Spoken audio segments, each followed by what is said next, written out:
think. Oh, Open. Trust that mic now. Hi, baby.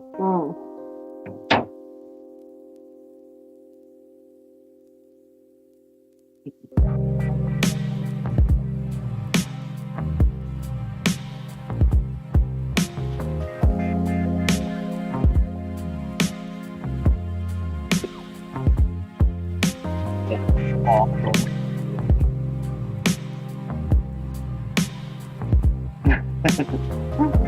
He's the one that could build me a computer. Hey, we're in his kitchen. Well, Literally, it looks like we're in his kitchen. Yeah, I'm not so sure. far. Looks like we're in his bar. I love it. Here you go. It's like Now we're in his little castle. Ugh.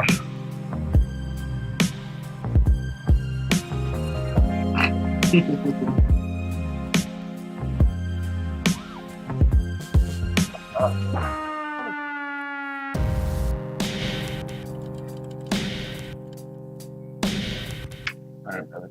Open.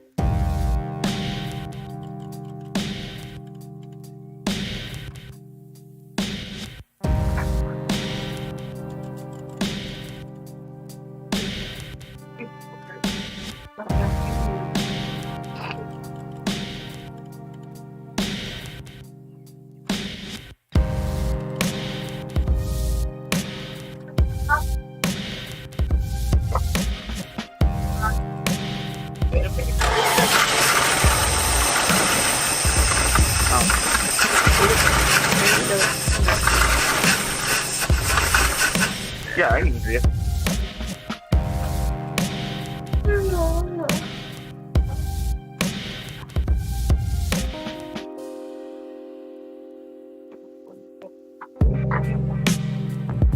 Yeah, I'll put the dog out. And bring him back in. I don't know about bringing him back in. Right now he's trying to chew on it. I can get to bed. Right. Yeah. taking them. Oh, excuse me.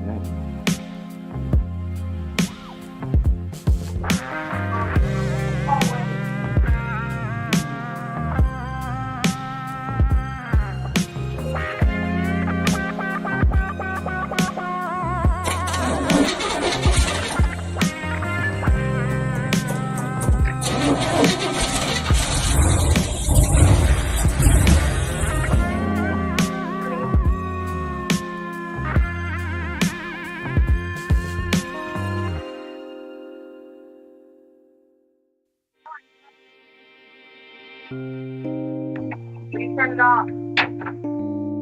Your password work. I'm calling the video. The whole cover.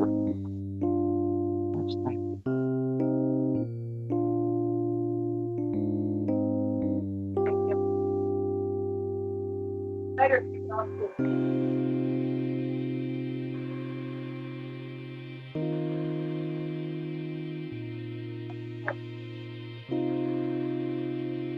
Alright, let's see here. Okay. Why?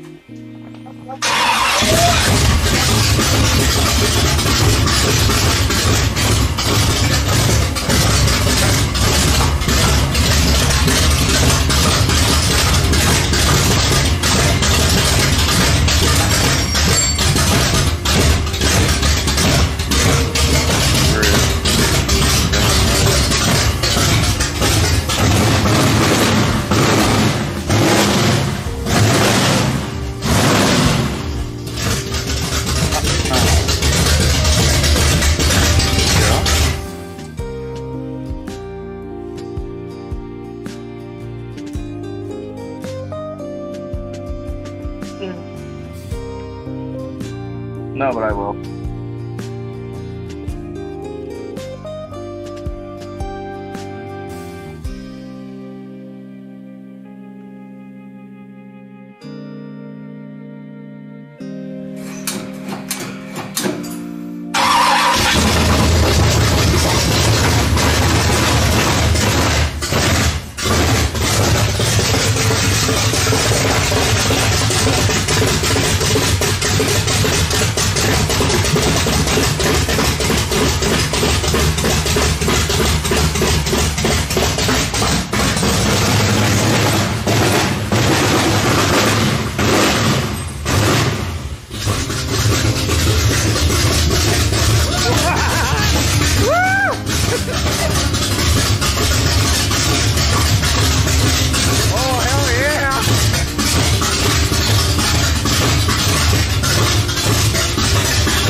Uh-oh. Alright, looks like we are having some issues.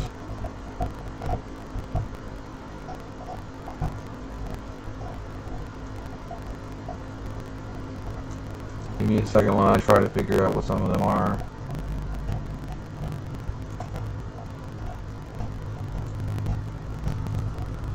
Alright, can you guys hear me?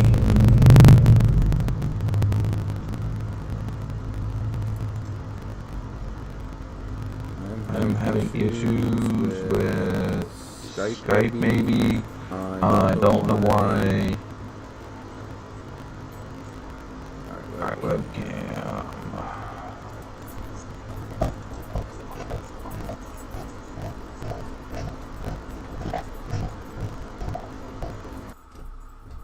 Is that killing the echo? We are starting with a new thing, so there might be some issues. Yeah, I had we might not hear Brad here for a hot minute. I do have Brad in the call. But I am trying. I've redone a whole bunch of stuff, so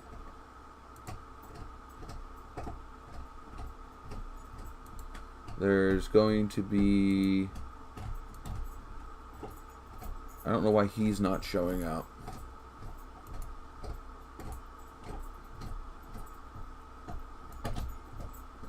It's only showing me.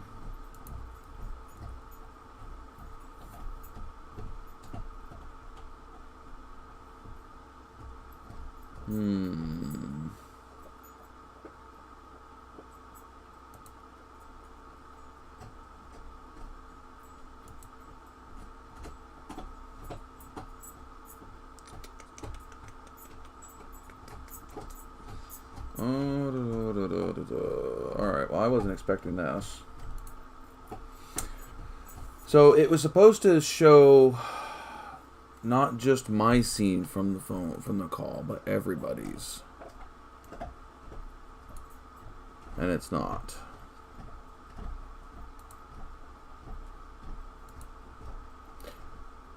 Give me a second. I'm going to do some stuff on the fly and see what we can do.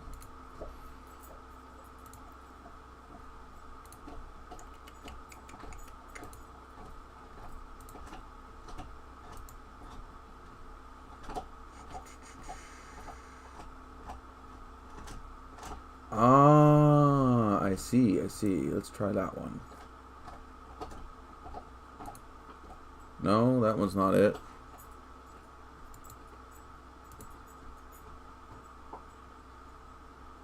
That was kind of it.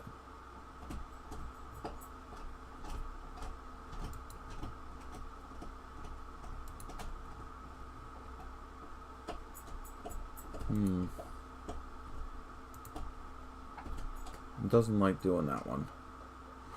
Alright, well, that's not it.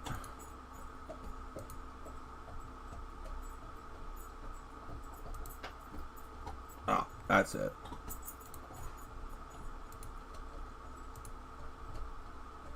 No. Is it going to make me literally do a different one for every one?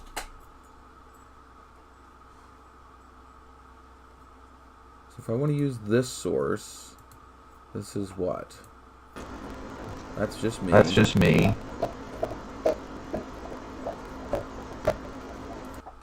And I think we're having that same echo issue. I don't know if we were having that echo issue or not. Mute that and start that. Can you guys still hear me?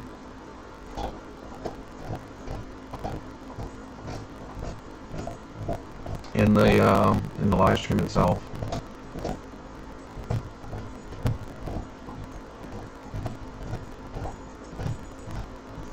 There's an echo now. Okay.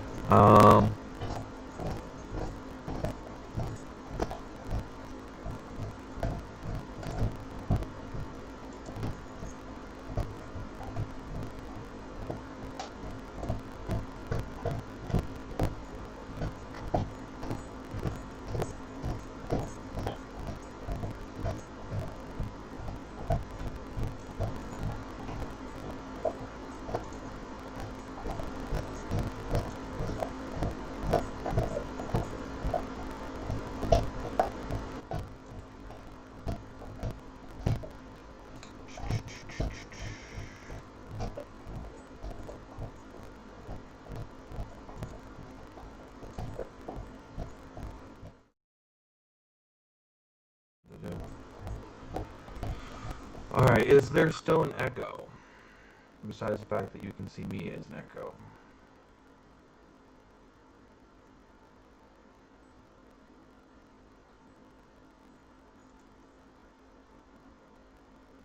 But now, is there an echo now?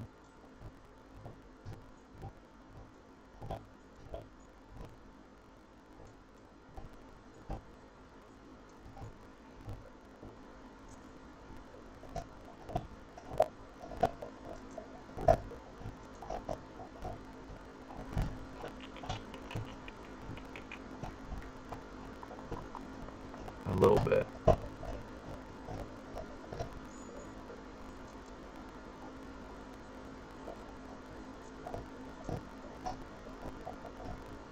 I'm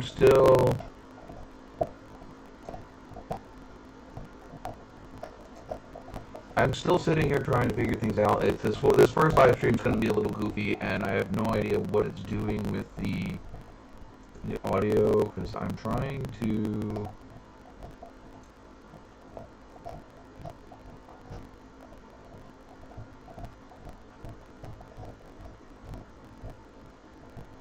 fix some of this.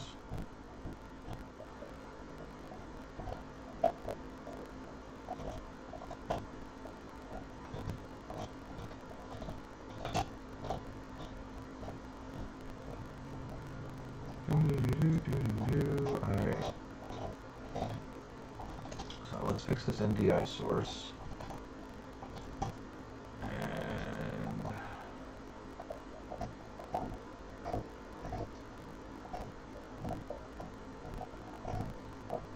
And we shall go.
Tinker stuff.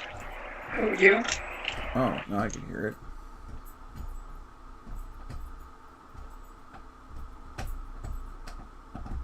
No, I can't hear it. What the fuck? What did he say?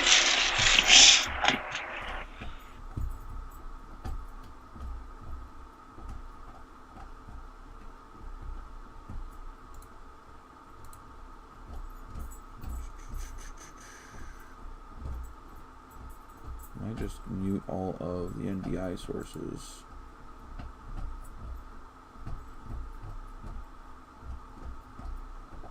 I don't know if that'll work. Alright, well, I know you should be able to hear me. I just don't know if you're going to be able to hear Brad. I'll have to see. I think you can.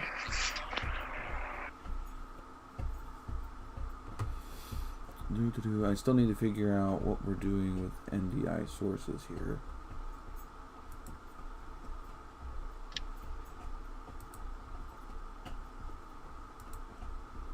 No, that's just me. think that one is the together mode. It is, which is really funny looking.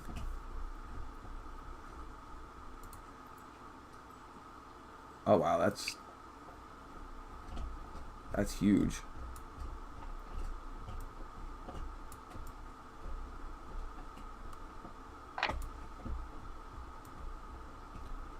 So I could make it look like we're all in the same place. wait, I gotta get myself still in the window. Brad, you look a little low in your seat. You gotta go up higher, so you're more in the camera. That's a little better. I don't know what's going on. Do you have the phone? Try turning the phone in upright mode. That might help a little better. There you go. There's more of you in the camera at least.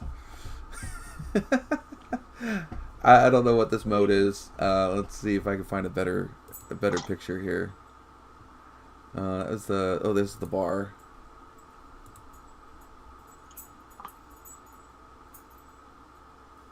You're this weird.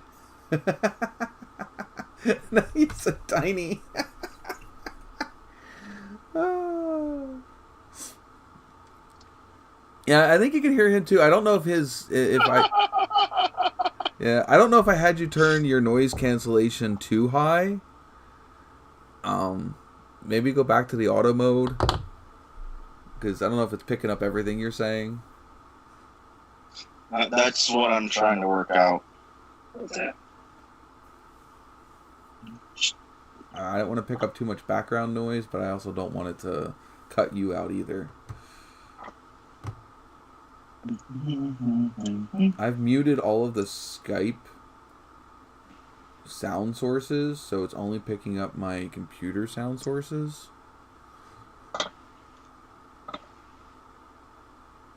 So hopefully it's not having a repeat echo anymore. Except for now I need to mute. No, shush. Say that again? No, you shush. Mute that.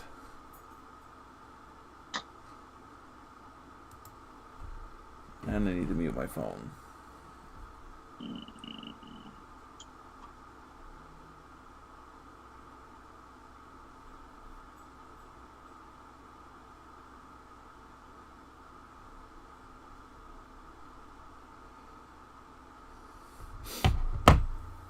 Alright.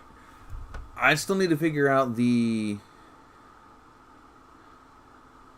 NDI source thing. I might have to split it up so there's two of our windows. I might end up having to make it so each of us has our own window, which is what I used to do. I don't know why it's not giving the full... Like, if I put it into grid... If I put it in the speaker view, it's still not... I might be able to split it so that way it's half me and then half whoever else. I might try that. So let me put me up here in this top corner. Oh, wait, no. You stay. I just want this one. Put me up here in this top corner. Oh, I need to be in front of that source at least.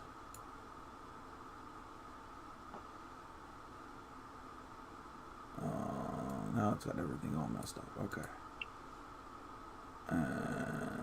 NDI source, bring you back up here. Switch the source so it's speaker.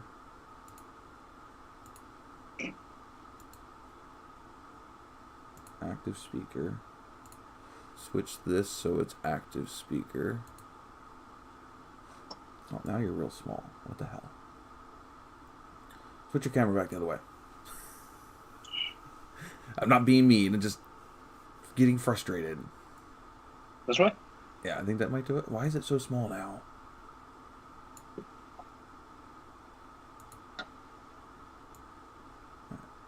Now, hopefully when somebody else joins, it doesn't change the size of the... There we go. Do I want me in the back or do I want me in the front? Try putting me behind every. Oh, now I'm.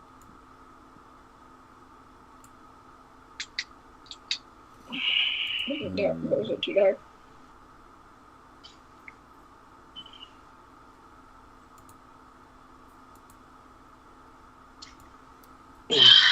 That better? A little bit. I am screwing everything up. This is why I don't like change.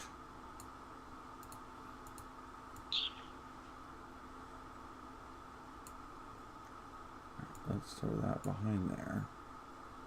Let's throw me behind you.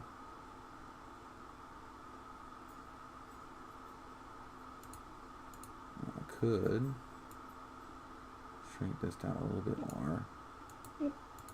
Throw this logo. Yeah, you can tell she's getting tired when we're sitting here playing. Throw this logo in the middle. Cover up the cross.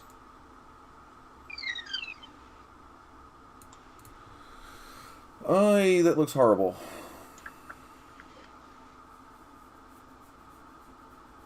I figured out. I need to wait till more people. Like, I need to find out what happens when we have a bunch of people in here.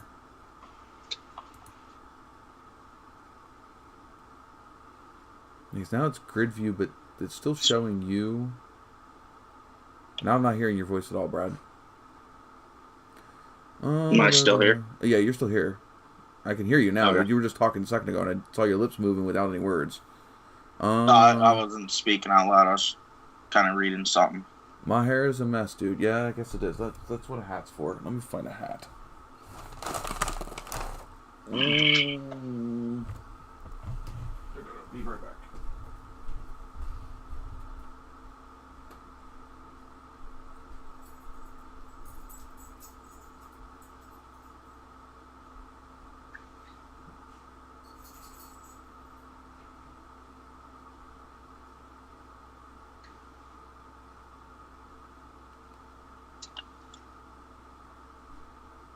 So what I'm trying to do is set it up so that your camera and stuff will play off here. Trying to get the camera to work with Skype. Oh, on this.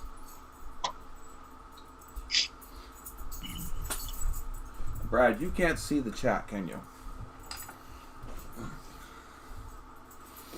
The yo hair is messy, my dude. Okay, so yes, it can. Yeah, I got it pulled up on my mom's little tablet Very thing. long video. My light's too bright. Yeah, I can't fucking reach it. Freaking.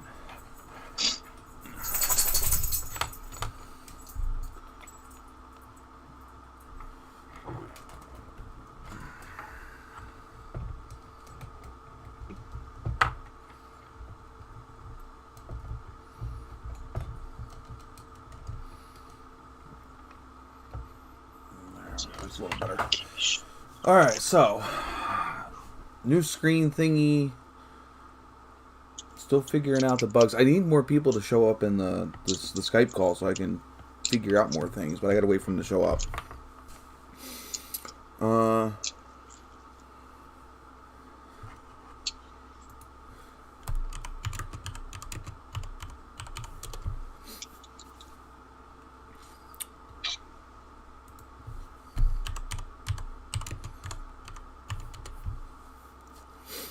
Alright, so anyway. I guess I gotta figure out what's going on. Like, I used to do NDI sources, but the problem with the way that you have to do it this way is you need to make sure that people are gonna show up, because I gotta need to know at that point. It's hard to do the anybody show up whenever when you use NDI sources, because if it's not gonna display everybody, then I have to know who's joining, so that way I can put you guys all in your own windows. If you know what I mean. If you go back to look at my really, really old ones, you'll see that like everybody had their own window with their name underneath of it.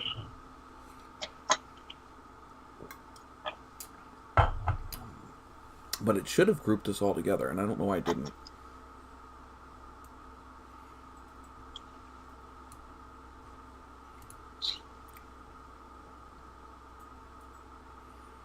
There is two. Oh, there needs to be two participants other than me. Got you. So what it looks like it's going to do is it's going to give me my own. I'm going to have to use my own webcam, and then all of you guys will have, like, all of the guests will have whoever's speaking.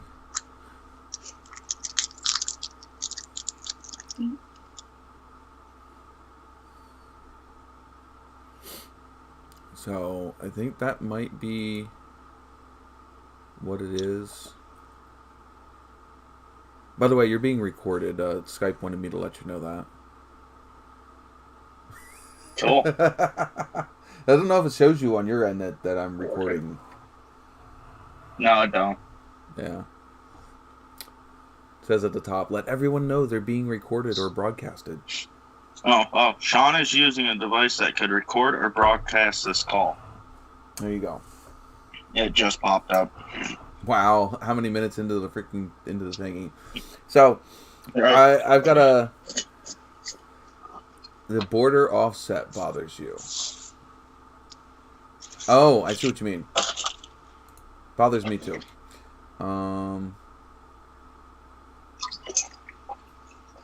Think that's even. Let me measure. I don't have like a grid view that lets me know exactly what's even and what's not. No, now it's too far off to the other side.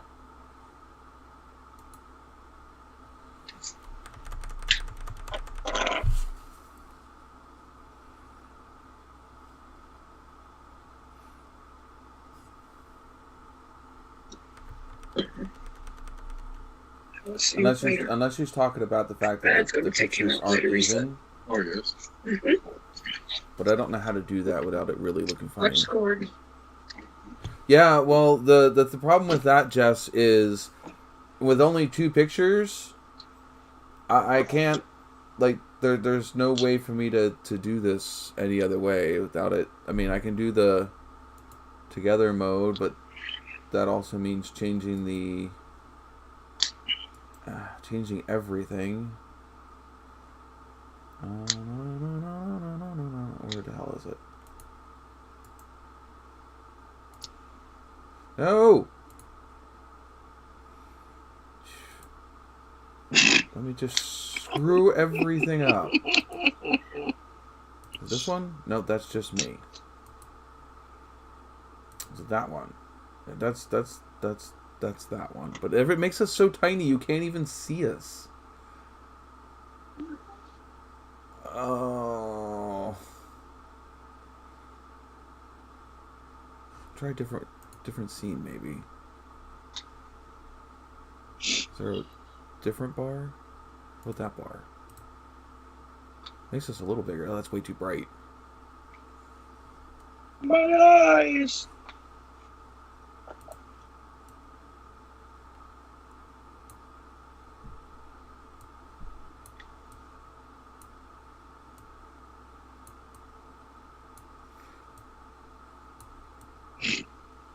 I got a freaking NOVAtazz logo sitting in the middle of it. Come back here. Perfect. Go back up there.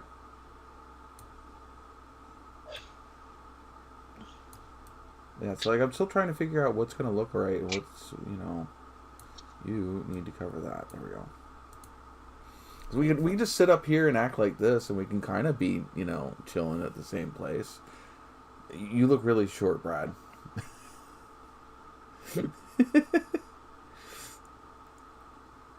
You look like you need a booster seat.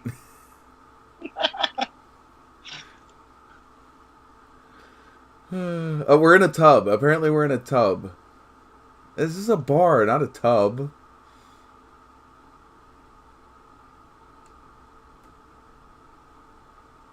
I was hoping this would work really well, but I don't know if it's going to. We could be in a birthday party room. Oh shit, we're in a ball pit. You're hiding behind some balloons. Well, it kind of looks like a ball pit. You're hiding behind some over there. What's this one? We could be in an airplane together. I look like a midget. Yeah, you're not sitting in your seat very well.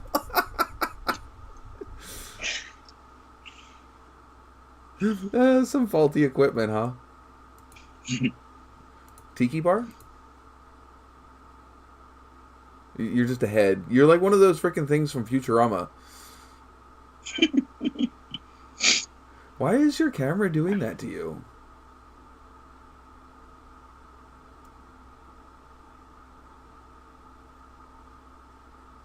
It's still making you so small. I mean, is it the size of your image? Maybe you're using a small image size. I don't know. Because I'm on 720p, which is a bigger image size. That's not what I wanted. Yeah, under webcam settings. Is that under webcam settings? Camera control? I'm on a phone, dude. Yeah, I know. I don't know how different it is on the phone. He really is a nugget. Oh, now he's Thanks, gone. Jess. You made him run away. Oh, he Thanks, Jess. He's a glitch in the Matrix, apparently. Alright. Ta-da. You need a more solid background behind you. Something for your body to contrast against.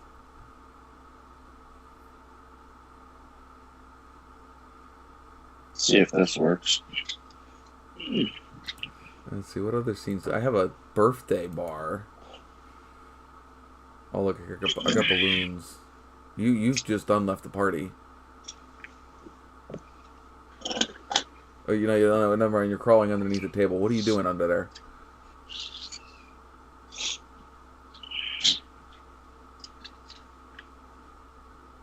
That's a little better.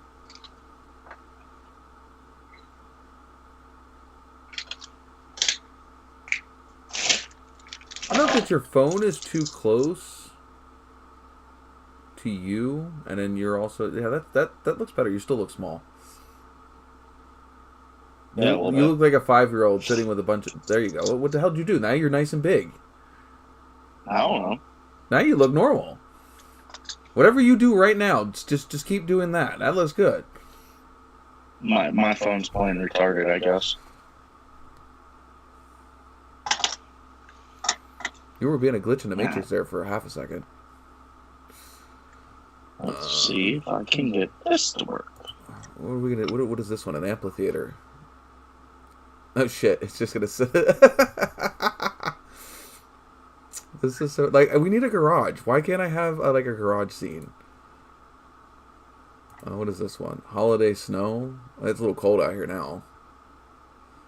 Yeah, it is up here too. Holiday cave. Oh, we're gonna all go hide in a cave.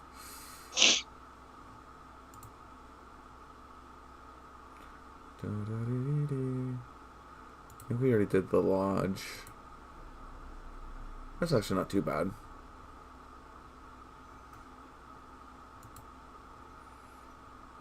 I gotta figure out the camera thing though.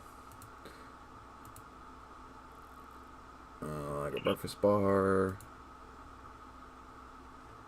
Oh, classroom. Here you go. Class is in session, boys.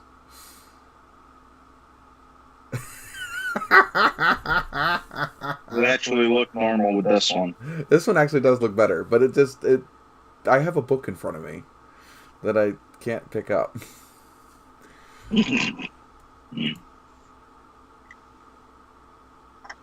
Let's see if there's a different... Oh, this one looks like... Oh, it's a Minecraft one. It kind of looks like Duck Hunt to me.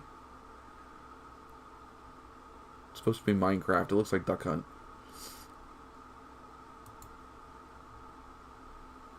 What's this bar? A different bar. Too far away. All the bar ones are too far away. Dinner. Halo.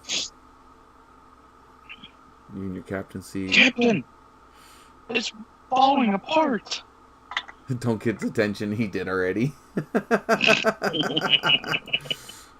Go to... Oh, we're gonna be underwater. This radio. No device found. A little wet. What is going on with this stupid thing? Better get the belt ready for when you get home. He was very bad. Wait, no, whoa. Who? I was not bad. Or Sean. Oh, there we go. We'll just do that one. That one's okay. We can do that one. And we're both up here. I don't like the green screen background thing, but for now, this will work better until we get some more people in here and I can play with the NDI settings. I did not get detention. Brad got detention. I'll crash on the couch. No, it's fine. Alright, so we'll go with this for now and see where that gets us. Hopefully there's no more echo. Oh, anyway. First live stream of 2023. And it's going off without a hitch right now, right? Right. Why is there a cut up credit card on my desk? Whatever. Okay, audio is good. Video is better-ish, maybe. I will have to play with the thing because I don't think I'm going to do this every time with the way that it's set up right this second. In fact, I'm still underneath of here, so we're just going to boot me gone. There we go. We'll just go with this NDI source, which is just fine. Oh, so I've changed the screen around a little bit. I changed my tip tracker cup. It's down. It's still down in the same spot. It's a little bigger now. It's also a different shape. It's more of a bar glass now instead of, I don't know, whatever the other one was. I think the other one was more of like a whiskey rock glass. Well, yeah, like I said, I need to wait for more than 2 people to be in the chat. I mean, in the video feed besides me. And that way I can play with that stuff. I don't know if that is working just yet. Can I close all of this? I can close all of that.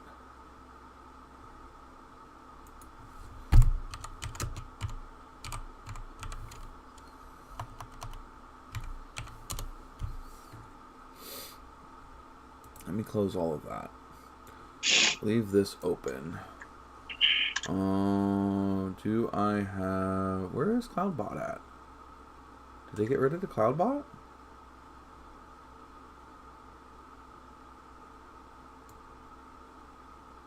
No. Where is it?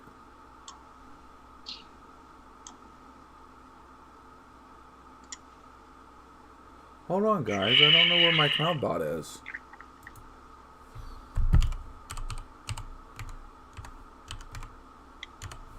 I don't know if they got rid of CloudBot or not.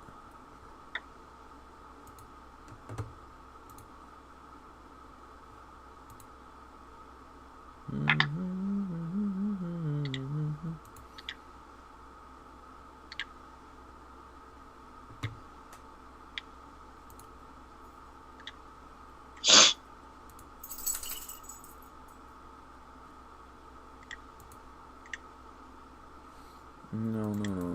What's going on? NOVAtazz. There we go. CloudBot. There we go. CloudBot was not on.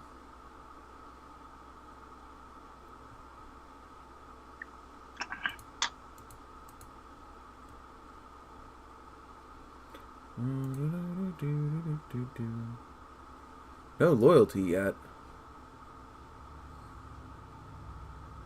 Give it a minute.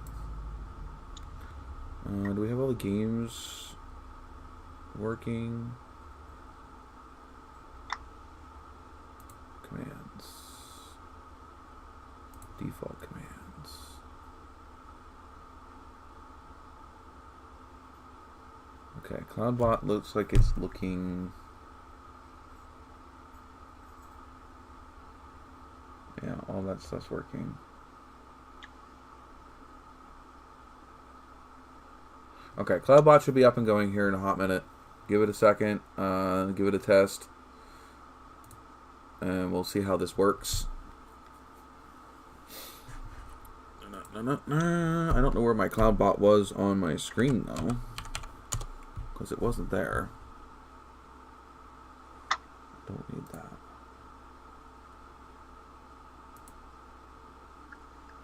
Yeah, CloudBot's no longer on my side menu. I don't know why.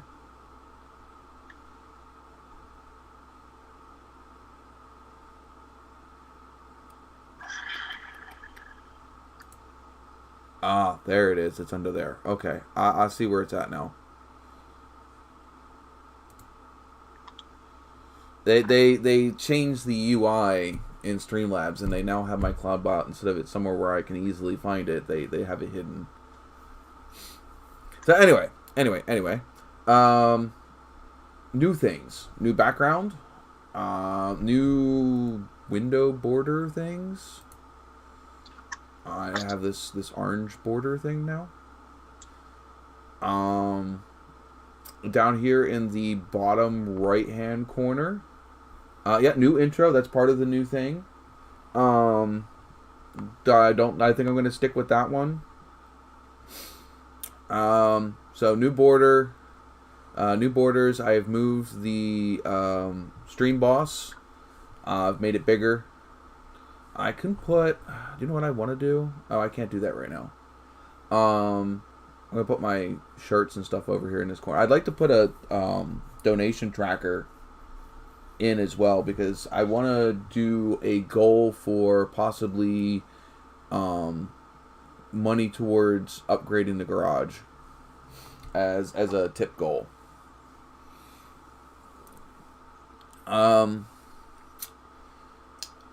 I was trying to get Skype to work with the tablet set up, but I am dumb. You're not dumb. So what is your issue with the tablet and Skype? It's not connecting to the camera or the audio on the tablet. You got a laptop, don't you? Nope. Oh, I thought you had a laptop. Yeah, I need one. Either that or a tripod for your phone. That too.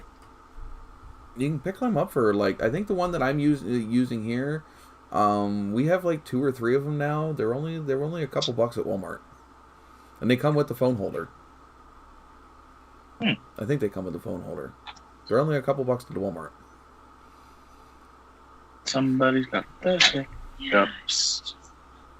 So anyway, down at the bottom, obviously my social media, call tags, whatever. I do need to get another ticker, because I'm not using StreamYard anymore. We're now using Skype. Hence the reason for the new learning process. So I don't have the ticker across the bottom anymore, and I'm not going to have all the little pop-ups that say, like, what's in the cup and stuff like that, unless I create special scenes with that stuff in it, which I could very easily do, but I haven't yet. Kind of threw this together earlier this morning. Down at the bottom, the boxes underneath. We'll start top left is the latest subscriber to the channel. Top right is subscriber count. And bottom left. What is bottom left? That's tip jar. Stream labels. There we go. That's recent subscriber count. This one is... I need to change the name on that so I know what it is. Oh, it's the last super chat.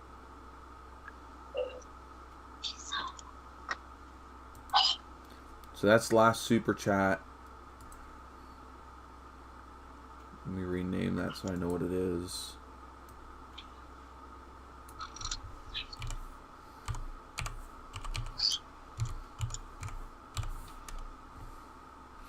And then the other one should be, yeah, most recent donation.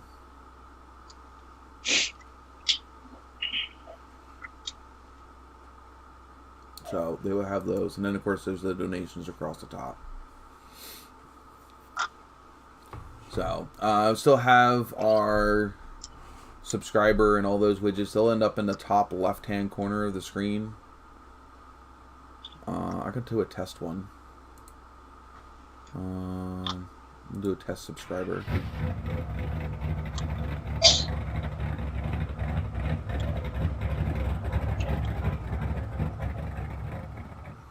So, yeah, that'll show up in that top left-hand corner like you just saw that, instead of in the middle of the screen where I used to have it. I don't know if I kind of like it over there. I don't know. We'll see. Really? Haha, I've got 100 points. Oh, shit, Brad, you've got 400 points already, and Jesse's got 300. Ta-da!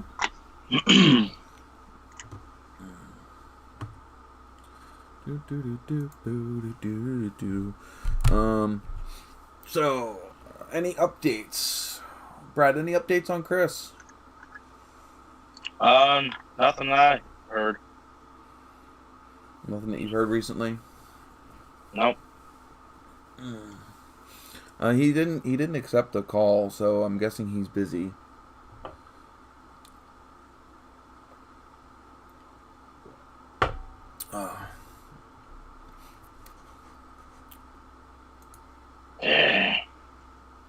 Yeah, nobody said anything in chat.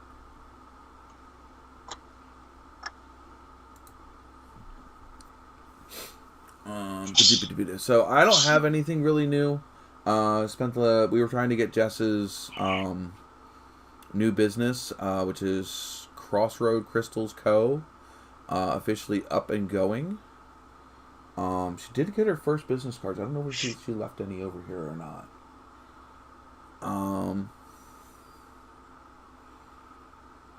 Oh, he's almost got his exhaust in. And what? The old truck? The old Ford?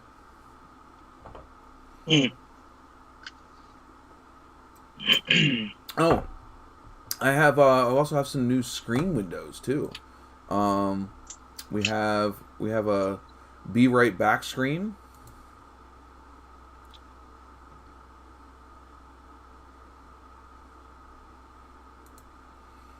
So we have a Be Right Back screen, which lets me leave for a hot minute. We do have an ending screen, and I still have my old credit screen. I brought that back too. But I can give us a couple seconds to exit before I do that now. Full dual exhaust. See, now to me, my dual exhaust is quite easy because it's literally header, short pipe, muffler, short pipe, 45 or 90 degree, and out the side. That's my idea of a dual exhaust. I don't even get it behind the tires, right in front of the tires. In fact, actually, my truck, that's how my truck is.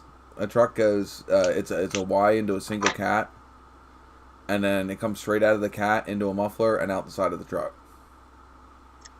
I don't even bother going up over the wheel.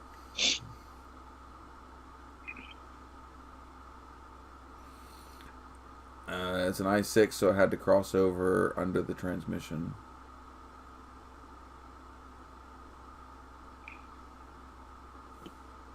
Comes out in front of the back tires. Yeah, I like them in front of the tires. I think for like Impalas and stuff, it's really nice when you get the dual tips straight out the back of the car. But like with my Nova, I don't see a point in taking it all the way back there. You literally run out of real estate between the gas tank and the leaf springs.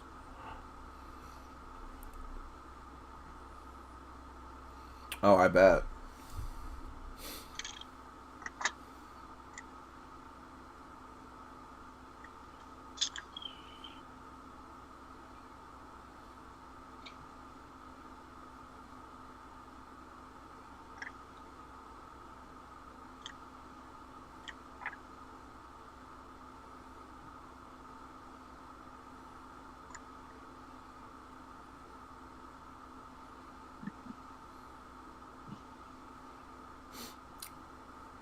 So, yeah, I took off last week. I didn't know what I wanted to do.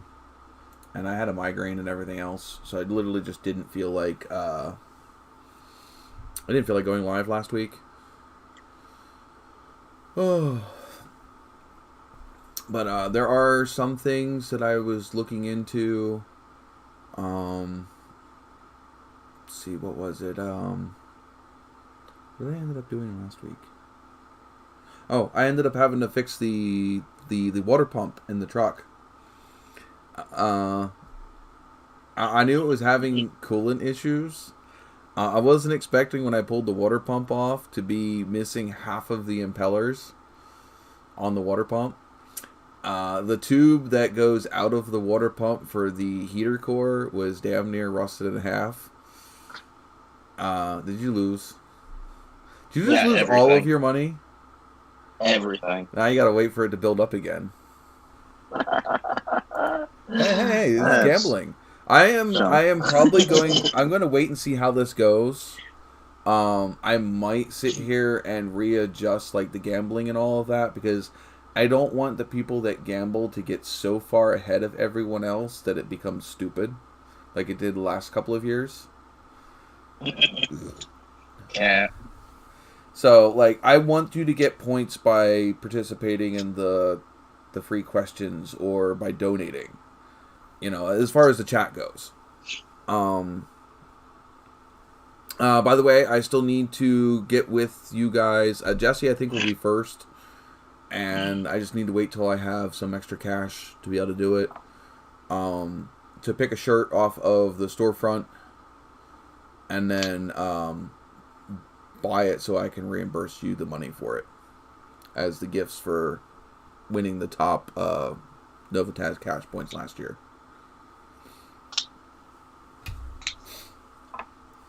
So, which I still have. I have the screenshot for who was where. And so I know who won and who placed where. None of your shenanigans after I took that screenshot counts.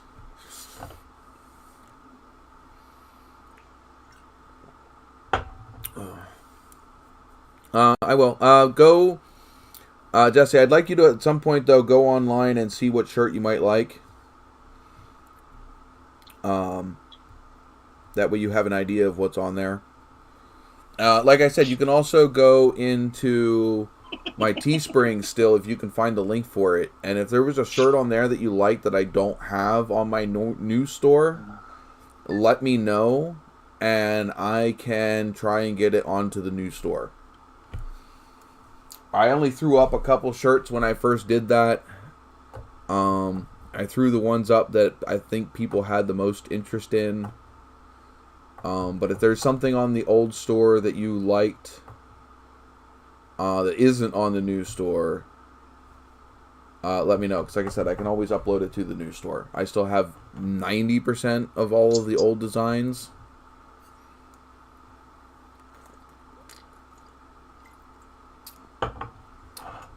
I do have more coming. I will have the, what is it, season 5 now? I think this is season 5. I do have season 5. I will have season 5's new thumbnail and a shirt for season 5 up soon. The season 4 shirt will be coming down. I'll probably do a sale on it and then take it down. So if you, Jesse, I think Jesse will get 2 shirts. Everybody else will get 1 because Jesse technically won the overall. So I'll have Jesse do 2 shirts. What the hell are you shaking over there, Brad? The dog's snout. Is that what that was? Yeah. He won't leave me alone. Mine has deserted me for the couch. The couch is more comfortable than the floor in the office. Well, Jesse, you might see you want to. Let me know. That is some weird noises. It was the door.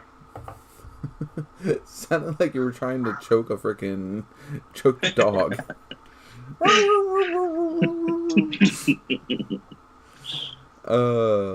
Brad did not win. What? I have the list of who won. Just because you guys cheated at the end does not make it right. It was who won at midnight, not who won at 1 o'clock in the morning when we stopped. Jeez, you're already up to 6,000 Nova Cash? What the heck? No, 8,000. What the fuck? Definitely need to adjust that.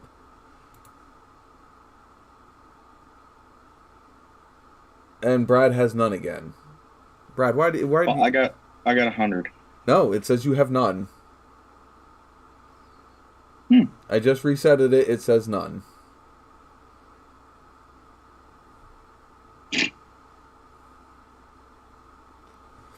Let's see. Loyalty cash.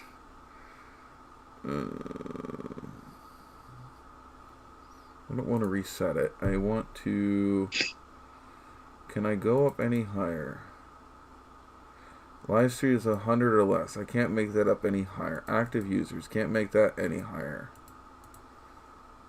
Interview in minutes. Can I make that any lower? No, I can't make that lower. 10,000 for a subscription. 10,000 for a member.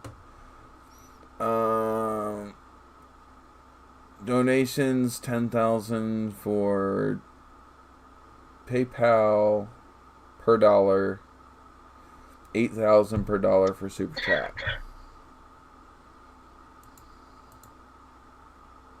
Now Brad has 400.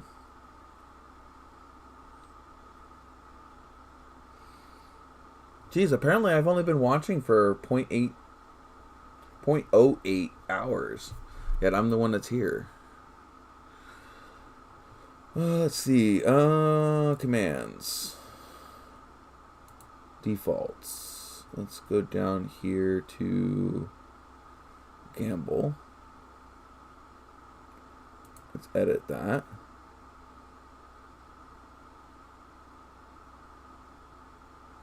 Advanced.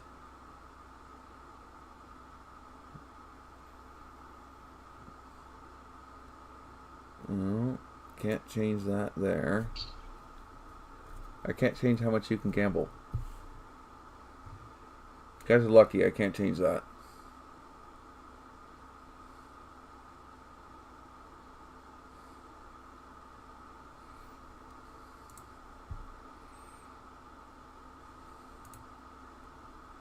Yep, can't change.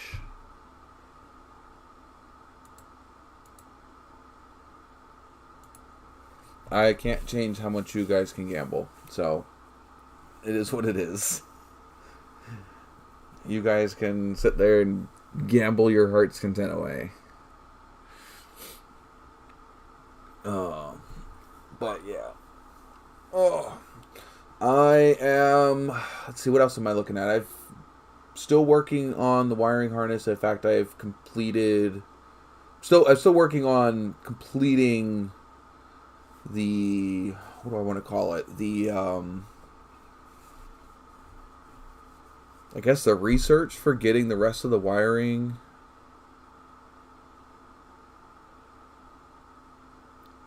set up. I went and got the... I'm putting two USB ports in both the glove box and the center console, so you can plug your phone in and hide the cord away. I've gotten all of that diagrammed out and the parts that I needed. I did that the other day. What do I have left to do as far as that is concerned before I can order parts? I think I need to do... No, I have the HVAC set up, I think. Yeah, I have that done. I just realized that if I want to hook up the subwoofer, I need to go through and figure out what I still have of that. I don't even know if I know where any of that stuff is, or if it's still in the back of the car. Because I have two 8-inch subs and a 600 watt amp that go in that car. And I'm not sure if they're still in the car or not. I'll have to go look. I don't even know. They might be somewhere else. Hopefully I still have them. If not, I'll have to order more. Which, that might then not get done right away. But I wanted to get that in so that way I can run the wires for that as well. I have the fuel pump done. I think I had no. Yeah, I have to do the fuel pump wiring for that to be done. So that's got to go down through the body harness. Is there anything else back there that needs to get hooked up? Oh, backup camera. I need to run the wire for the backup camera through that, but that I can probably do with the kit that it comes with. It should have what I need to do with that. Other than that, I think it's just a matter of hunkering down and counting up all of the connectors and terminals and the length of wire that I need so I know what I need to order. And then I can order that. I'm also looking at a air compressor, not one for the garage, an air compressor for the scale models. An air compressor with a cheaper airbrush. So that way I can get started working on that. I'd like to do that because right now the garage is too cold to go out and go work on the TA anyway. It's just going to be a bitch to go out there and go do that. I mean, I can work on the wiring harness in here on the bench. But if I have to go test fit anything out, it's pretty cold out there. Even if I have the heaters running.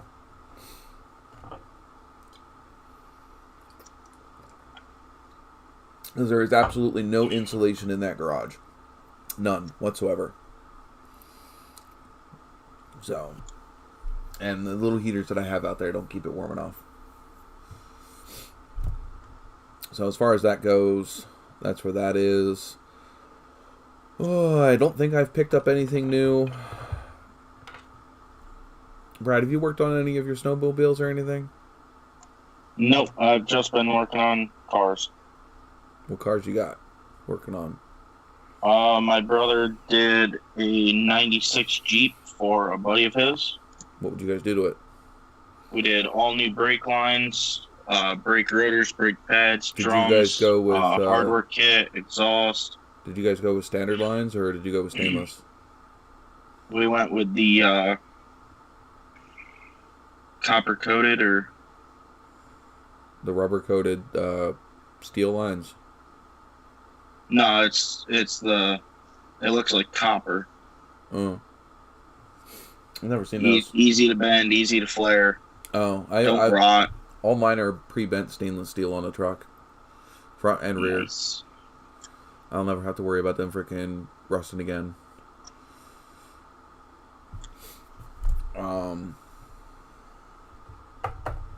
Yeah, I said I went and replaced the water pump.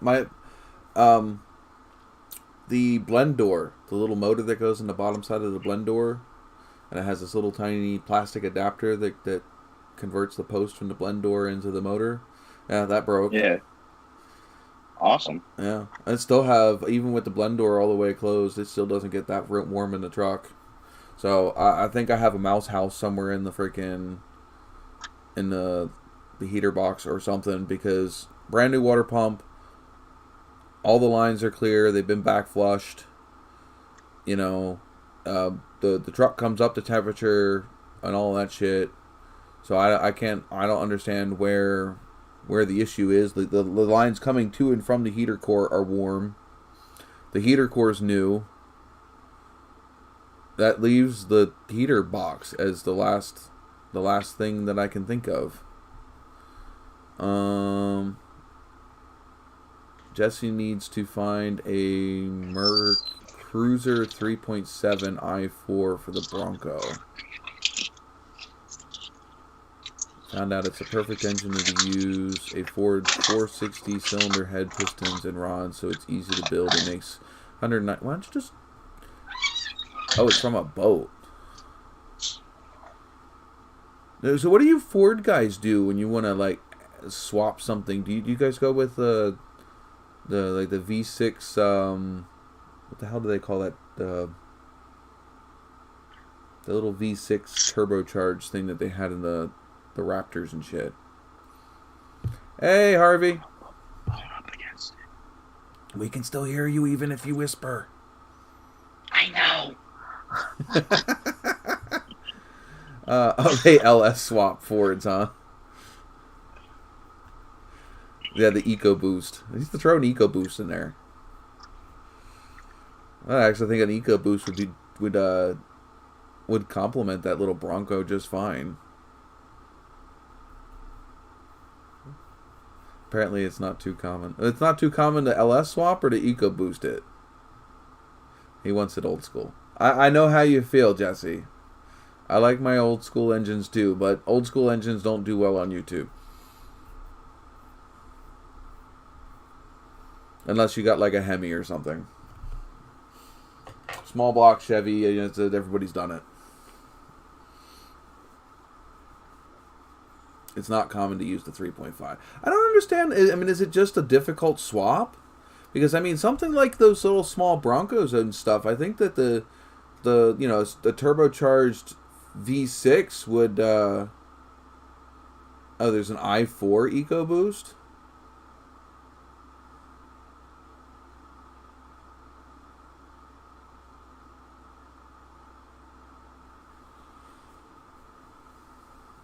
An 80s wagon with a blower-fed LS.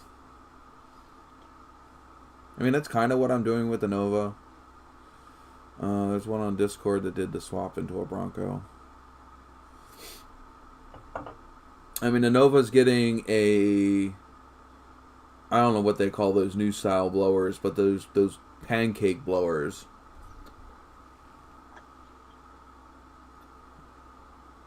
Brad, do you have any idea what they call those? What? The blowers that they have on like the new Camaros and the Corvettes and stuff, and the what is it? The Cadillac CTSV.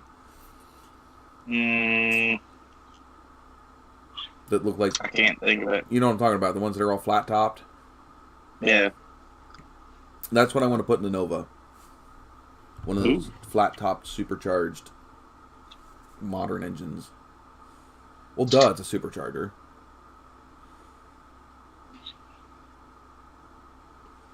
I just don't know what style it is because, you know, you got Roots, you got the old twin screws,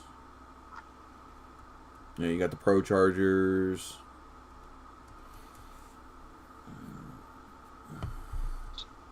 I mean, I love the big old school twin screws, you know, that stick up through the freaking hood and shit, but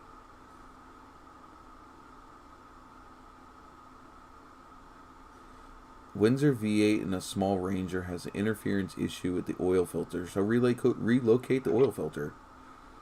Like, we don't ever have freaking oil filter issues with the freaking, like, the S10s and stuff.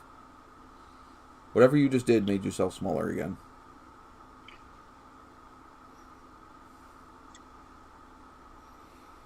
I think it's either your internet connection or whatever size you have your camera recording at.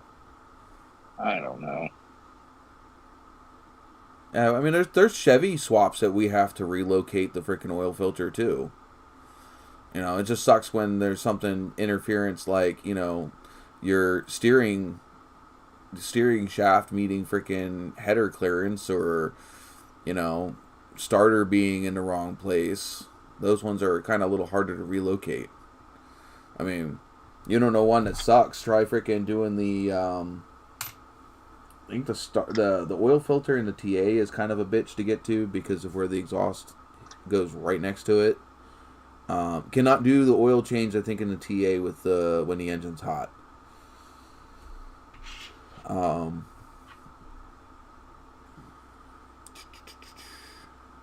i4 won't have them issues.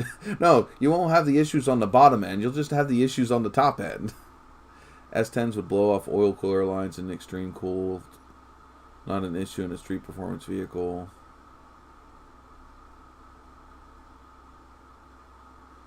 Well, yeah, I wouldn't think you could use a boat intake in a car. The exhaust would be different too, because you have the doesn't the water flow through the exhaust on boat engines?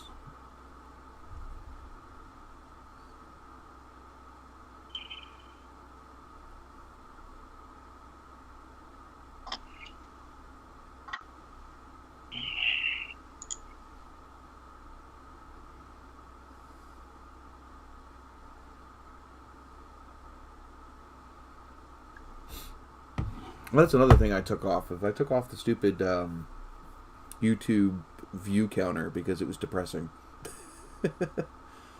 When it was saying like 2 and 3 people up in the top corner, it's like, well, that's kind of depressing. So I took that off too. Speaking of, how are we doing? It's just been us 3. I think we had a peak of 4.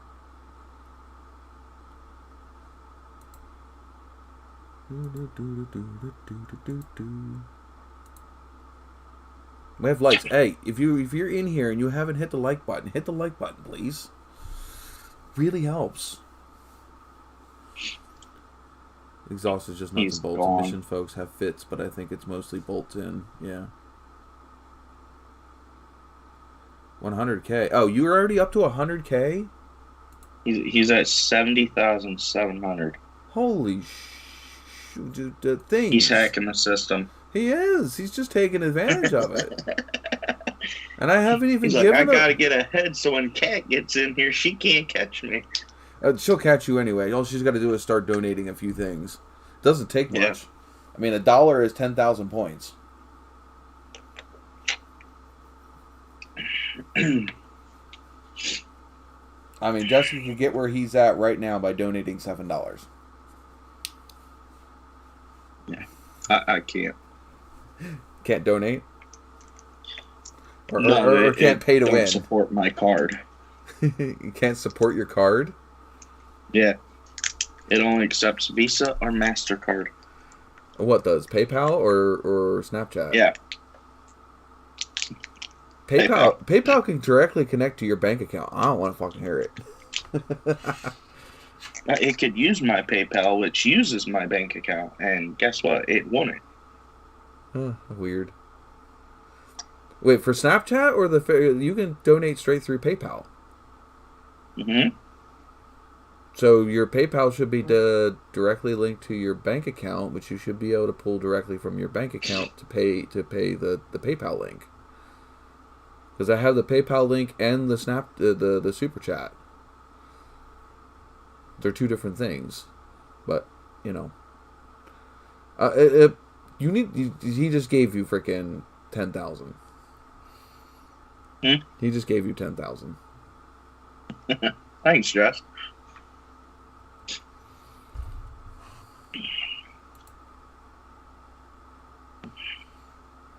Yeah, he did. Oh, Harvey's already up to 200. And all he's done is hang out in the chat. He's at 800. Oh, Harvey? Yeah. He just rolled 71. Won 600, got 800 total. Where are you seeing that at? Why am I not seeing that? How far up is that? Whoa, what happened? Oh, I see it.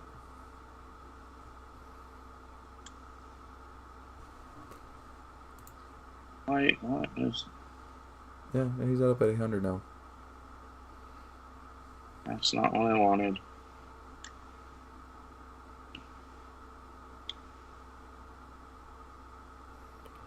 It said you rolled a 71. It would not let you give 10,000 to Harvey. Maybe because you spelled it wrong. You spelled it wrong, that's why.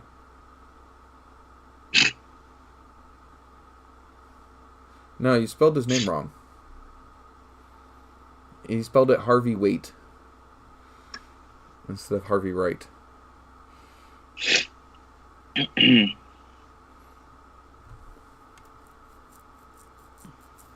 got low 100 points. I got 100 because I don't chat. I don't type in the chat because I'm up here talking.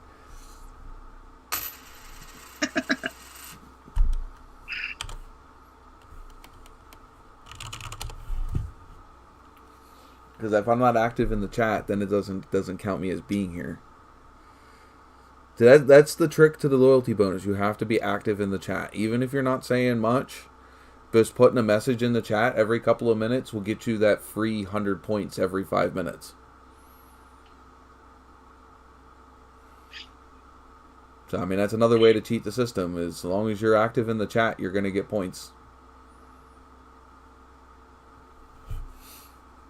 Freaking Brad just non-existent. He just ghosted.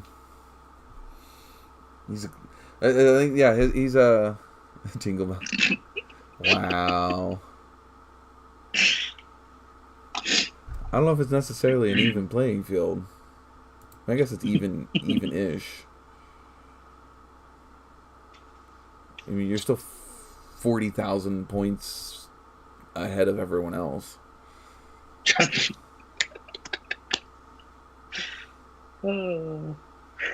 He comes and goes just like Santa. I need to. Here, do you know what? We can play with this here. You ready? We're gonna play with my B-rate back screen so I can go get a drink real quick.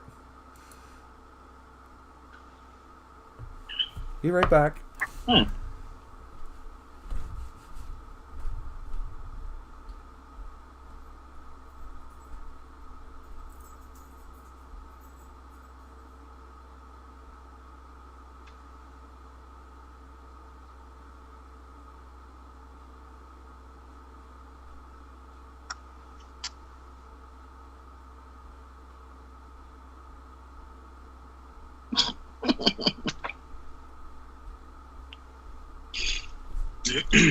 Pretty sure they can still hear you even if I do click that. I'm pretty sure they can too. There we go. We're back. And the tip jar is going to fill back up.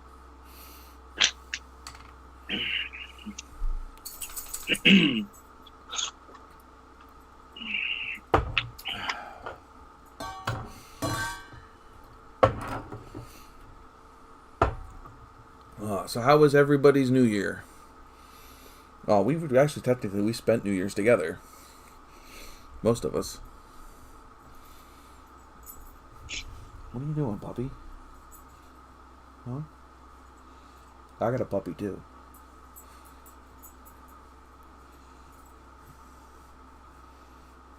I'm coming for you, Jess.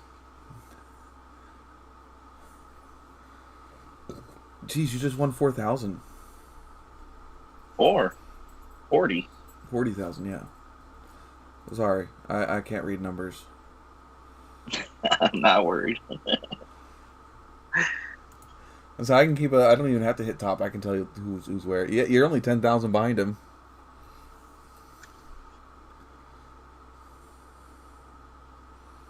The heists never work. Hey, I was doing pretty good with them.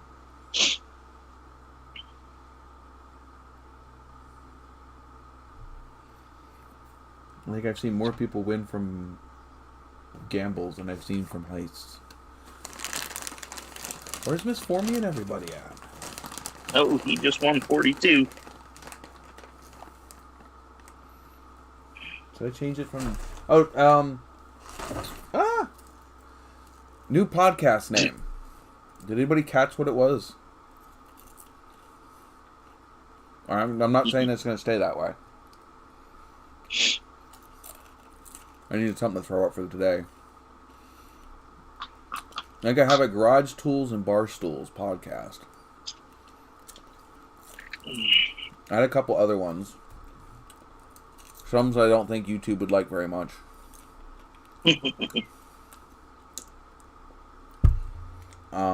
was a... Still on my pillow. I'll go back to my chat. See what they were again. No, no, I want to find something that sticks. I don't want to keep changing it because it doesn't work well for the YouTube algorithm to keep changing it. I kind of want to be a branded podcast, you know, something that could eventually end up on like Spotify or other podcast things. NOVAtazz monkeys.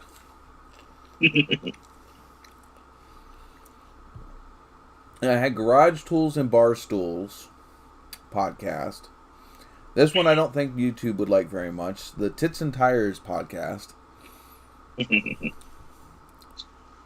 Monkey see, monkey do. NOVAtazz and Friends. I think I used that one before. Garage Talk with NOVAtazz. Again, I think I've used that one before. Side Street Garage Talk. I thought that one was kind of cool sounding. That would just be trouble.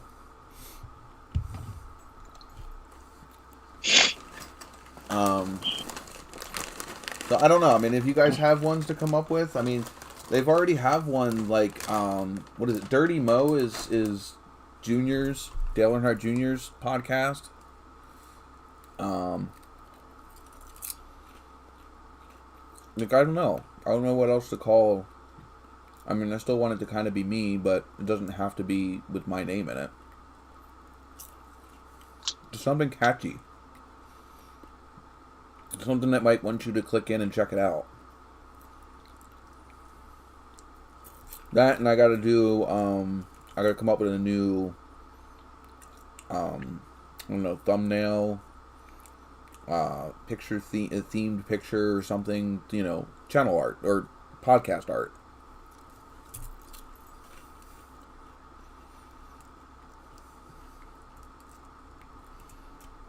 So, any ideas with that too?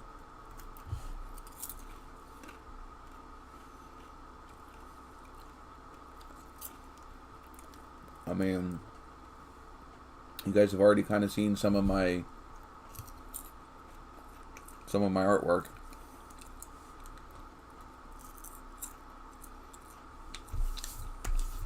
Oh, I don't have that anymore. That was in the StreamYard. Wait.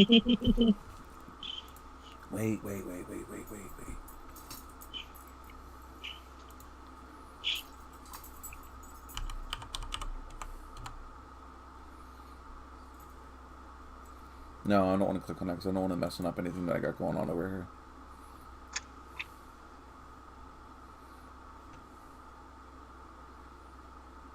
Prime is now $179 a year. Fuck that. I don't spend that much on fucking Amazon to freaking even get my money back out of that. You know? Poor Harvey. What? Harvey lose again?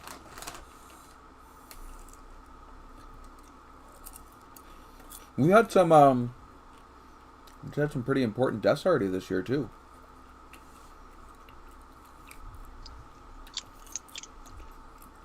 What are you doing down there, dog? You're just waiting for me to drop popcorn, aren't you? Of course. We had what? Ken Block gone. Mm-hmm. We had well, he wasn't gone, but you had what was it? Nighthawk or the Archer guy from the Marvel Comics got ran over by his snowcat.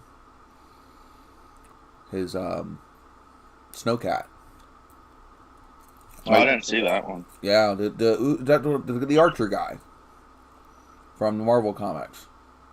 The Hawkeye. Yeah. Yeah, he got ran over by his own. His friend got stuck in the snow, and he was trying to tow him out. And I guess he hopped out of the car, hopped out of the snowcat, and it continued to roll, and it rolled over him, and he might lose his leg. Oh. That'll hurt his acting career a little bit. Oh yeah. We lost Elvis's daughter. What was her name? Is it Priscilla? Elvis's daughter? Yeah. Started with an L. Lindsay or something like that. Well, we lost her. What was a P?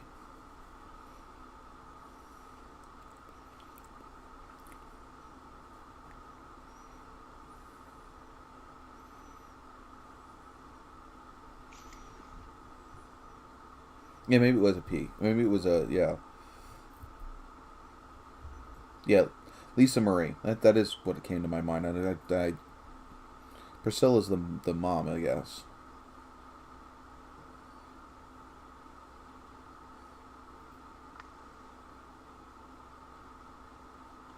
Yeah. Priscilla's the mom.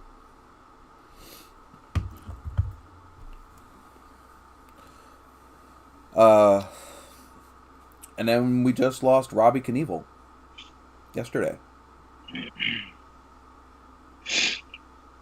Robbie Knievel died, I don't know what he died of.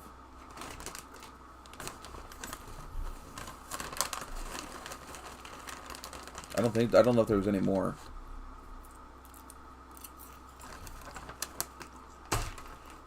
No, you're not getting any popcorn, forget it. You can give me the eyes all you want. Cancer, okay.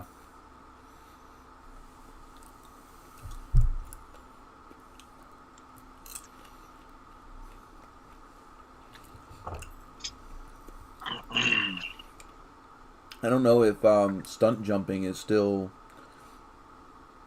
relevant anymore, though.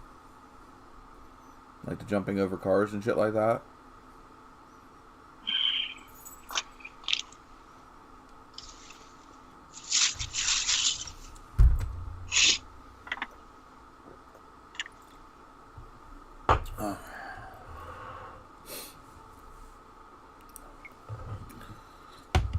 So, what's everybody's plans for 2023?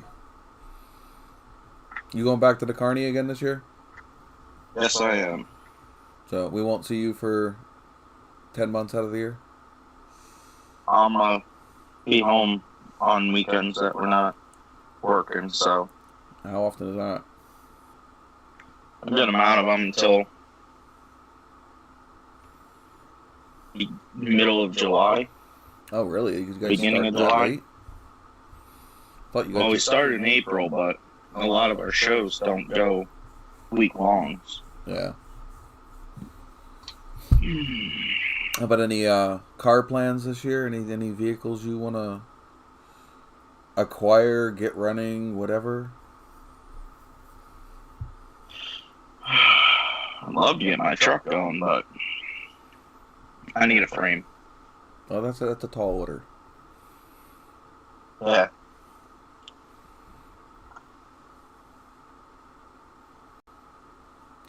Probably buy another rig of some kind that will become a pre-runner build. That would be interesting. You'd have to definitely get your Instagram or YouTube up and going for that and document that process. Oh, yeah.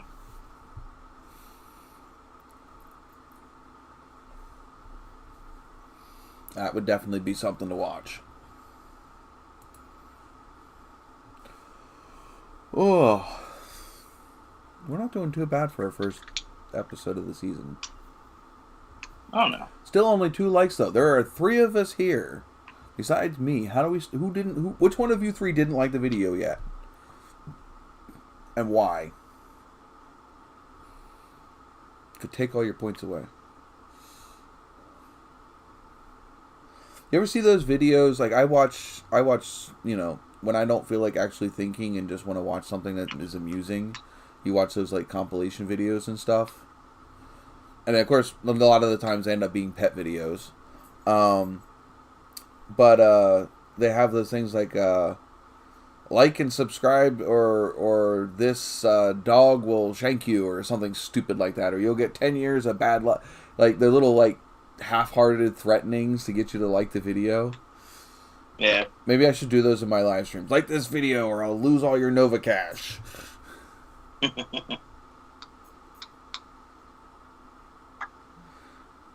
It's just in someone's backyard. Yeah, of course it's in someone's backyard. Somebody's future project is always sitting in someone else's backyard. Right, Brad? Huh? I said somebody's next project is always sitting in somebody else's backyard. Of course it is. Why wouldn't it be? It's either sitting in somebody's backyard, their barn, their driveway underneath of a tarp. What? Beginning of this year, What there's about- a little garage in my hometown. Just started popping in Cadillacs. Like 58 to 60. Or no. 52, 53, 54 Cadillacs. Well, like the one that I found, that was like a late 40s Cadillac, I think. That Yeah. one that I found in that I don't even know if it still exists. That place looked like it was coming down when I visited, over 10 years ago. God knows. He's got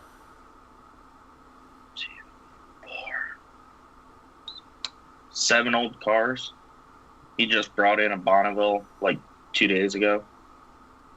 If you like farting around with old cars, Rory Marco, a channel I talk about a lot on here, he's got some really cool looking older rigs, but he's up in Canada.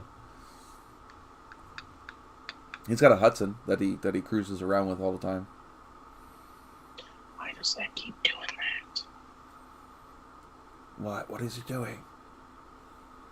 On my YouTube, keep popping the screen clear across and then throwing the chat down below. Mm.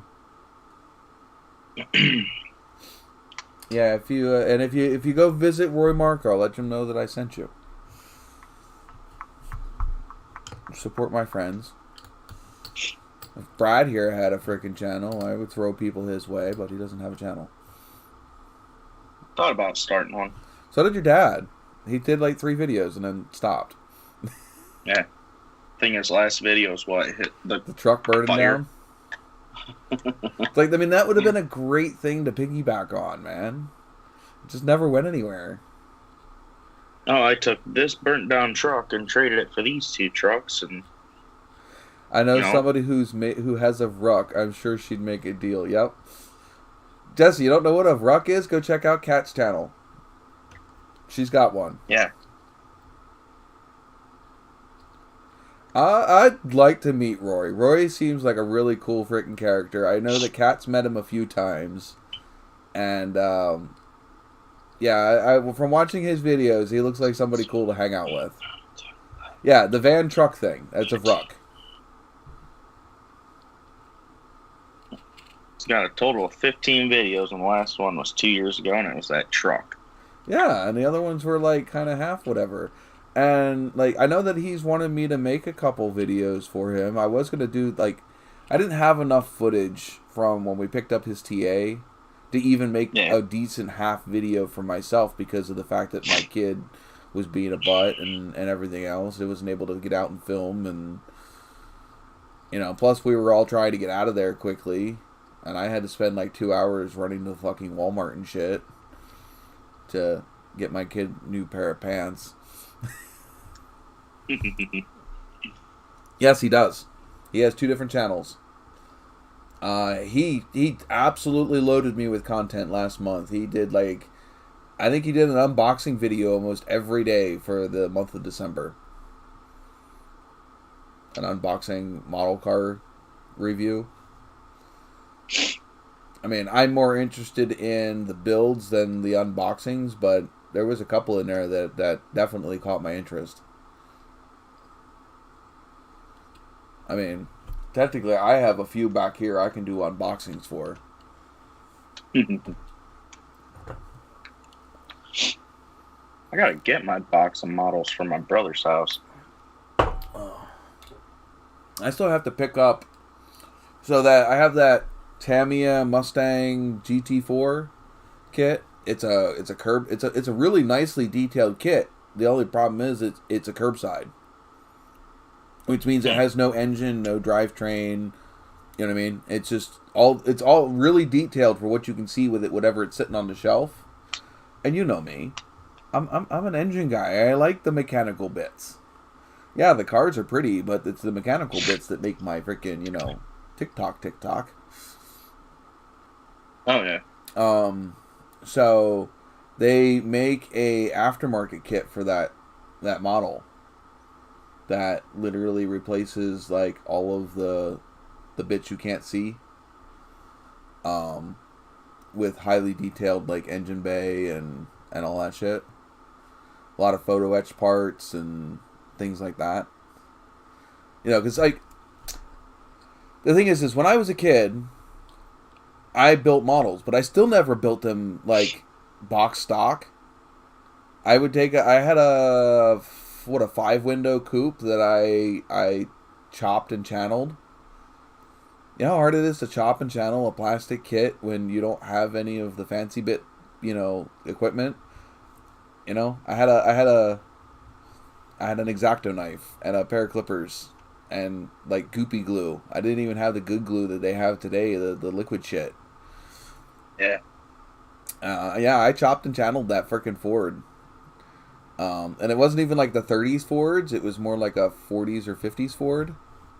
So it was an actual coupe or sedan. That came out okay-ish. I used to take the NASCAR models and make the roof flaps open and close, the trunk lids open and close because they don't open in those naturally. Built hinges for them so that way I built hinges out of soda can aluminum and shit like that. Just worked with whatever I could find at the Radio Shack or the dollar store. The hardware, the Sears I had across the street, stuff like that I could find stuff at because I couldn't get to a model shop. What are you over there giggling the shits out of? You're losing it. You need to stop huffing the happy gas.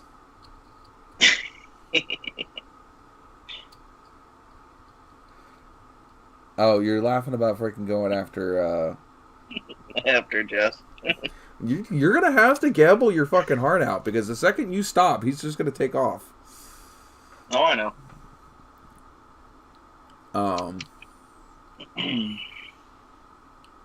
But yeah, I used to do all of that. I used to highly detail my models back then, like do the whole, like run the wires through the race cars and stuff and zip tie it to the roll bars and all that stuff. So now that I have access to all the nice parts, I definitely don't want to build any of these models box stock. As much scale detail as I can to them without them looking out of scale. That's the hard part, is being able to add detail without it looking too big or too small for the scale that you're working in. It's very easy to add wires that are way too big. I mean, yeah, wires run there, but, you're not running 0 gauge wire through the whole fucking car. Yeah. So, yeah, it's kind of hard. Happy New Year, Kat. We, I don't know if you're popping up on me. Yeah, I don't know if she's popping up in here or not. We have some more testing to do if she does. Yeah. She heard us talking about her Vruck. That's what it was. Exactly. That's what it was. And we still only have 2 likes. Brad, did you hit the like button in the video? I've hit the like button like 7 times. Why does it keep popping out? Now it's 3.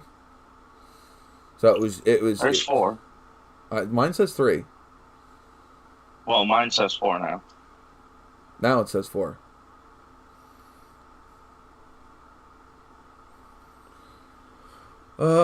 Dad is on the mic on the game, so it would be annoying, yeah. Well, we figured out that we have issues with the new, and now your screen got all weird and small, Brad. Yeah. Oh, now you're really small. What? I think it has to do with your connection. It makes if you get it, now you're big again. What did you do? My phone's being retarded. Now, we don't say that. It's mentally handicapped. Okay, it's mentally handicapped. I'm going to move it back. Maybe being too close to me is messing with it. Keeps adjusting the camera. Maybe. It could be your internet signal, too. Hey, talking about the Vruck, why wasn't I informed?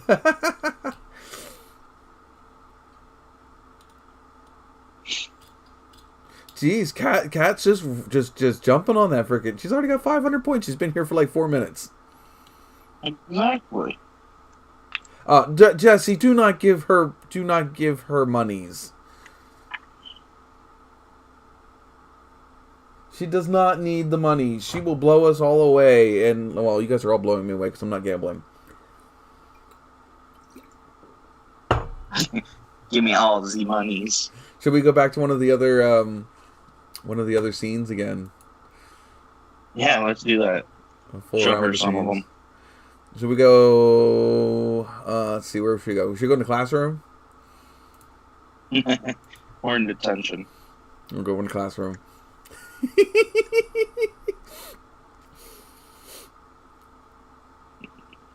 You didn't lose last year. You were still in the top 5. You just didn't get the top because Jesse just creamed you the last 3 shows because you didn't show. You see, it's no rest for the wicked. Somebody's literally waiting to jump in your abandoned seat.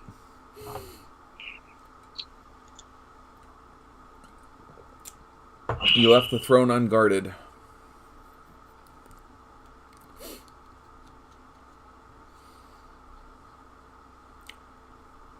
See, I think I want to go back to the bar. It's small though. Yeah, that one's way too far away. I wish I could make the bar bigger. The seed ones are always nice, but the bar ones are always so far away. That one's not too bad. It moved me. I'm all the way down on the end now. How do I get it to change me back to the middle again?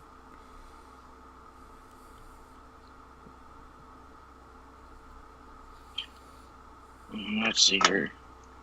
You do have a stick shift thing, so yeah, I guess you are winning in the long run anyway. Alright, Jesse, you're not capitalizing garage, you're leaving it lowercase. Yeah, they're a stickler for making sure it's exactly the way it is. Yeah, so that's the issue, Jess. I think Cap's gambling too much. How's that cup of coffee in front of you there, Brad? Swimmingly perfect. I've got a big old paper cup over here. Let's try a different one. That's obviously a coffee barista bar. Yeah. There's another bar one, I thought. Coffee shop, conference room, dining room, dinner, another coffee shop. They're calling this a bar. I don't know, that's a weird looking bar. So I would have thought this would have been a bar, but it's a coffee shop. See if this works for him this time. It's on cooldown for 18 seconds. How about the lodge? How about the lodge? You like the lodge? Oh, that's nice. I don't know, right? That falls into what's sitting outside my house right now. We don't have snow here. Snow. We didn't get snow here. We got fucking rain. Oh, I had that for 2-3 days. Yeah, I had a little bit of snow this morning, but not enough to stay around.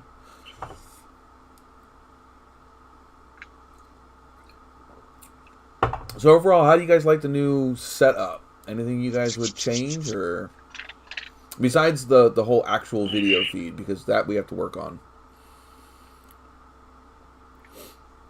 I need more people to show up for co-hosting to work on that.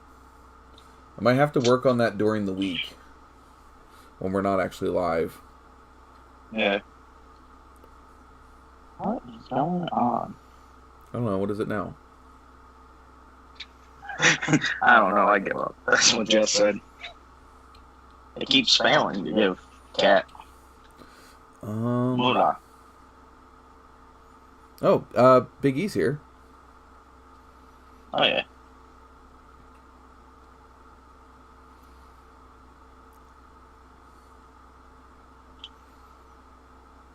Is her question different than what?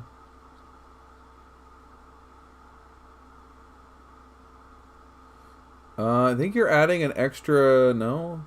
Katairna. Katar apostrophe S. Yeah, I have no idea why. The only thing I can think of is do what I do and just literally like select her name and copy and paste it. That's what I do. That'd be easy to do. Wait, now she's only at 400? Did she lose money somewhere? I don't know. Hold on. She might have lost money with the poisonous frog thing. Did she join Heist? Yeah, she did.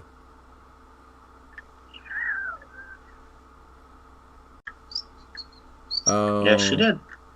So yeah, Poisonous Heist took her. Mola. Yeah. So I got a bigger tip cup. I made the Stream Boss bigger, which somebody needs to kick me off the Stream Boss. I can't be my own Stream Boss. That's not fair. I tried. How did you try? I would say you only need to donate $1. Somebody needs to donate $1. Kick me off. I tried. Streamlabs does not take my card. What about the Super Chat?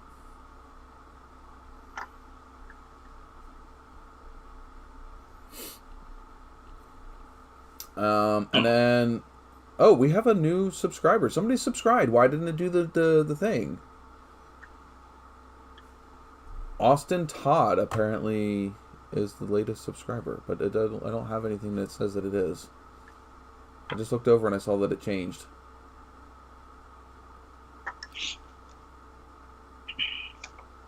We are up to 2,880 subscribers. Give or take 10. Because it doesn't show it to the 10th.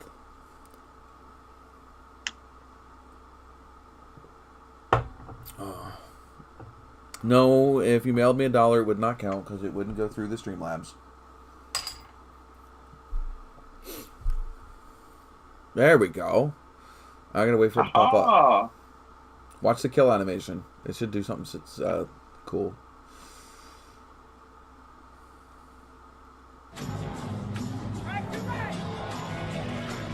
I missed it.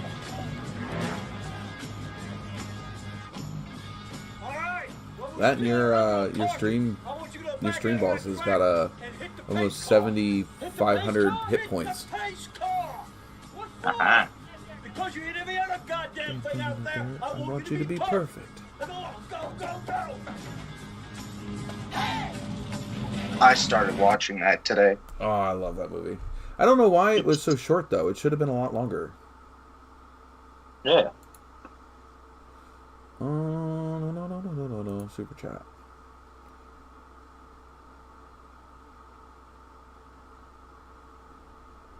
Yeah, I don't know why it was so short. Okay, so I'm all dark. Okay, it works though. Oh, hi! You've joined the table. Yeah, I have. This is interesting. Well, I also want to play. I wanted to play with this because this is. You know what an NDI source is? Do I know what it is? Sorry. An NDI source. I do not. No. It literally takes the video source that the web page uses and snags it and puts it in my OBS. So I'm not screen capturing this. This isn't like a screen capture from, like where I would just like take a picture off of my computer screen and then broadcast that into my Streamlabs. This is actually taking the raw video source straight out of Skype. Fair. So it's a little funky, and I'm trying to get it to the point that where it would show all of us on screen. But I've been having issues with it. So That's fair. I'm gonna go to speaker view and see if this works. I'm gonna have to change the NDI source.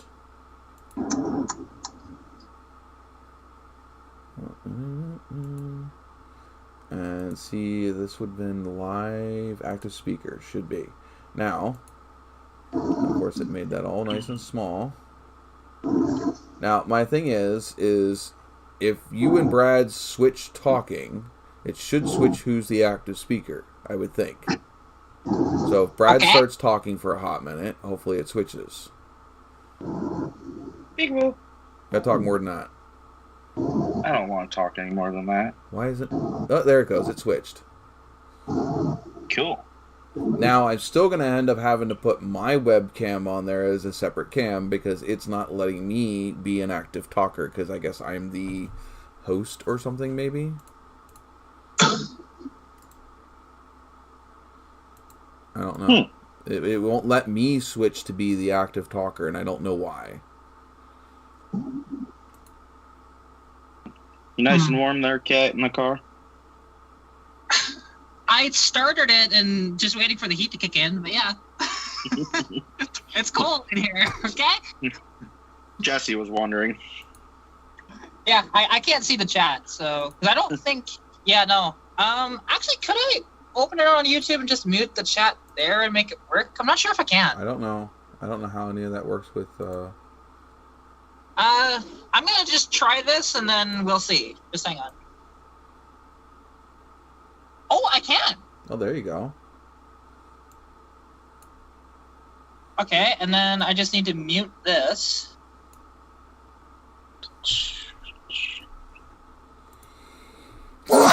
Alright, so if I leave myself up here at the top corner, and then you guys, whoever's not talking won't be shown, whoever's talking will end up being shown. And there is options for you guys to use that background filter. So, like, Brad, if you don't like your background, you could go in there and give yourself a green screen background if you wanted to. Which is why I told you, like, before the live stream, to play with it a little bit to see which ones you liked. Because there is more options. Make myself a little bigger. Well, the problem is, I can... not speaker, camera. Webcam settings. Okay, there we go. I can make that work now. Cool. Camera control. I can zoom in. So am I still on stream or no? You're still on stream. You're just not the active speaker, so you're not up on. Like. Oh, okay. I got it. So yeah, how it works is just like who's ever talking the most, and then they're. Yeah. Okay, yeah, it's exactly like that. Okay, cool. Yep, that's what I was hoping would work. Ugh. Alright, so I made myself a little bigger. It seems like my camera's being... Latency's a little weird. That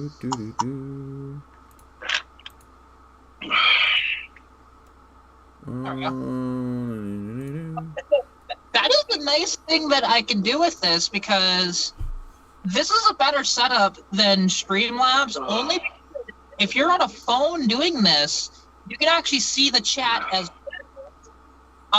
comparative to before, where I'd have to have a different device to see the chat and do it at the same time. Yeah. And I don't know how it works on the phone. I haven't done it on the phone. Is that Lipton green tea brand, Brad? It is Lipton green tea, and the flavor is pineapple mango. See. Now, if you were back when Big E was on live stream all the time, you would know that was the empty bottle that Big E always had when we went to What's in the Cup. It would always be empty. Yep. And halfway through the live stream, he would get bored and start playing video games while he was on the podcast. Nice. And yeah, so I will say one thing: if you're deciding to get a Fox Body Mustang with the 200 inline 6 and you want a T5 manual swap it, it's worth it, but also not, because of how much work you gotta do is insane. Yeah. To be honest. Like, I detailed a lot of that in the video, but I just got so tired that I started omitting a bunch of details in the video. I do that all the... Like, you'll see a lot of my videos. I'll have so much enthusiasm at the beginning of the video, and then by the time we get to the end, it's just like, I just want to wrap this video up. Oh, for sure. Like, and that one was the same way. Because how I was, like, at the beginning, it was just very detail-oriented and whatever, and then... by the end of it, like, yeah, I was just, like, skipping points, to be honest. Because the one thing is, I had to combine so many different parts that were never intended to go together. Like, the transmission that would have been available in this car was not a T5 for the manual, was actually an S-Rod. All right. So, the single rod overdrive, basically, is what it means. And so that's a 4-speed, with overdrive. This is a 5-speed that's 5th is overdrive. But basically, so we took 1966 Mustang bell housing from a 200. The clutch fork was from a 67. Then there was the adapter plate to actually bolt it to the transmission. So that was just a custom thing from California Pony Cars. Then the clutch was just straight up from Rock Auto. That wasn't a big deal. Clutch cable, again, was Rock Auto. But we actually had to modify the clutch fork, not once, but twice, because at one point, because the original clutch fork didn't pivot the correct way. We just could not make it work at all. So we actually chopped it up and took a stock Fox body fork and basically put the center of the 66 or 67 fork into that, and then had the two ends from the Fox body, right? So it was, Fox body, first gen Fox body for that clutch fork. Right. And then something that I didn't really mention in the video till way at the end, because I didn't realize that I didn't talk about it, was that when we first put it in, the geometry of the clutch fork was dreadful. And so, pushing on the clutch, it felt like I had a racing clutch in the damn truck, in the car. It was just dreadful. So, had to actually extend the fork out, which we used the bits of the clutch fork that was cut up to do that, and then drilled a couple holes so we can actually mount the clutch cable to that. And even underneath, the only thing that's actually holding that clutch cable from not falling out is a U-bolt that's very small with two little nuts on the bottom of it, and that's it, to the transmission cross member. So it's a little sketchy, huh? But it works? It works. It hasn't. I've bang shifted and I've gone really hard on the clutch cable. It hasn't moved. I watched a few of your. I didn't watch the full swap, but I've watched a few of the other shorter videos that you put out. There was a time lapse of you guys putting the top half of the all the wires and shit back in, and then there was the one where you were shifting the gears. Yeah, oh yeah, and that one, because it was really fun, and something that I never thought I'd ever say with this car, with this setup in it. I mean, yes, I have 355 limited slip out back with the 8.8 rear end, and I have this T5 now, but nothing else has really changed drastically with the car, other than those two things. I thought the paint would add 50 horsepower. You'd think, but unfortunately, no, it doesn't. I completely patinaed out new trunklet now. Yeah, I saw that. It's nothing but patina. It's fantastic. I love it. Oh, that's all rust? I thought that was paint. I thought it was a brown trunklet. Yeah, no, that was not paint. That was literally surface rust, completely. Well, why did you get rid of the old one? Because it was rusty as all hell and dented and all. It was letting water into the trunk. So yeah, that sounds like a. No, it's not. And I have actually, you might pick it up on camera here. I'm having an electrical issue with my brake lights right now, because the passenger side one works just fine. You can see that collapsed sun in behind me. It's very bright. Yeah. But I will press the brake here. It gets slightly brighter and then dims a little bit, because on the driver's side, it is cutting out and staying off until I let off of it again. That's a weird issue. You have to go back there with a multimeter and see what it's doing. Yeah, I haven't done that yet. I was just diagnosing it my own sort of way to see, hey, could this work? Because there's this there's a cable that's run from the tail lights all the way to the negative side of the brake switch. So I was just saying, you know what? Let's see what happens if... So the brake switch grounds it out.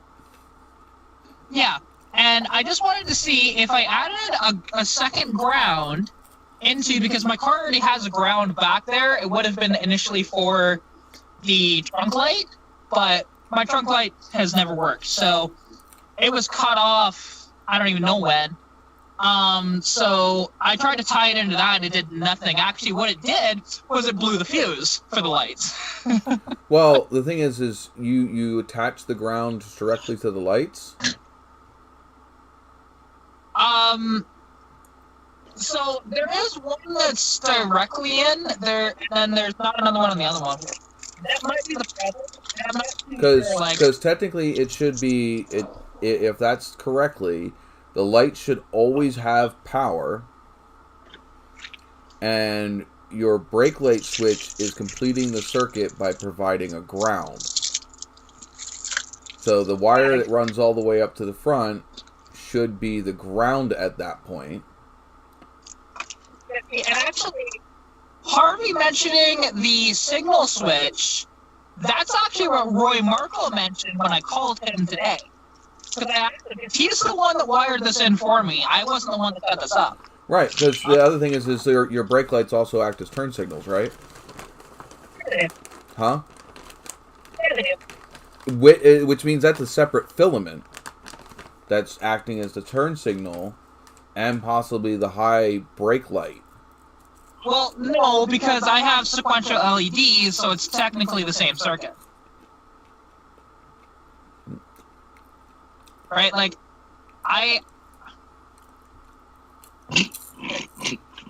have, so like, in the back of the car, like, I mean, you might, here, if I turn off the lights here, really quick, it's gonna get a little dark in the I'm only going off of whatever she said.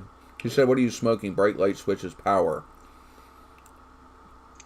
Which means that the brake lights would be grounded, and when you push the brake pedal down, it's adding power to the circuit. Yeah, see, I guess you can't really see that on the there, so I'll just turn these back on. Because yeah, like I have these sequential LEDs out back. There's a quick little clip actually of what's happening on my YouTube channel. Yeah. Of that happening of where it cuts out.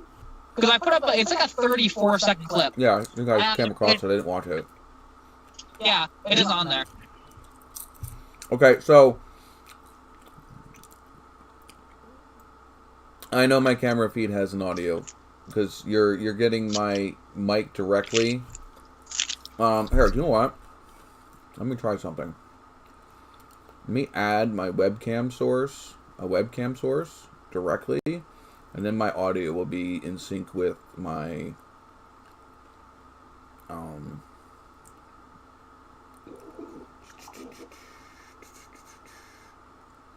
And the only reason why I know, like, that it's not the brake switch itself that's causing the issues with my one tail light, it is because it doesn't do the same thing. Oh. I'm gonna guess that it has something to do with it needing to be ground, like to have a ground on it potentially. I don't know. I should also speak to the guy that actually does guide these things to ask him, because yeah, it's pretty confusing and I don't understand why. Because the only issue I had for a little bit was when I press the brakes, there's a delay and they cut out for a second and then come back on. You know, and I've had that, and that's been livable. That's whatever. It's annoying, but it is what it is. Not a big deal.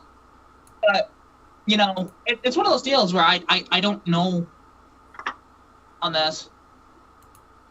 And that's true. Like, most LEDs need more grounds, and this one has two, I believe, but it might need a third. So that's something that I'm going to investigate probably tomorrow, most likely. But I mean, something I did today actually that was, you know, successful because, you know, blowing a fuse sucked. And what was funny is I couldn't find my fuses around. So I said, screw it. I took my dad's car, drove up to where my parts car is and stole a fuse out of that.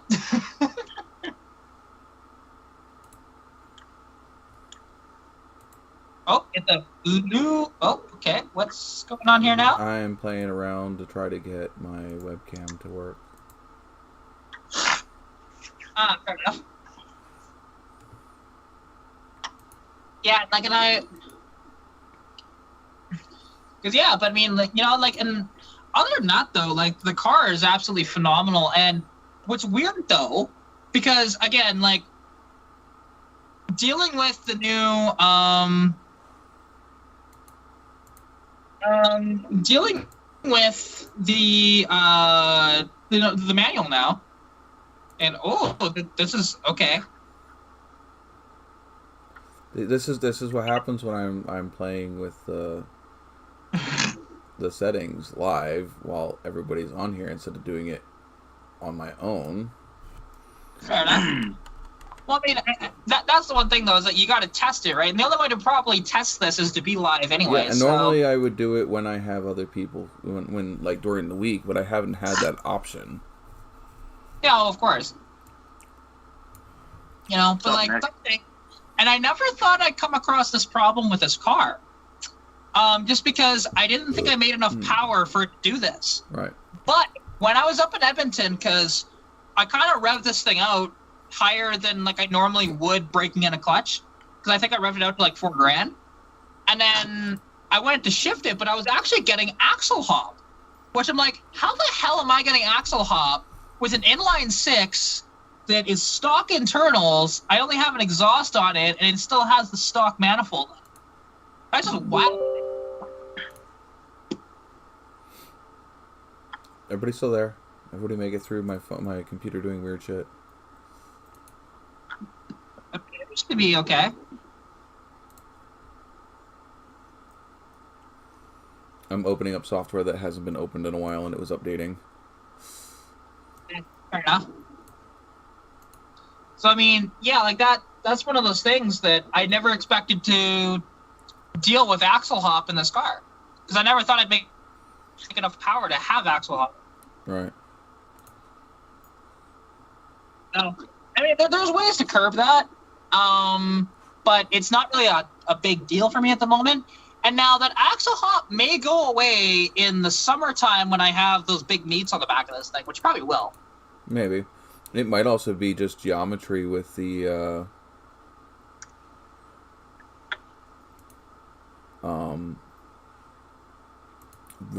with the way the new axle is sitting in the back of the car.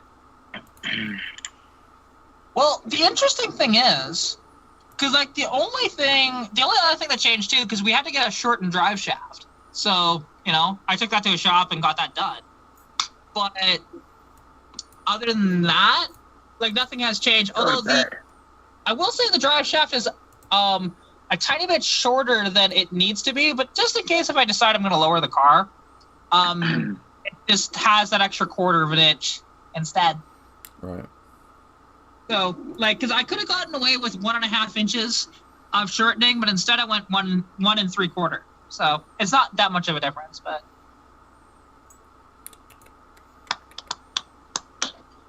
But yeah, no, and it's nice because, like, with this T5, and basically, because before with the 355s and the C4 in this thing, I was getting like 22 imperial miles per gallon, which I think is like 18-ish US miles per gallon. But now it seems like I'm getting well over 30 miles per gallon, which is fantastic. I love it. You know, just adding 2 gears. It's a wonderful thing.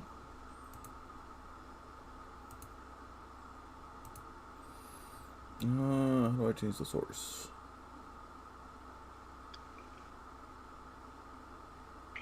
There it is.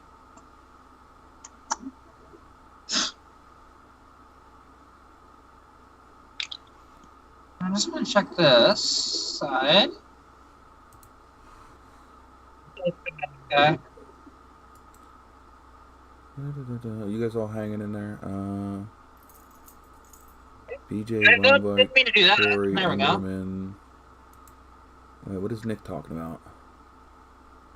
He's talking about there's 2 cars heading down to the Freedom Factory in Sweet. February. Oh, I want to check that out when he gets to that. Alright, I need to get rid of this source so that way hopefully it shows up over here.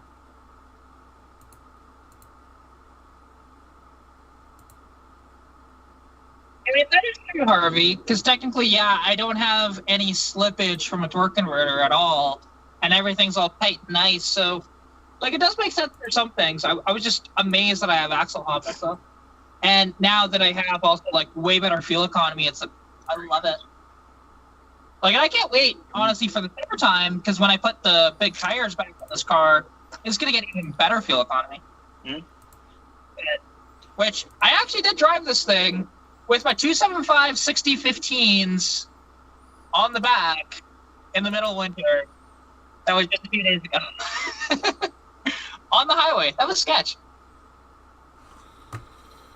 Oy, phooey.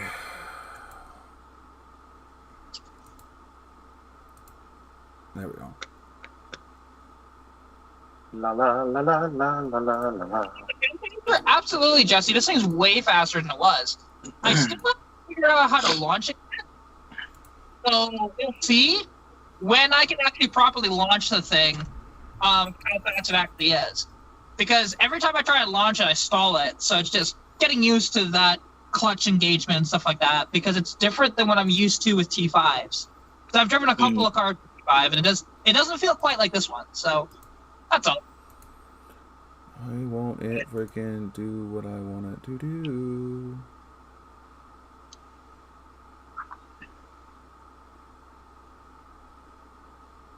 Sorry, I'm just frustrated with what I'm trying to do here. It's a lot to go all the way down there. What? Yeah. Nick said So, not even he like would be there, but looking at a 6K trip. $6,000 to go? Yeah. For loading up a car and hauling down. Well, if he's already going with other people, it shouldn't cost him that much for him to go. Unless he's talking about taking his car. Him taking a car, because the two cars that are going are the owners. Right, but it doesn't mean driving them. I would still tag along. I mean, if you had the ability to tag along, I would. I mean, that'd be a fucking incredible-ass freaking adventure.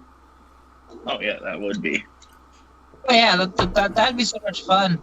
And, okay, yeah, Harvey, actually, come to think of it, the road was slippery, so maybe it's just that, too. I never even considered that, because it's not like there was ice, it was just wet. But it might be that. Just surprising, that's all. And yeah, I mean, I would love to throw a turbo on this car, and that'll eventually happen. More than likely turbo. Maybe supercharger, but we'll see. Most likely turbo, though, because it's just easier.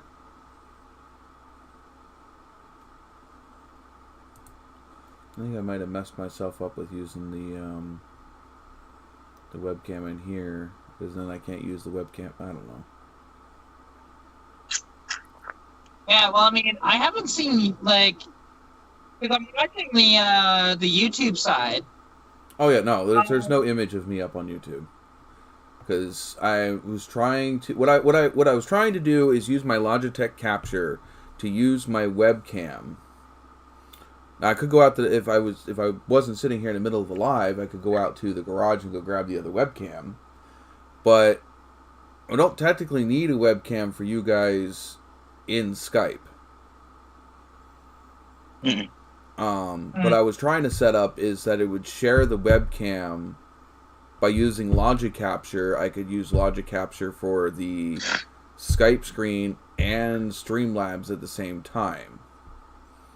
So you would both be getting the same feed. The reason I was behind on the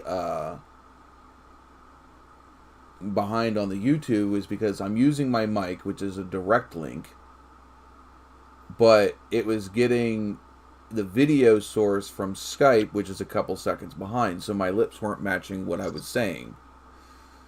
Because the mic was real up to date now, and technically the NDI source is like a second or two behind. That's fair. But I can put I can add that webcam source back in. I might play with that later.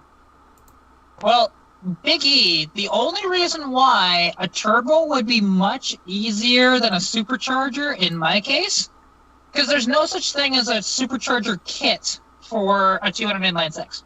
Doesn't exist. Oh, Pro Charger. But again, it's not designed for this. You have to make your own brackets and stuff like that to actually bolt it on. So regardless, actually, the turbo is easier because you just have to, you have to fab up your own sort of header that way. But that's a little easier than trying to figure out the belt alignment and stuff like that of a supercharger. And there's not a lot of room even between actually my rad and my engine, to be honest. So there's that. Harvey, no. Nobody makes one that works like that. It's any one I've seen is completely custom done. Like, there is a few things from Australia for these, yes, but not like that. And to be honest, like, it's interesting because even there's a couple of headers online, but actually the best one turns out is the cheap eBay header. You can pick it up. It's like $250. It's a dual exhaust header, and yeah, apparently it's the best quality of them all. So it's one of those deals, and like, honestly, the dream would be on this to go with get one of the cross-flow heads from Australia, and because it will bolt on with modification to both the head and the block.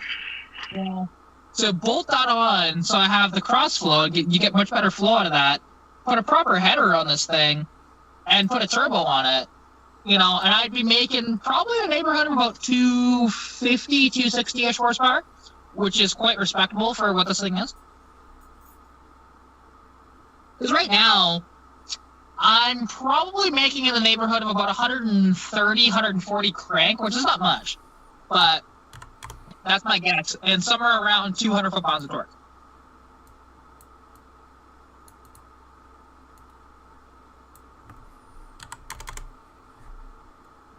That didn't help any.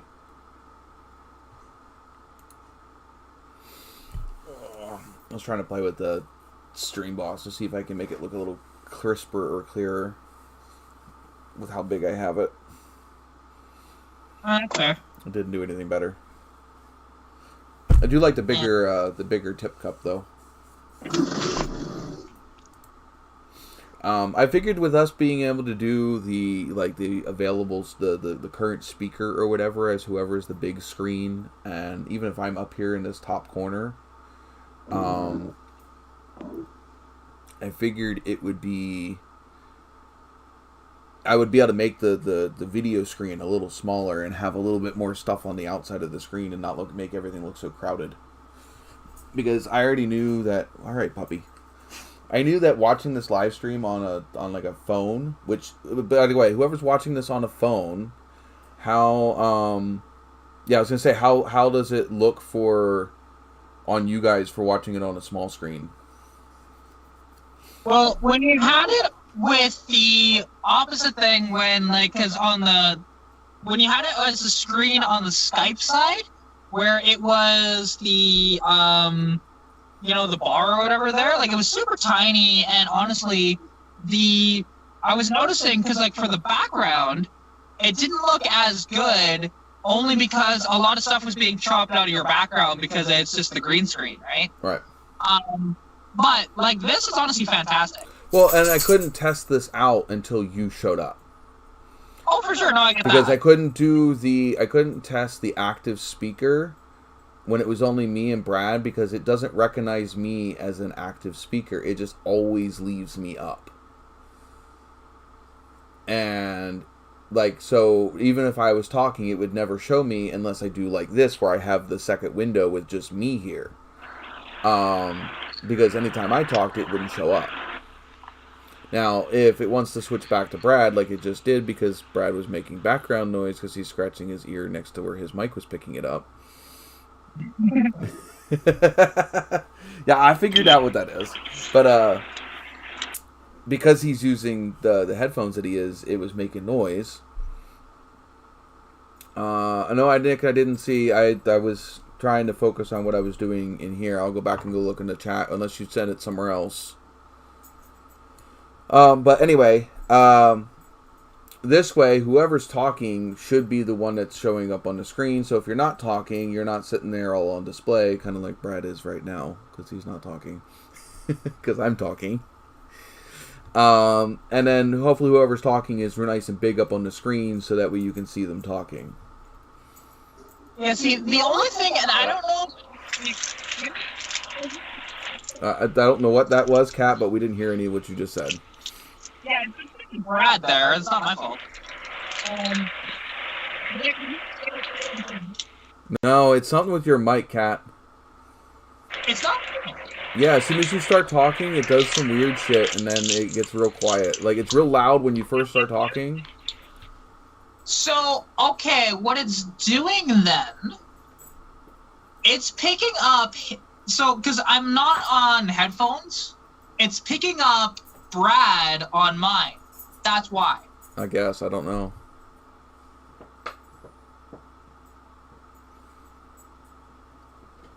Oh no, it's just fine right there. Yeah, so, I mean, that's what it was, because Bradley had his mic open, and mine, as soon as I talk, it was just doing a feedback loop. Yeah. And that's why. Yeah, Jesse says that Nick was asking, how do I get a sponsor for a race car? I have no idea. I don't know how to get sponsors from my own channel. And after, alright, so, this is something, I watch a YouTube channel, she is, what is her name? She's from down in... Would you take that out there? Don't bring it back in here. He's over here chewing on a freaking soda bottle. That you brought it back. Why are you chewing that in here? He just wants attention. That's what you want. He just wants attention. But anyway, the thing is the way sponsors work, unfortunately, is sponsors need to look at it. The money that they're going to give you, are they going to get that back out in what's the word I'm looking for? In exposure. They're literally paying you for exposure. So if you are not going to be able to get them the exposure for the amount of money that they are giving you, whether it's in product or in actual cash or whatever, then they're not going to do it. But with you going down to the Freedom Factory, you would be in front of a bunch of people, so that would weigh more. Like for me, I've only got my YouTube channel. So what do I have to weigh against? I get to weigh against how many views, the average views do my videos get? How many subscribers do I have? You know, that's what I have to bargain with. You, on the other hand, you would be putting their logo probably on your race car. And so their logo would be in front of, they would have to depend on how good are you on the track. How much track time are you actually going to be able to get to be in front of people to see their logo on your car. You know, so they're risk versus reward. They're looking at, well, how much am I risking by giving you money? Am I going to see a return? Yeah, like, I've been approached by a few different companies. They're all fairly small that have found my channel, but there's only one that I actually accepted, and it wasn't for monetary, though. It was just to basically keep their product and to kind of show it off, which is what I've done, and I will feature that in other videos because it's much more portable than the other one I have, because it's a battery charger / tester, which is an awesome thing to have. Yeah. And this one, it can charge basically anything. It can charge your lithium-ion batteries. It can do, like my Optima. It can do lead acid. It can do 6 volt. It can do 12. It's really nice actually, and it's got. I haven't played with the app yet, but there's actually an app where you can do smart charging with it too. Cool. Yeah, it's very neat. Trying to remember the exact name of it. There's a video on my channel. It's not very long. It's kind of a shitty video, but I was finally able to get it out because, for a while, I wasn't able to really get out much content because I could barely function. Yeah. All right. So, and this goes to. I'm going to do a word of caution here, and it's something that I have expressed not only on my YouTube channel but my Instagram and everything else. And this goes along with the sponsorship thing. So my YouTube channel that I watch called Leona's Workshop. She does like anime and video game resin figures. So she gets the resin cast figures, she glues them up, pins them together, basically like I do with my car models, but with figures. And so she has quite. I think she has like 80,000 subscribers. She's got a decent amount of subscribers, and she got an offer in her email. She obviously didn't mention what the company's name was or anything, but she got an offer in her email that if she did like a 30-second spot in one of her videos, they would sponsor that video and give her X amount of dollars. And this is a scam that hit the automotive community like a couple years ago. Troy Sowers, Match Check Vids, and I think a few others. I think Send It Steve got hit too, where they almost lost their channels. But it's a little different this time. This time, if you're seeing, this time their deal is they like change your channel over to Elon Musk and talking about some cryptocurrency thing. So if you see any channels that are doing a live stream for cryptocurrency with Elon Musk or Tesla as their whatever, they're probably a regular channel that got hijacked. And probably a channel that you probably follow or is of like content of something that you watch. But anyway, she went in and she started talking to these people to negotiate the sponsorship. And they sent her an email link. Where am I getting this awesome static from? I don't know. I think it's Brad's. Yeah, it's Brad. I was trying to tell you guys that's from him, but you guys I can see when he talks, his little thing lights up white. But anyway, so they sent him a link. They sent her a link for I think it was some video content that she would use for putting in her video, and some like a terms and agreement form and some other things. It was a zip file, and as soon as she opened it, it hacked her account. And also they immediately stopped talking to her. She lost her account for like 5 days. That literally got taken down. Her subscribers literally started bleeding, like not like me bleeding, but like they started falling off, because I mean, if I saw I'm subscribed to some channel talking about cryptocurrency that I didn't subscribe to, I'm going to unsubscribe to it too, not realizing that it was a subscriber that I actually liked, got hacked. But they literally deleted all of her videos, put up all these other videos, changed her banner, changed her name, did all these things, basically converted her channel completely over. And then used her subscriber base to broadcast their crap out. Yeah, there is a thing, because I have been approached by different companies, whatever else like that, and there is some that are 100% fake, and sometimes it's harder to spot, though, because there was one where it seemed real. Well, that's what she said. This one seemed absolutely legit. Yeah. Oh yeah, because they wanted to advertise. Now, it's interesting that they wanted to advertise this on my channel, but I kind of investigated and realized this isn't real. Mm-hmm. But they wanted to advertise a browser extension for gamers. I'm like, okay, this is interesting. Look into research, it. Right. But they weren't them, or the countless ones I've gotten on Instagram that are all fake, because it's Instagram. Where they'll say, hey, look, DM this specific page so that, to be in the sponsorship or whatever.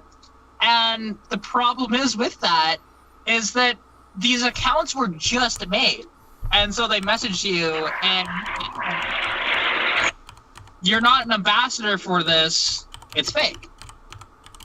Now, and like, because something that I would like to, and because I noticed that it was Dan's garage actually that he actually did a giveaway on his channel before Christmas for Oxedo lighting, which you may have seen them actually pop up a bit. And actually, that was all legit. I won the headlights that are going to go in my dad's Magnum. All right. Cool. But it was interesting because, like, I would like to work with them and do something like that on my channel too. That'd be neat. But you know, I'm not sure if I'm big enough yet, though. Yeah. I certainly get the views though, but I don't get as many subscribers. Like, I don't have the subscriber base yet, so.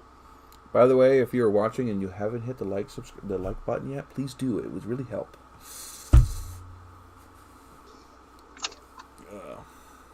Kat, I already know you said you already did. I think you did. Yeah,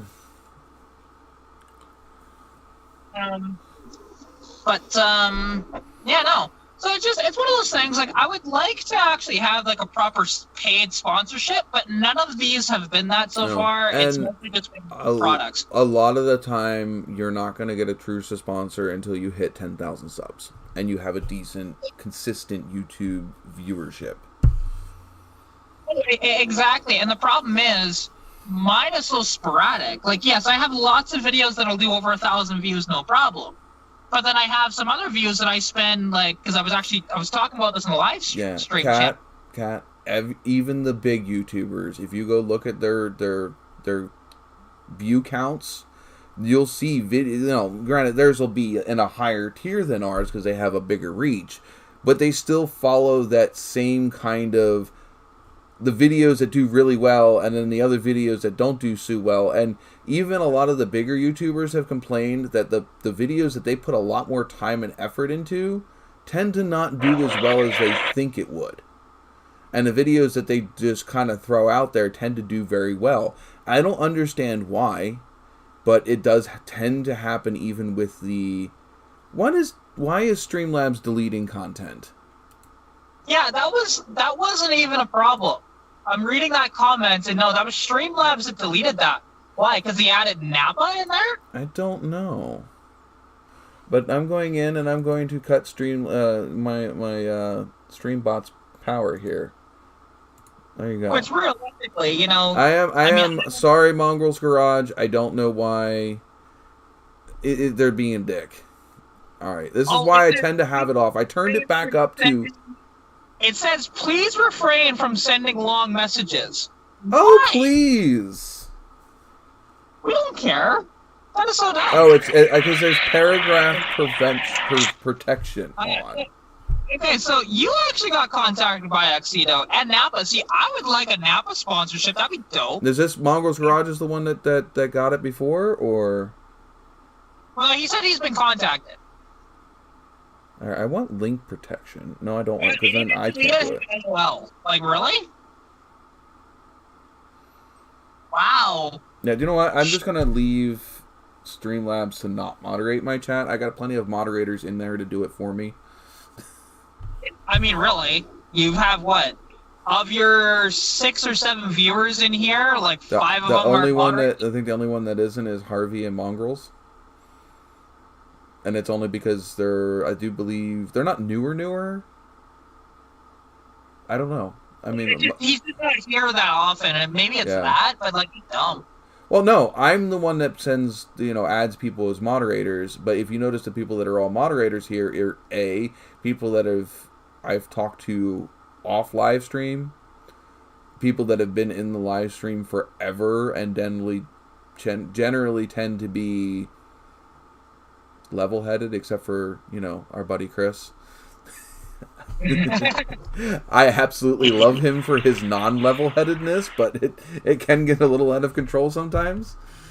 Oh, I need another beer. I need to finish this one and go get another one. But anyway, so so most of the people that I have moderators here have either been here forever, or I know off of off of social media.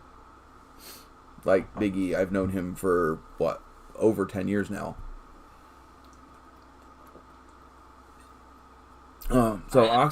Mongrels was saying brake caliper tool from Napa, and that's the LED headlight company, isn't it?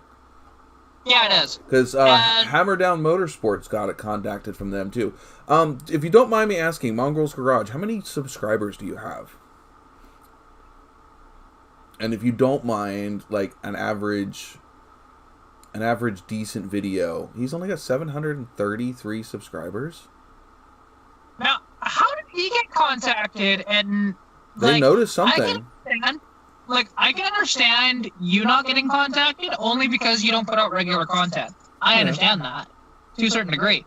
But I do have almost 3,000 subs though. That's true. But they'll also look at how many uploads you do a week too, right? Right. I think they look more at how many views you get in a week, not necessarily uploads. True. But still, they'll also look at newer uploads and how much you've done though too. Mm-hmm. They don't just look at views. They will look at I have done almost 1 to 2 a month in the last 8 months, which is a lot more than I have used to been doing. True. The only reason I haven't done any recently is because it's been too fucking cold outside and I ran out of money. That's a mood. Trust me, I get it. It's just too, like, the garage is too fucking cold. But like I said, I've also have overextended my budget, and YouTube did not.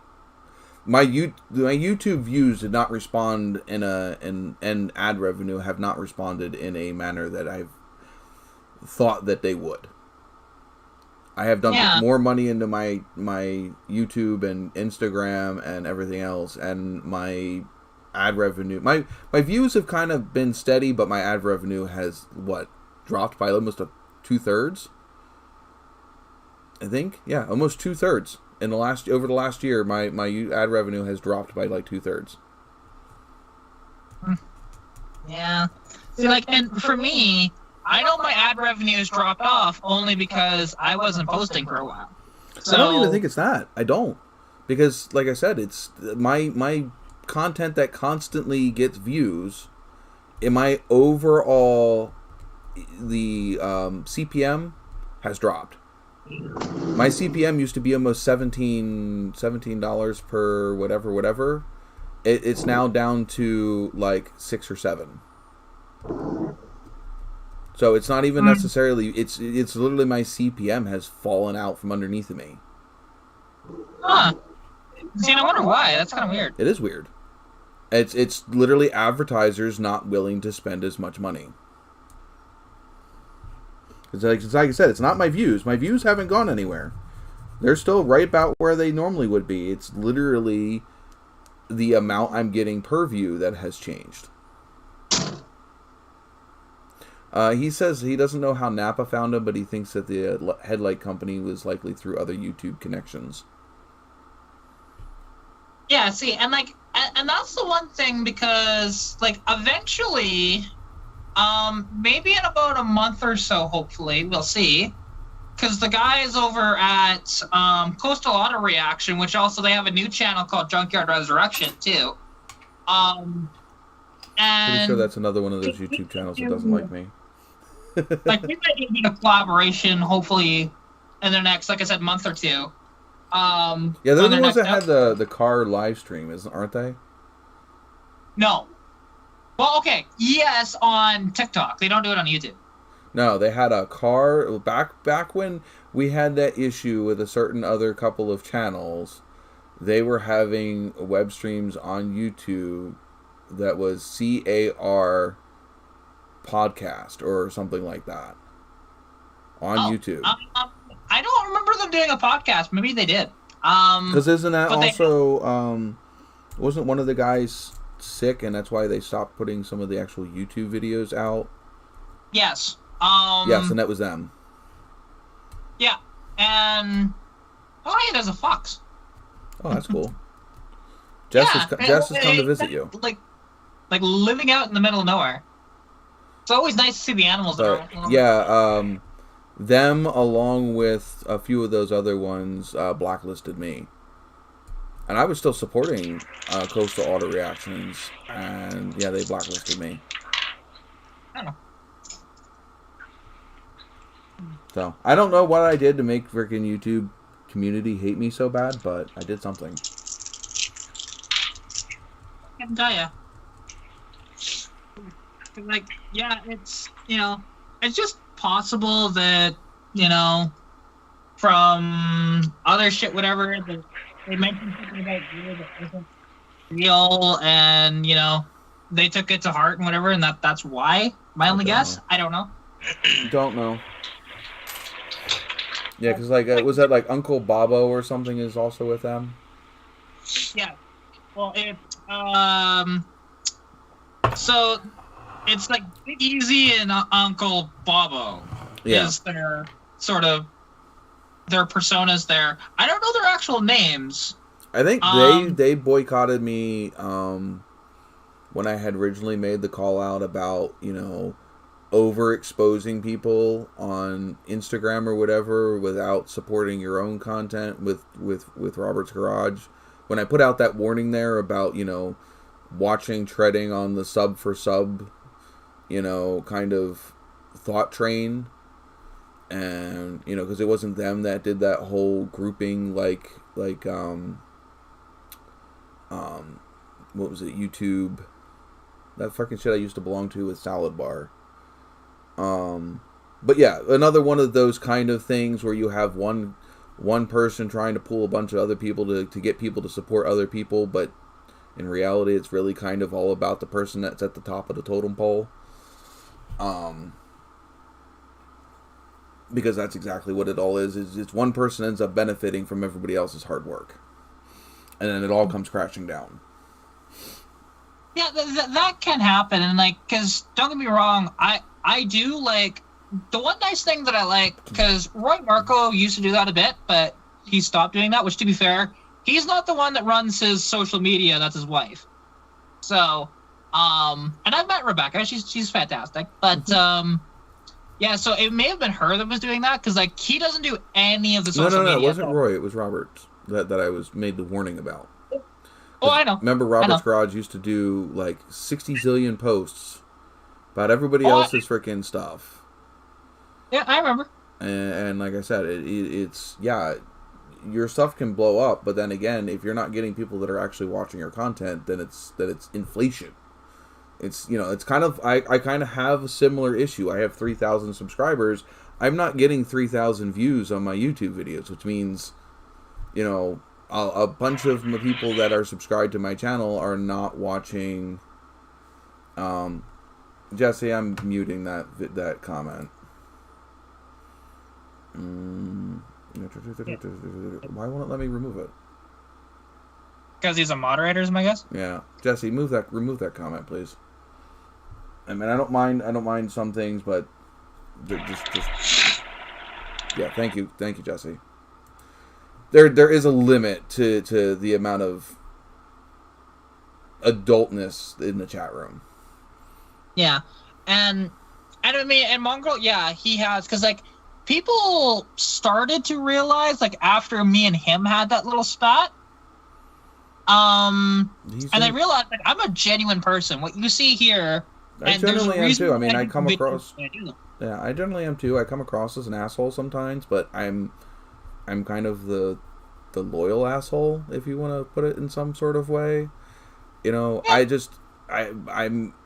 I come off abrasive, but I'm not. You know, it's just the way that I am. It's okay, Jesse. It's we all get comfortable sometimes. Yeah. And, you know, it's one of those things, though, because, like, even today, it's kind of funny. I got called out by just some random guy on Facebook, right, talking about my... Was that the comment about... I just posted, I think it was earlier today, or maybe it was last night, I can't remember. But basically that I put out a video of... It was kind of just showcasing the sort of stuff with the car really quick. Kind of... The first about 3.5 minutes of the video is actually terrible. I hate that portion of the video. Was it the one where you were talking about all of the mods that aren't mods or whatever, where you were talking about the patina on your car or something?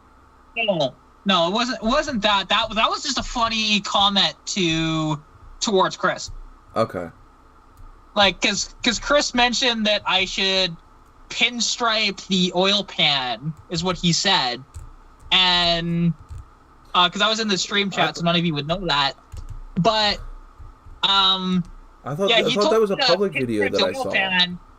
To have more, character to the car. And so I just posted this video where I'm just pointing out all the patina. Yeah, I thought that was a public video for some reason. I thought I watched that somewhere publicly. I didn't realize I watched that in the live stream chat. Oh, no, I did put it on YouTube, and I believe I put it on TikTok as well. But yeah, I thought I found it somewhere. It was it was just funny, because it just looked like, yeah. Did it do okay?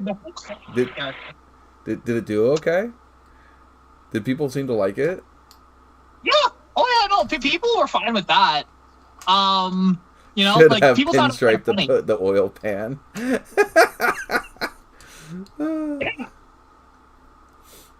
Yeah. And it was so funny. And no, Harvey, I was talking about, so the video that I was initially talking about before that portion there, was my last video that I just put out of. Basically, it's showcasing the sort of mods that we just did to the car and, even the new trunk lid, but then also showing a clip of me driving the car. So, and Cat, we lost you again for some reason. That's in that video. So, just a little teaser, right? Yeah. And none of us heard that, Cat. No, because damn you, Bradley, and your mic.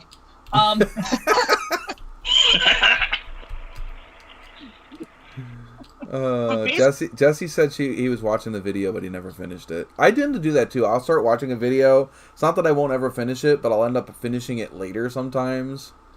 So yeah, I tend to. Sometimes I forget that I was watching a video, and then I'll come back to it 2 days later and be like, oh yeah, that's right, I was in the middle of watching this.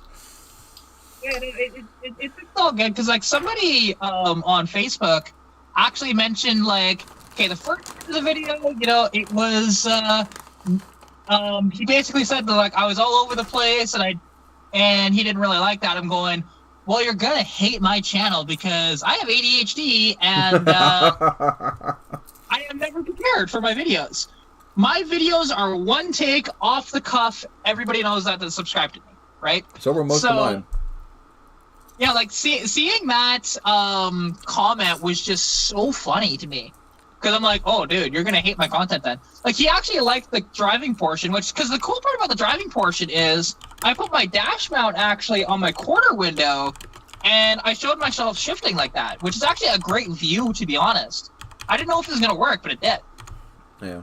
So I'll have to do that more in the future. I will have more driving clips, but... Mongrel says his are heavily edited most of the time. I'm not saying that mine aren't heavily. I normally start out with 2... And I'm making a bunch of noise with this freaking bag. Should not do that. I should know better. I normally start out with 2.5 hours worth of footage that I end up cutting out most of it.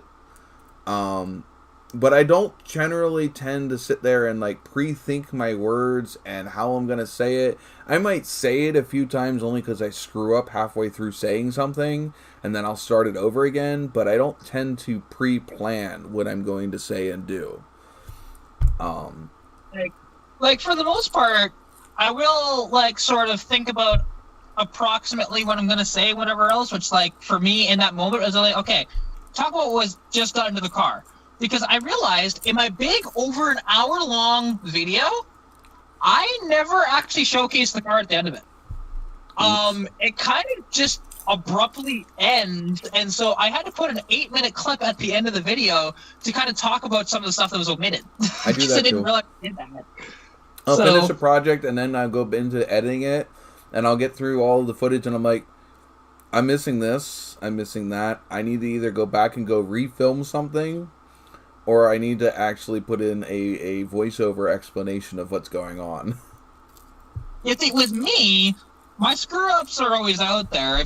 If I screw up, hey, look, it's out there. Unless it's something really bad, then I won't put it up. But genuinely, usually, oh yeah, it goes on YouTube. I don't care. If I'm missing an outro, I'll go film one. Yeah. If I get into the editing room and I realize that I never showed off the end product, I'll go out there and go film it. or at least pull pictures, because that's a lot of the times when I'm sending you stuff in the live stream chat on Facebook, a lot of that is also footage that I'm going to use, whether it's the pictures or whatever, and it's my way of getting feedback as I'm going through it, but also forcing myself to record progress. Yeah, see, Mongrel, I kind of remember that video, actually, of you doing that. He turned his Camaro into a Fireball. You cannot... Yeah, that's not how you get a Pontiac Firebird. It's not how you do it. Yeah, because if I remember correctly, he was LS swapping it, and there was something wrong with the wiring, and it just lit up. Yeah. Okay. Does anybody need a quick break? No? I need a quick break. I'll be right back. And, all right. And I have a cool thing now. Ready? 3, 2, 1.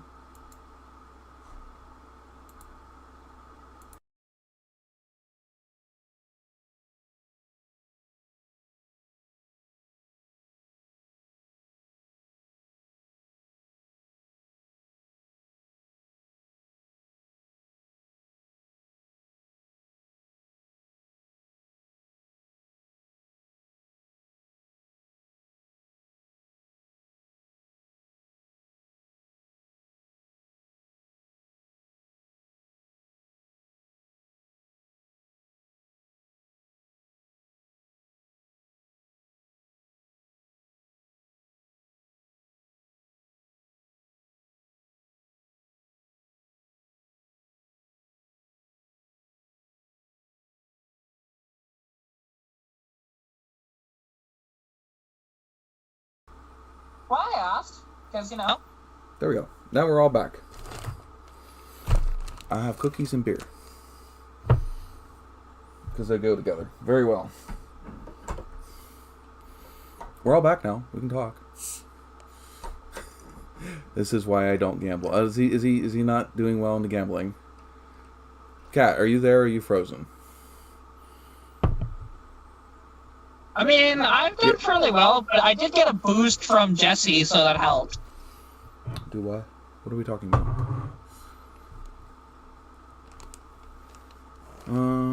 Phoenix, completely different car. Yeah, I have the Phoenix. You did mention that, yeah, it was the LS swap, so that's what I thought, because it's one of the videos I remember on your channel, that way. Yeah. Because, I will admit, I haven't watched too much of your content. Will fully admit that. Even though, out of all the people here, he's the only one I've actually met. Well, and Roy Marco, but... Well, yeah, but Roy's not in here at the moment, so therefore... He could be. He pops in here in random freaking times all over the place. He does, yeah. And I wonder if it's him or if it's Rebecca, too. No, I don't know. It comes up his name, so I don't know. Oh, yeah, well, like I mentioned, though, Rebecca runs all of his social media. Yeah. So, and, like, there's this video, so it's kind of funny. He showed me a clip, and, like, I told him to upload it because it'd be freaking funny, and it's gonna go viral. Because his neighbor has this newer Challenger. It's a 392 Scat Pack, right? Cool car. It's blue. Automatic, I'm pretty sure. But anyways, it doesn't matter. So, there's one clip that he posted where the automatic start just wasn't working very well. So, he just posted that. It was kind of funny. But, yeah, then he showed me a clip where he was using the front splitter of the Challenger as a snowplow. And I'm like, that's going to go viral. Just post it. Like, because it will. Yeah, it's going to get hate. The video he posted has like 500,000 views. Like, it's just stupid, right? So it's like anything with the newer cars that way and it having a problem or kind of making fun of them is going to go insane. All right. I like how they were... Because so, when I pulled that brake thing earlier, I didn't realize that it didn't mute... That on the brake one, it didn't mute the desktop audio and the mic, which is where they can hear us from. But this time when I left, I muted both of those. So, although you and Brad could talk to each other, they couldn't hear you. Just like they couldn't hear my mic. Jesse was saying, "Oh, this time it also muted the audio. This time," I said, "Yeah, because I muted it. You know, what's the point of having a break screen? I wish what I need to do is I need to have it have some sort of music in the background instead of it just being dead silent. But you can't have chocolate chip cookie. It's not good for you. So I muted both of them when I left, like I do when we're on the intro screens or the countdown screens. Yeah. And last time I didn't. So yeah, that's why I guess you were trying to talk to the chat because they were chatting, and they couldn't hear you. I appreciate it, Mom Girl, and I mean, there will be a time because I don't actually frequent your area too often. But I will make a trip down to you at one point, and I will film your stuff. Guaranteed. And we'll do something together. So, I will guarantee you that. At some point. That will happen. Go to background noise like I did with the wait screen for the beginning. I'll probably come up with something else. Maybe what I'd like to do is get some, like, sounds of race cars going around a race car track. That'd be freaking pretty cool for a break. I don't know. Or just maybe some mellow music. You know, actually, what would be really cool for that is, okay, and I don't know if you can do this, but have it as a random sort of thing for any time you take a break. It could be NASCARs going around a track. I can't. It could be, can't do random. It's got to be something. It could be Formula One. You know, so that sort of thing. Yeah, no, I can't do random. It's got to be something that I literally put in. Lame. Well, I need to have a source. It needs to have a source to pull from. So unless there's a radio station or something that's broadcasting something that's random, just constant freaking race car noises all the time, you know, that it won't play anything monetizable, then I got to have a source. That's fair. I understand that. So, yeah.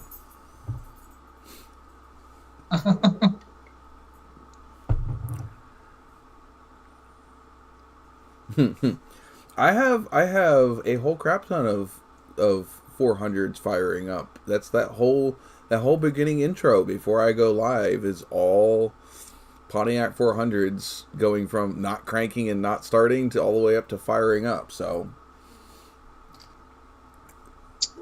well, hey, if have a waterfall sound. I was gonna say, it's, you know, too bad that my one video of this car firing up with no downpipe on it and it's just god awful loud. Too bad I actually talked in that video, because if not, that'd be a perfect freaking clip. You know how hard it was to try to find clips of people's 400s where they weren't talking through it? I even had to, and one of them has somebody talking, I think, like right at the end. Well, even like, it's like my car, I literally, like, in the video, I'm kind of yelling so my mic actually picks it up. And it's like, hey, look, she runs, and she's loud as fuck, is what I exactly said, just like that, right? And so, and it's just badass, though, because, like, I go around, I mean, obviously, it doesn't matter what car you have, if you run an open manifold and you rev it, you will get a backfire of fire just coming out of the manifold. It looks fantastic. Yeah. But, you know, it was just badass. Jesse says that way we all have to take a piss. He says have it waterfall sounds when I put it on the we'll be right back. Yeah, it'll considering we're sitting here for sometimes a good 5 hours if it's a good live stream and a good conversation. I'm sure people need to go take a piss break, but you guys can all just take your phones with you and go pee. I really can't. I have to, like, actually stop and go to the bathroom. Yeah, well, see, I don't. Usually, because I'm up here, I usually don't have that option, because that's, you know, and I'm using my phone. You're just the same thing. Yeah, you're the same thing as me. You would have to, like, turn off your camera and go away from the stream to go do your thing. It's the same thing as anybody else. You know, it's the same thing as me. But now I have our be right back freaking screen. I have other ones too. I have some other ones. I have, like, just social media that I could do. I have some other ones that aren't populated. And the screen is not ending. You don't need to leave. But yeah, there's some different other ones that I got things for, which is nice because I didn't have those before. And so actually something that I thought about, because I got your package the other day. Oh, you did? Sorry, excited. Yeah, on the tracking, it wasn't even a problem. They just marked it the wrong way. Oh, okay. But so I will say something though, because like you added a couple of things at the end, which is great. Honestly, I like that. However, I will mention, if your sticker happens to be bigger than mine, it's not going on my car. I did. I had those printed long before you ever got stickers, and I don't know if I don't know if those stickers would hold up on the outside in the weather. I mean, I don't know how well the one that was on the outside of the package fared, but the reason why I didn't go with those stickers again is I felt that they would fade or scratch really easy. That's fair. Like, it's just, I was just thinking about that because, like, because I wouldn't lie. Like, if people send me stickers, they're either going to go up on the glass in my room or they're going to go on my cars. Yeah, they're more of a plaster it on your fridge or your toolbox kind of sticker, not so much outside on the outside of your car, because I'm pretty sure they would deteriorate pretty quickly. Those ones that I sent you, those are original OG NOVAtazz stickers. They're not the ones that I was selling on Teespring, which were actual vinyl die-cut stickers, which would have survived outside. Yeah, because I will say there's only 2 that are actually bigger than mine, but it's just because of, one's Roy Marco. He's helped out a lot on my channel and stuff like that. He's almost a sponsor of your car. Well, like, I have, it's kind of funny because I have AMSOIL on the car, yet I don't run AMSOIL in the car, which is pretty funny. But, I might take the stickers off, I'll see. I ran a sponsor on my car once. It was the Nova, and I ran a sponsor on it once, and I never got anything out of the sponsorship, and so, it came off. Every time I needed to get something, it was all stuff for like tuners and stuff like that. The only thing that they had available for my car was to be able to convert my car into Lambo doors. Oh. And a Nova with Lambo doors would just look fucking stupid. Well, and that was the one thing actually, so with Oxedo, when I won that, I looked, hey, did they have anything for Fox Body Mustangs? Nope, they do not. So that's why my dad got a Christmas gift for me of new high beam bulbs that are actually so damn bright and actually, even though they're LEDs, produce enough heat that they actually have coolers built into them. Mm-hmm. Yeah, I was looking at those for my truck when I had my green truck. I need to get some sort of aftermarket headlight solution for the brown truck because the headlights, they're just horrible. Well, I mean, my dad needs new lenses and stuff like that too, but like, because these are just the bulbs. Yeah. And like, I was looking and so they said, because I won the on Dan's Garage, he did a giveaway where on Instagram and YouTube, where the top 3 people would win certain things, and I won the number 1 spot, so I could choose whatever I wanted to on the website. Right? So, and I chose that, which is 24,000 lumens. Jeez. It's a collapsed sun. Now, these are just the high beams. They're not the low beams, so don't worry about that. But I very rarely ever use my high beams because I always forget to turn them back off when people are coming at me. So I always... You would notice if they're not off. I just forget. No, it's not that I don't notice. I just forget. It's the ADHD part. Well, okay. I only forget in my Fox Body because the light on my dash doesn't work to say that they're on. I never look at my dash, so I don't know. I'm always looking out the window, and I just get used to them being on, and then forget that, oh wait, that's high beams. Well, girl, it's not just that. They're also scratched to shit and actually cracked, so that's the problem. It's not just wet sanding them would help, but they need to be replaced, regardless. Yeah, mine are... I don't like the aftermarket lens. A lot of the aftermarket lenses for the Dodge trucks, they actually make putting the headlight bulbs in and out even more of a pain in the ass. But I also would like something brighter than what comes in those trucks from factory. I don't like the yellow old school halogen look. Didn't even run those in my Nova. Even when I ran my Nova as a daily driver, I ran the Silverlight solid beam headlights. The real bright ones. They're still glass beam bulb, but they were super bright. Yeah, see, like, this thing, because I run Phillips bulbs in this one, actually, with white light versus yellow. They're not that much bigger because they're still, or not that much brighter because they're still halogens and they're still sealed beams, but they are better than the Sylvania yellows for sure. Yeah, mine were, HIDs? Sylvania? It was the at the time, it was the brightest sealed glass bulb that you could put on that car. So I guess they were. Can you even still get round beam headlights in a freaking parts store anymore? What do you mean round, like the actual solid glass big bulb?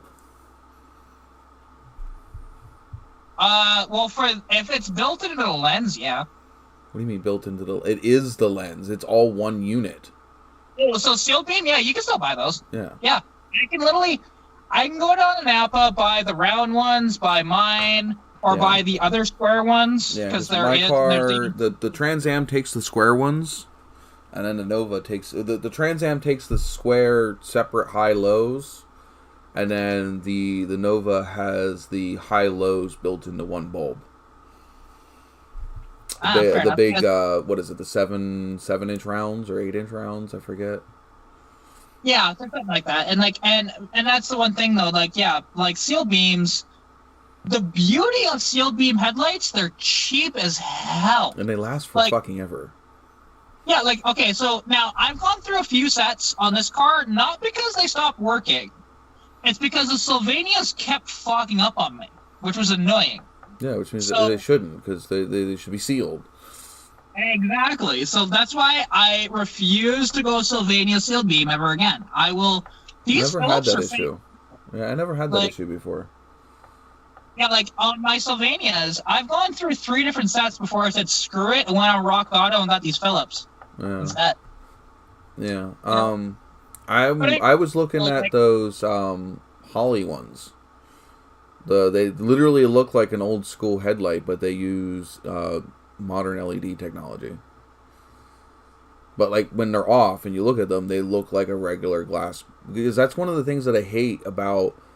I wouldn't mind going to a modern headlight in a classic car, except for I can't stand how a lot of the modern headlights look. I think they just look gross. With they look like a bunch of bug eyes, like spider eyes. And I couldn't stand it. The LEDs that look like a light bar, I hate on anything. They just look gross. Like crafted. Especially on a classic. Yeah, but if you're gonna do a LED that is just one bulb in the center, that's fine. I have. I mean, I don't mind. Well, it's actually only 2. I need to get 2 more. Yeah. And then I need to get the harnesses for it because it's not for this, but it fits in the hole, basically. I don't mind the ones with a single bulb in the center and then have a halo around the outside or some sort of other, not opaque, but, like more of a solid light line or whatever. You know what I mean? I don't mind those, but I cannot stand, the ones that look like spider eyes or whatever. It's just a bunch of freaking smaller bulbs just packed in there. It just looks gross. Yeah, I mean, well, hey, to be honest, mesh covers are fine. My when I still had the Civic, somebody put covers on the headlights. They look really cool, actually. I liked it. Yeah, I mean, I had covers on my fog lights, but kind of have to. Well, yeah, and something, because we were gonna do it, but I ended up just saying, you know what, screw it. I just want to get back home and not wire this crap in, because I do have fog lights for this car that are gonna go in. And I'm just gonna have them on a switch, probably right on the right side here, because that's where there's room. So you know, Brad, you can unmute your mic when you want to talk. You don't have to just talk in the chat.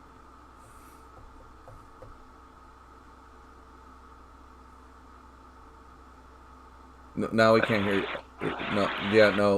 Right. No, there's nothing coming out. What did you do? Yeah. You had voice. Now Ursula has stolen your voice and has turned you into a human. Love the reference. It's our instead of BBW, it's the BBM. I stole your voice now. It's the big body merman.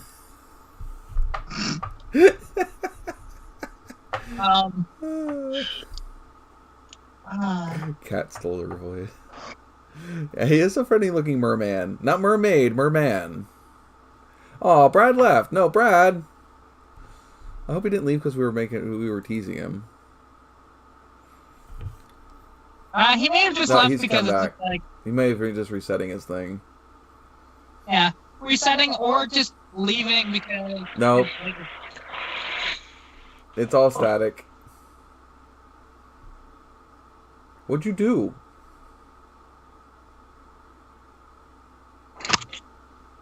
Oh, what did you do? That sounded nice and crisp. Switch headphones. Oh, that worked. Oh my god. You're a new man. Holy crap. That other headphone's junk. Just step on it. I'm about to throw them. That one sounds nice and good.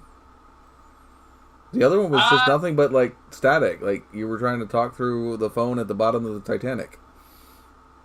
Mongrel just asked if he's allowed to post an Amazon link. You're not going to be able to, even if you wanted to. Oh yeah, because it's only moderators that are allowed links. Only moderators are allowed to post links. And it's not your fault. That is protection for the YouTube channel, because you have no idea how many trollololos we get in here that like to fucking post stupid shit, and oh my god, I mean, we were chasing our tail like almost a whole live stream the one day, just trying to chase out fucking trolls. Yeah, I remember that. And they were calling me all kinds of nasty shit, and yeah, like I don't like. That's the one thing. I'm surprised I don't get more of those. You better knock on some wood right now, because that's how mine started. I made this one live stream back when I was like in my first or second season of doing live streams, and I'm like, you know, I see all these other people get so many freaking trolls. I never get any. Oh my god. The next like 6 live streams, I had the FBI, the CIA, the FDA. I had like every government agency in my freaking chat. Chris was there during that one. Oh my god, it was an absolute fucking hoot. They weren't doing anything really nasty. It was just weird. Then I did get some nasty ones that were, you know, making accusations that weren't true and different other things and whatever. And that's when I started making sure I had people in my live streams that were moderators, and that's why there are so many moderators, so I'm guaranteed to have at least 1 or 2 to get rid of them as fast as possible. Well, currently in my car, the only wood I can knock on is plastic, so... Well, that doesn't count. How about up here? Do you have any up here? Any wood? Yeah. No. It's not Pinocchio up there? No, it's that would kind of suck if you had extendable nose like that. Yeah, Mongrel, if you can find me on or any of us that are moderators, if you're friends with any of us on Instagram or Facebook or whatever, you can send the link there. Yeah, like you can send it because I'm pretty sure you follow me on Instagram, so you can just send it to me and I can post it. Yeah, you can look at it and then post it. Not that I don't trust, mongrels, just yeah. But if you're just wanting us to look to see if they're what we're talking about, then yeah, you can just share pictures of it to her, and she can actually share pictures because you can still picture share on here, like screen share and stuff. I think you can. I haven't tried that yet. Yeah, I don't even know how to even. Do you know what? I think I should try that. Let me open up like Instagram or something, and see if I can screen share that and it actually show up. Well, hold on. I'm grabbing the wood for you guys. Just give me a second here. Oh, you've got wood? There you go. You might be able to see this. Might not. You're just all blurry. Yeah, hang on. There's some wood. Is that real wood or plastic wood? It's plastic. Okay, I'm gonna try screen sharing here and see how this works. Like in the future, I want to actually make this out of wood, but we'll see. Yeah. All right, let's see if this works. Yes, I did, because it's only held in by one screw, so it's fine. Did it work? I don't think it worked. I don't know. I don't see anything on screen. It says stop share. Maybe I gotta change the view. Probably. No, that didn't work either. Yeah, I haven't screwed around with Skype in a long time. It says I'm to stop sharing. You see, so basically in this car, because now that I have the manual transmission in here, it was kind of cool because actually, I don't know, you guys might be able to hear this, we'll see. Can you guys hear when I shift gears here? Like, yeah, I can hear it. so basically, like, okay, it's not as cool as, say, a proper gated shifter in a Ferrari or something like that, Right. but I really badly want to make a gated shifter for this thing. Because it'd be really cool. And so, and like, because it kind of, like, it doesn't have the same sound as, like, a proper gated shifter. It doesn't have that click. But it still sounds pretty good, right? So, your F-250 has a gated shifter? Oh, see, that doesn't count.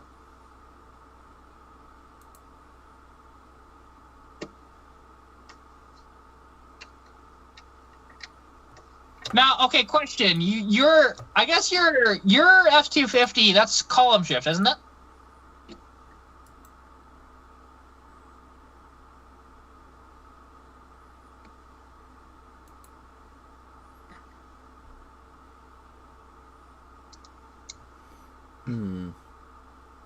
Now, it's really difficult to put the one screw back into my dash when you can't see what you're doing. Yeah, it would probably be pretty hard.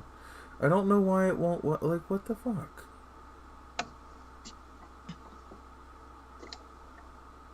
Why won't it show my screen?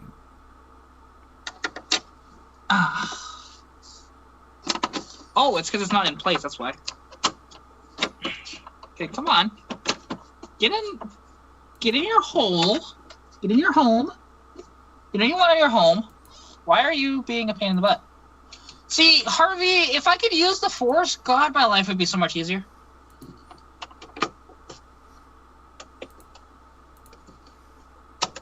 Like, literally, everything in my life would be so much better if I could use the Force. Can you guys on in the Skype see my screen? Let me go over to Skype really quick. Your Instagram?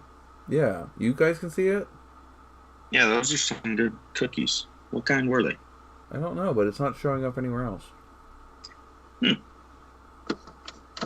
wait a minute. Hold on.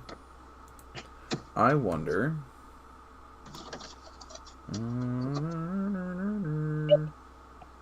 NDI source. Is it showing up as a source?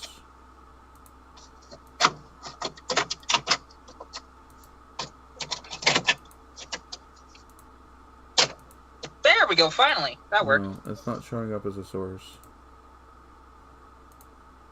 Oops. Oh, it went all blue. Well, that's because that's a different source. Ah, fair enough. Like, I can literally do just your source. I can do just Brad's source. So, like, if I know you guys are going to always show up, I can create windows just for you guys to be in. But it doesn't work if you guys aren't here all the time. Because then if you guys aren't here, then it's just a blank square. So, like, if I made you a square and you weren't here, it would look like this.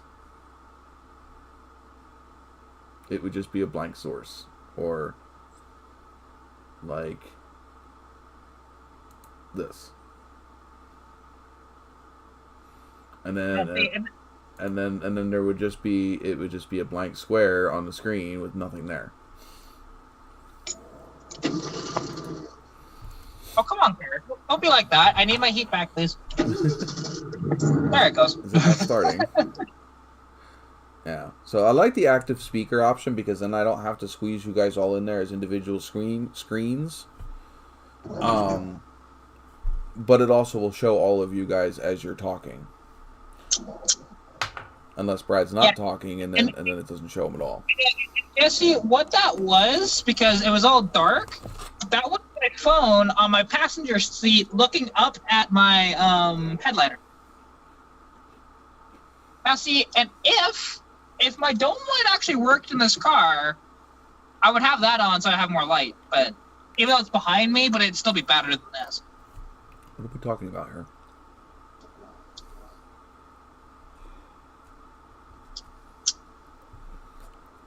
Oh, okay. Yeah. And, no. You know, It was the wallet. I had put it on Brad's camera, and it was the wallet. Oh, fair enough. This one? Hold on, you got to talk longer than that. Brad, you got to talk. My guess is Jesse is talking about this. Yep, that's what he was talking about.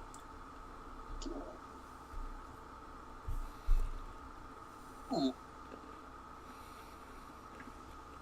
Pretty cool looking wallet, though. It is, actually. Nicer than mine. I'll say that. Mine's kind of boring. It's just black. That's my Yeah. everyday wallet. Yeah, Well, I have a. It's falling apart, and yeah, you probably can't see that now. You know, in fact, your screen is getting dark enough that it's having trouble staying focused. I'm seeing this, yeah. Which is funny, because it hasn't gotten darker. That stayed the same. Yeah, it's just that you keep putting things real close to the screen, and then it gets used to that, but then it never auto-focuses back to your face. I wonder, hang on, I can maybe fix that. Give me a second here.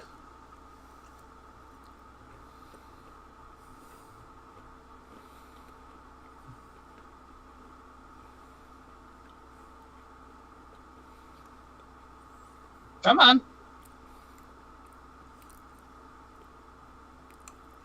And your autofocus is being stupid slow. Jesse says his wallet's fat. He needs to buy something to fix the problem. I think they call that money burning a hole in your pocket. Hey, Jesse, you can just donate that to me. That'd be cool. Yeah, or me. Or you got that wallet. You can give me some money. I mean, you could, buy me a header. That'd be cool. Yeah, I got parts to buy so I can make more content. Oh, hey, Mongrel. Definitely appreciate you popping in.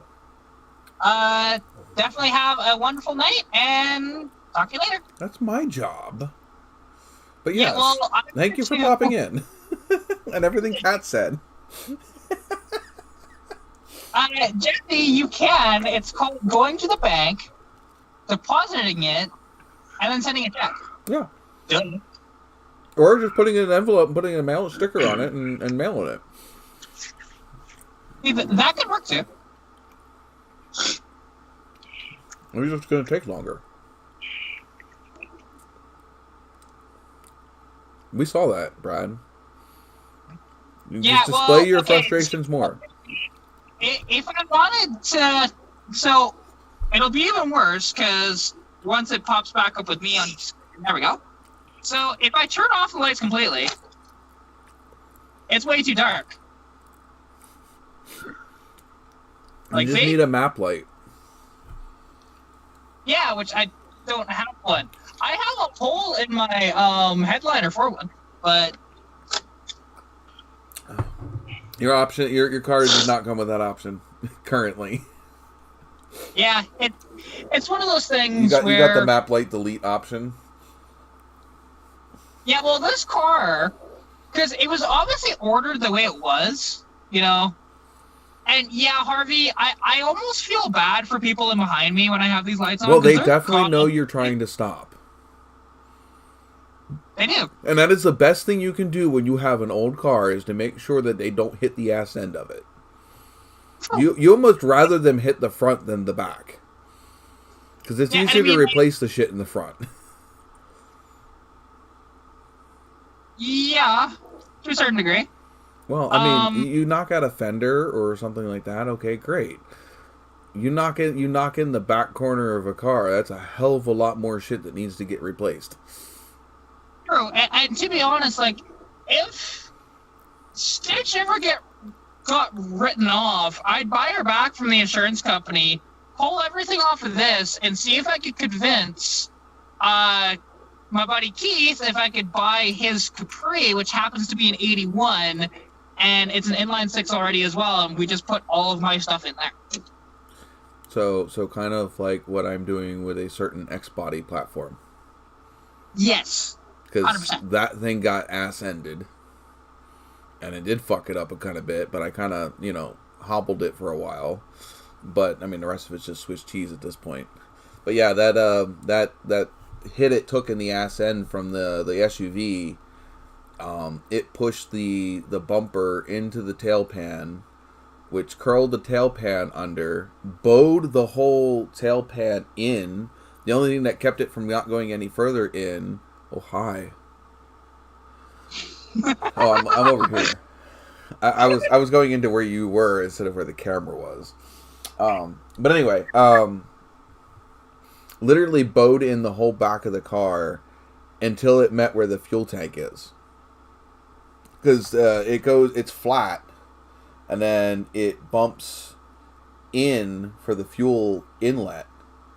And that change in direction is what kept it from pushing it all the way into the trunk. So yeah, if I show the back end of that car, which apparently I can't do right now, I can't screen share. But so that might be a thing I might need to look into.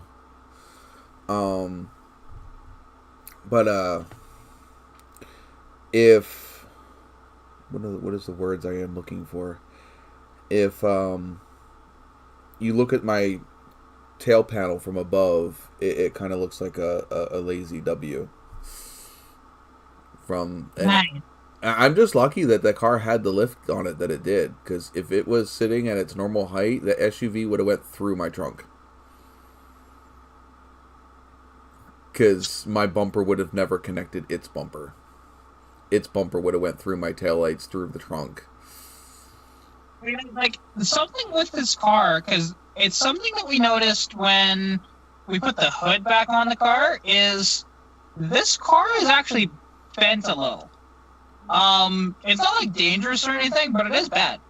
Because if you look at the hood alignment, it's atrocious. Now, did you guys? Well, before you come to that conclusion, you just might have some other panels that are out of line. Did you guys do a cross measurement from? Because those cars have an inner structure that doesn't move; it's welded in, right? Like the old Mopars. Like Chevys, our whole front end is removable from the firewall forward. Your car, I do believe you can take the fenders off of it, you can take the bumpers off of it, but like there's that whole square piece that's literally welded to the firewall. Yeah, I mean, you can see pictures of my parts car. That's Okay, so take 4 known spots that are on that solid piece, and I'm sure there's a diagram somewhere online that'll tell you exactly where to measure from, but do some cross measurements, and if they both come up the same, then it's still square. It's not bent. You just may have some fenders or hood that's misaligned, and that's why that's looking all atrocious. Because you can really mess up the front end of a Chevy or a GM car by not having panels lined up, because the whole front end can come off. Yeah, that's a problem. Because like on this, I know the car is technically bent, only because there's a giant dent in my passenger floorboard, which I know exactly what caused that. Previous to me, somebody put a jack underneath the floor and jacked the car up like that. That probably would not bend the whole car out of shape. No, it shouldn't. It should. It probably didn't. Like, I do want to see, because I do have subframe connectors that I could line up on this thing to see if it's actually bent or not. Right, but even if it's bent back there, your hood would still be straight. It would be straight with the firewall. I mean, it is inertia, because like, it's kind of funny. Like, because when we put the trunk lid on, like, Keith was initially thinking, like, oh my god, your car's bent to hell. I'm going, no, it's not. It's just the trunk is misaligned. Just let's adjust it, and there we go. Yeah. I mean, there's a lot of play in these cars because of the way that they were assembled. Like I said, you can have a completely screwed over subframe and still make the front end of a Chevy look straight. But same vice versa, you can have a completely straight car and make the front end look completely bent out of shape just by not adjusting it correctly. Because GMs have an infinite more amount of adjustability in the front end because they don't have that solid structure in the front. But yeah, I would start with that car. I probably would actually start with the hood. Get the hood straight with the firewall and the cowl, and straight with your front, I guess your rad support, and then straighten the fenders to the hood. Which would be the opposite of the way that you would do it on a GM, because on a GM, you start with the doors, you get the doors matched up with the rear quarters, and the why does my brain never work when I want it to? The rockers. You get the door straightened up with the rockers and the rear the front of the rear quarter, and then you work your way up from there. You know, you get the fenders aligned to the door. You make sure that they're equal distance across the firewall. I mean, not the firewall, the rad support, and then you drop the hood on, and then you make more micro adjustments after that.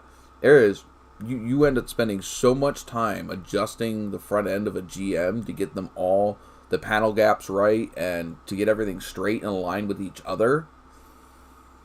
It's insane. My car right now is horrible because I've had it apart and back together, and I have not done any panel alignment except for rough guesstimates.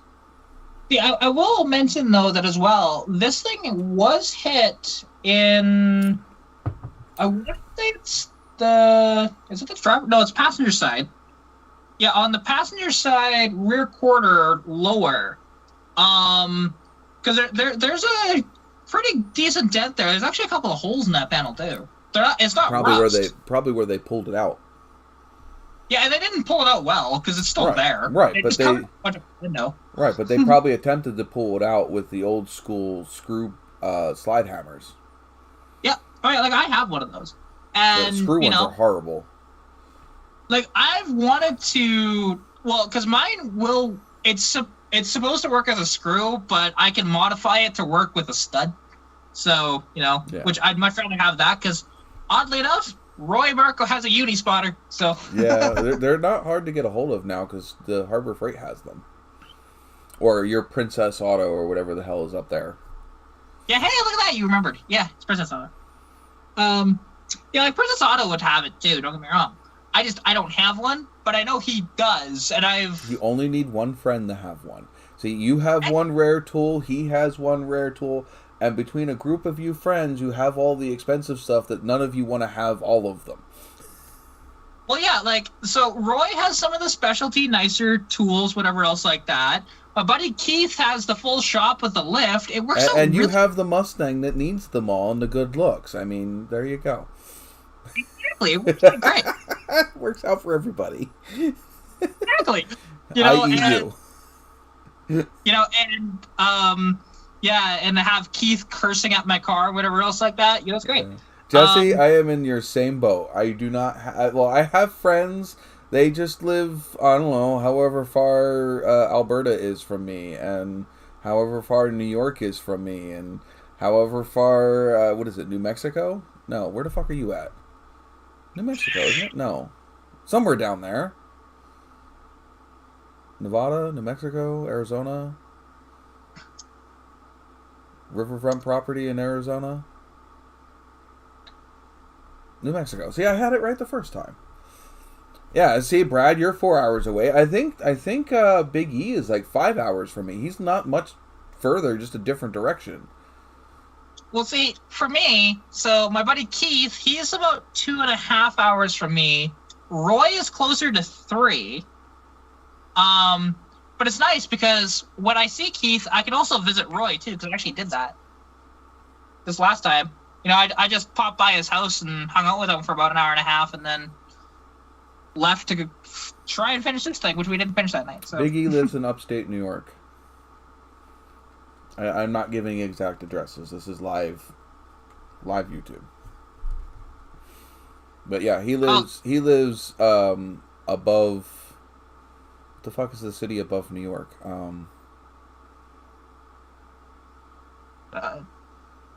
Above the other big city above New York.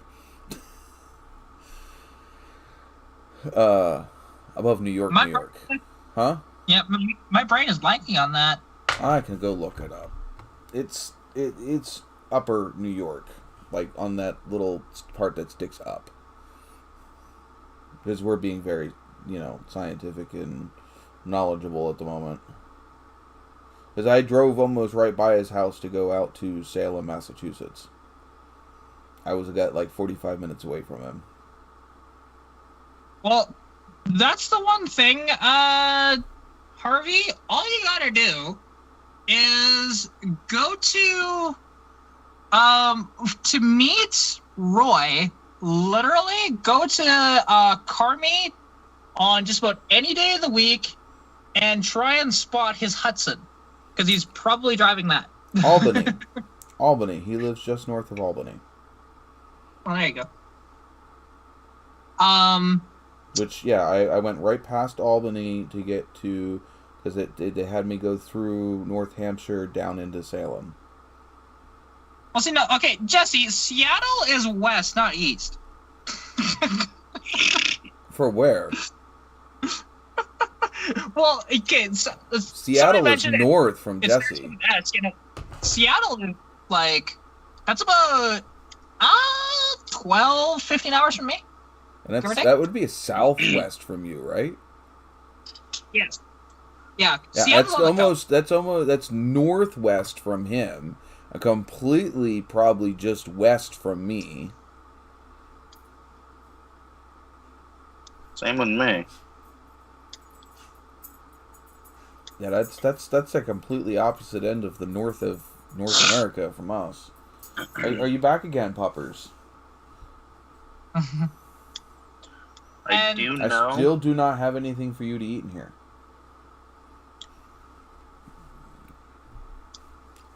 You just pay attention. It's something. Something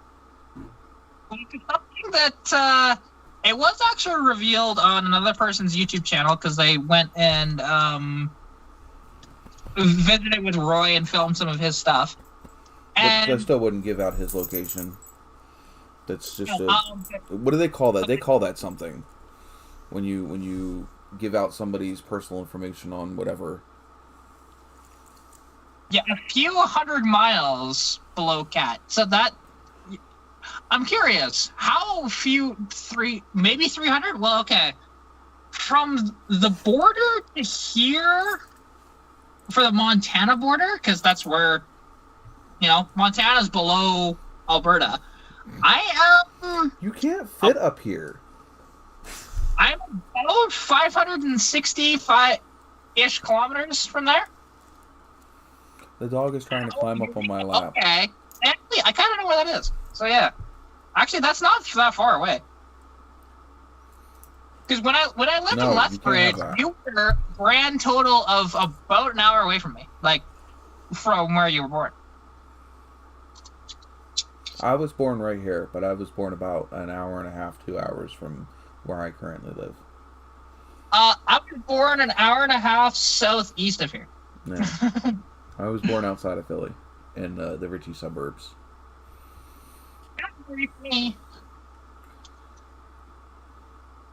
He still got fat. Goddamn dog! Woo! Get lost. Get out. Go.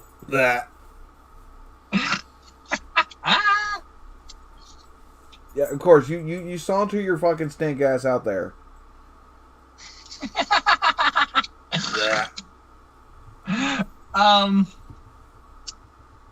Yeah, no, like. Yeah. Sorry. So there was potentially a time that we were technically only about an hour away from each other. Potentially. That's interesting.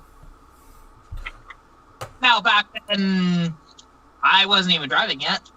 So there's that. 697,000 points. What? The funny thing is, Brad, you donated $5, and Jesse is still right behind you. Oh, I know. Well, it's because the donations give you almost nothing for points. That's No, why. the donations give you 10,000 per dollar. That's still not much, though. No, but it is. Well, no, that's because you guys completely sit there and take advantage of the gambling system. I mean, you got to think about it. That's 10,000 points per dollar. You only earn 100 points per 5 minutes of watch time. It's the gambling feature that completely just breaks this whole loyalty system. Yeah. If I were to take the gambling and the heists and all that stuff out of the chat, 10,000 points for donating would be a lot.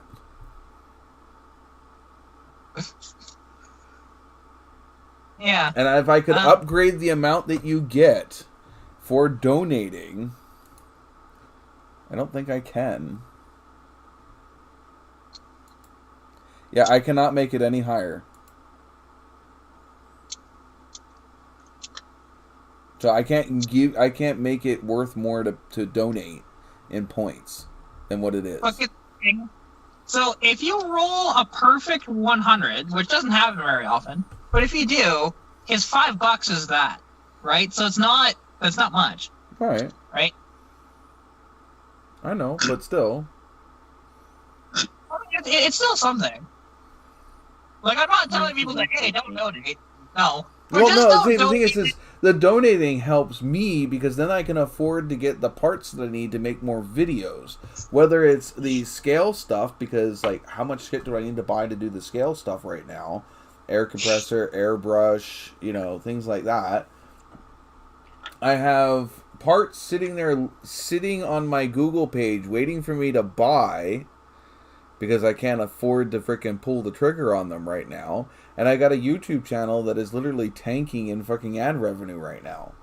So, like, and my insurance went up at work, so I'm getting less in my paycheck, too, so. Yeah. Yeah. I already pay, I was paying $130 a week in insurance last year. $130 a week to have family insurance. That's insane. I have never worked at a job before that was $130 in a month, let alone $130 in a week. But for right now, it's what I need to do. It's a job that's paying. Well, I shouldn't say paying the bills. It's a job. Brad, thank you.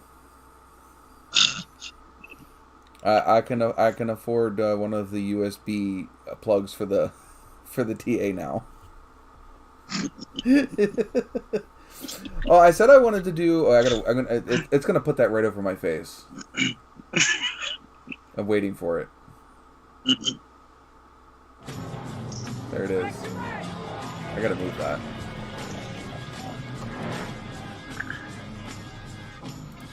All right, well, we're still under a caution. I want So you to not go the back whole into the thing. track and hit the pace car.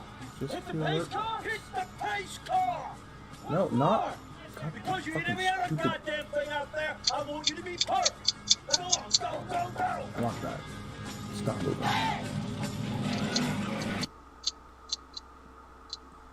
We'll put this down here in this window where there's nothing at. Alright. Now that we've effectively killed chat. And Yeah. cat. Way to go.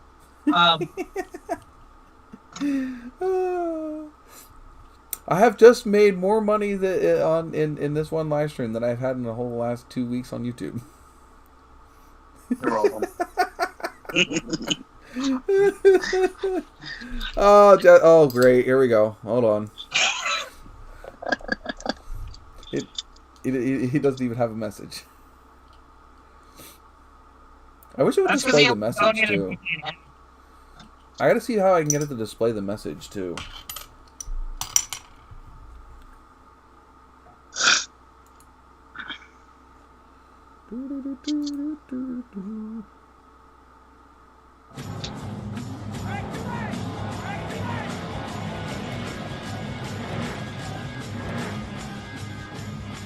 All right, well, we're still under a caution. I want you to go back into the track. What the hell? Why is it? And hit the pace car. Hit the pace car. Hit the Why is it pace replay? car. I gotta work on that. Because you hit every other goddamn thing out Yeah, there, I mean, want you to be Harvey, perfect. it goes through exchange, and then YouTube takes their cut, and basically it's just about nothing in the end.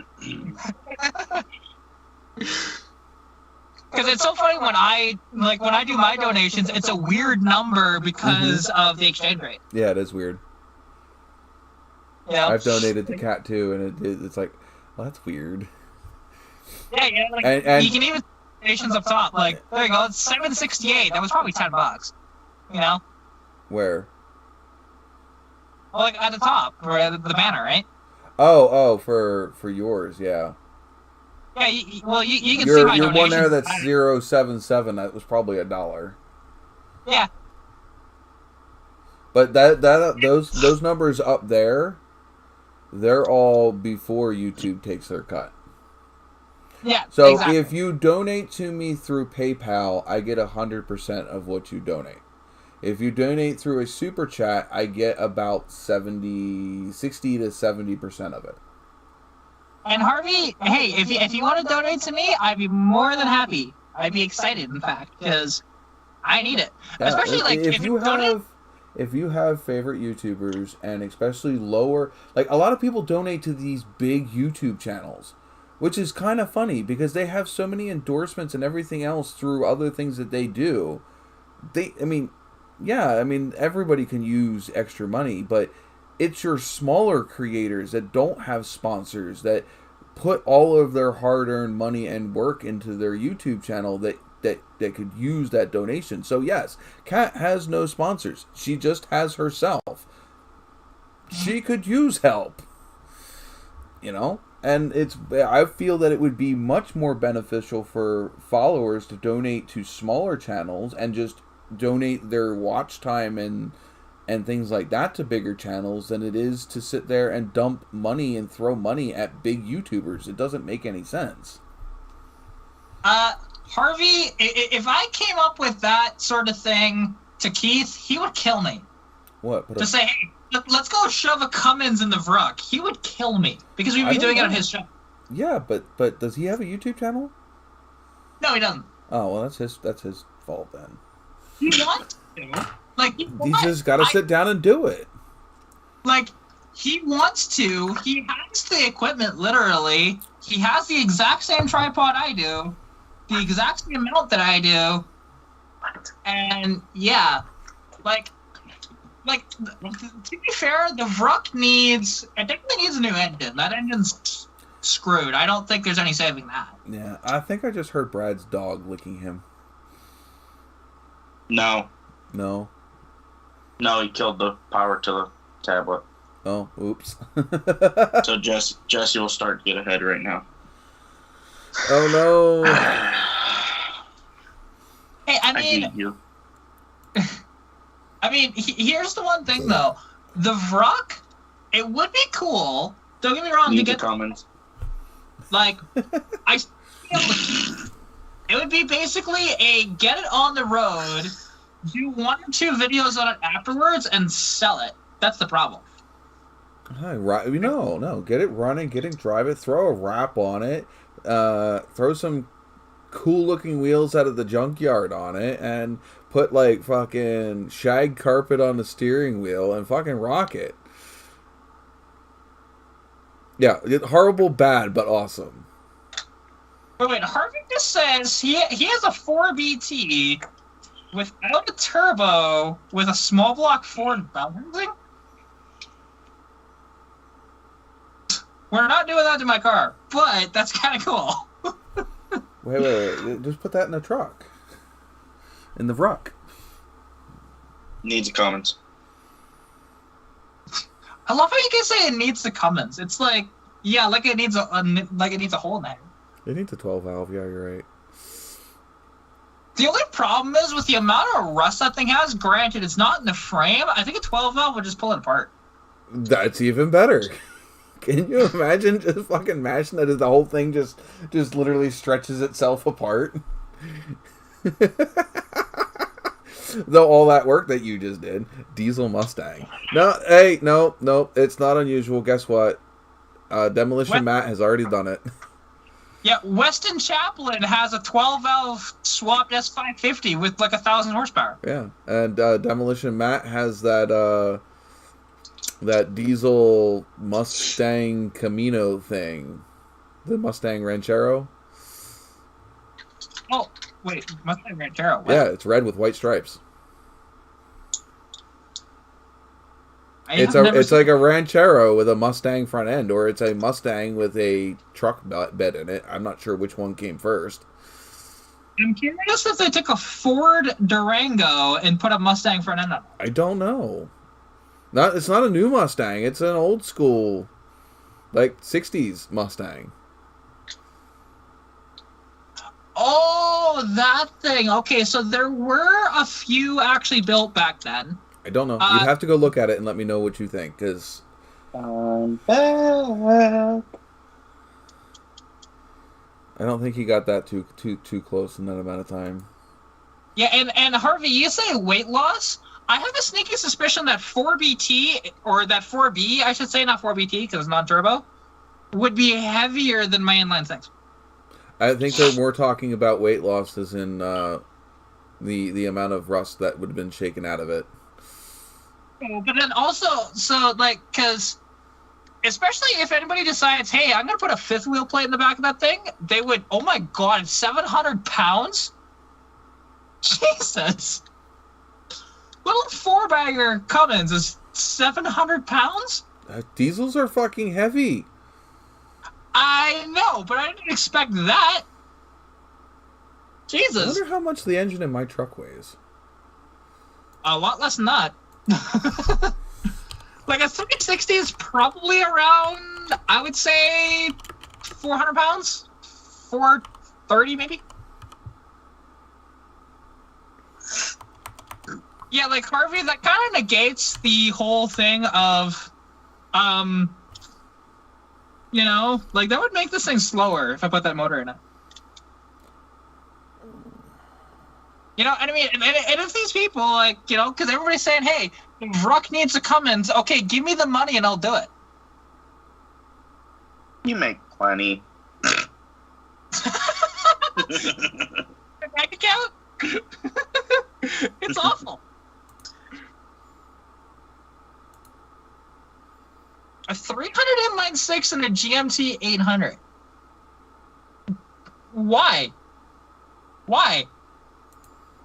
That's backwards, though.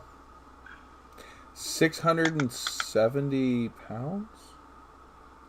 That has to be with the transmission. There's no way it's that heavy. The 360. They're not that heavy. Fuck. 560 pounds intake to pan. It's really that heavy? Wow. That is shocking.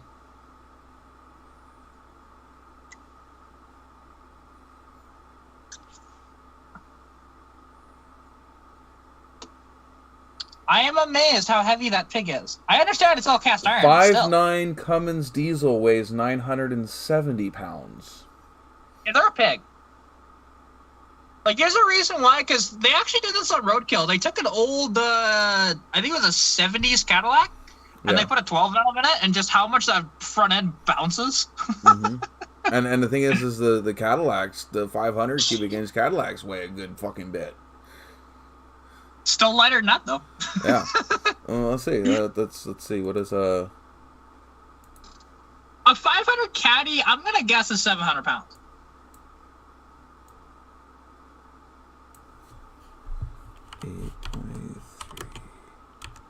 Yeah, but I mean, like, you know, it's kind of funny because people say, hey, do this engine swap in your Fox body to be different.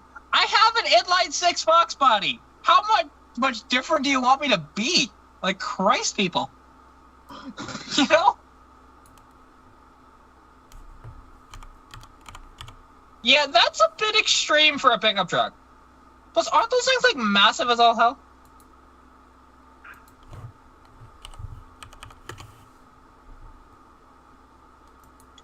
Like, how big is a 6V53 Detroit? That's going to be, what, like an 8 or 9 liter motor?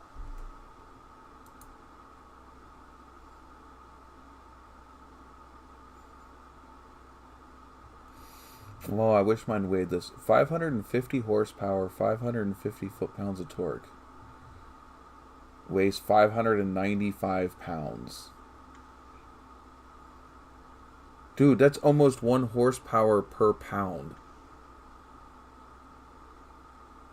Yeah, for the engine, yeah. That's well, I mean, that's a pretty damn good ratio.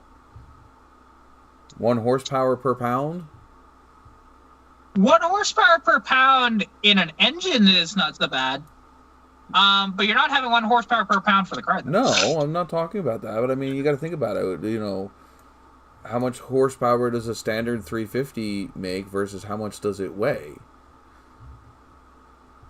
Yeah, see, I don't do it that way. Like, horsepower per cubic inch or per liter is right. But again, if it's a big cubic inch, but it weighs 1,000 pounds versus a big cubic inch that only weighs 600 pounds, you know, there's a big difference there. At that point, you're more efficient, even if it's the same displacement, if it weighs 400 pounds less.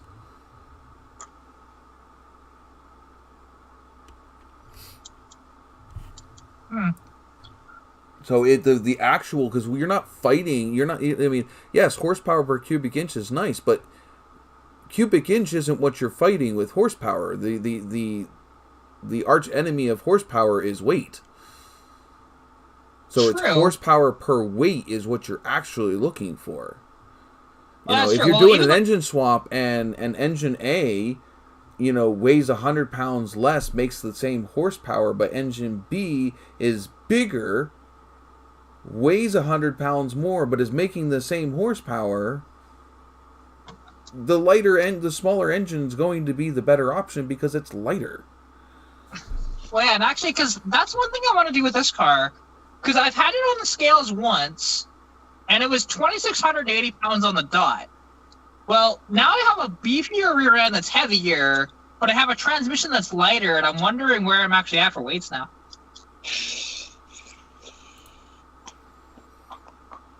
A fully assembled Chevy 350 engine weighs about 400 pounds.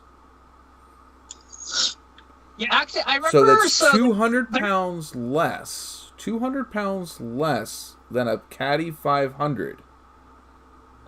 Because a Caddy 500... 150 pounds less than a Caddy 500, and probably makes an average 350 made what? Depending on what year 350. It depends on... Yeah, I'm not talking about crazy, because that Caddy engine wasn't crazy. Averages around 370 horsepower.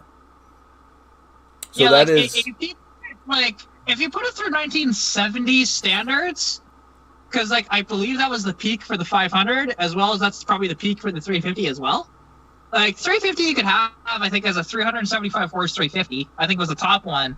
And then that Cat 500, I mean, they had about that much horsepower, but they had gobs of torque more, though. Yeah, you can almost get 600, 700 foot-pounds of torque out of those. Yeah. I know that you can push them to make 500 horsepower and 850 foot-pounds of torque. I know max on what they have gotten out of pump gas, and this isn't stock engine anymore. This is a built engine. They can push well over 1,000 horsepower and almost 1,800 foot-pounds of torque. They're going to blow. They're not going to last long, but they can do it on pump gas.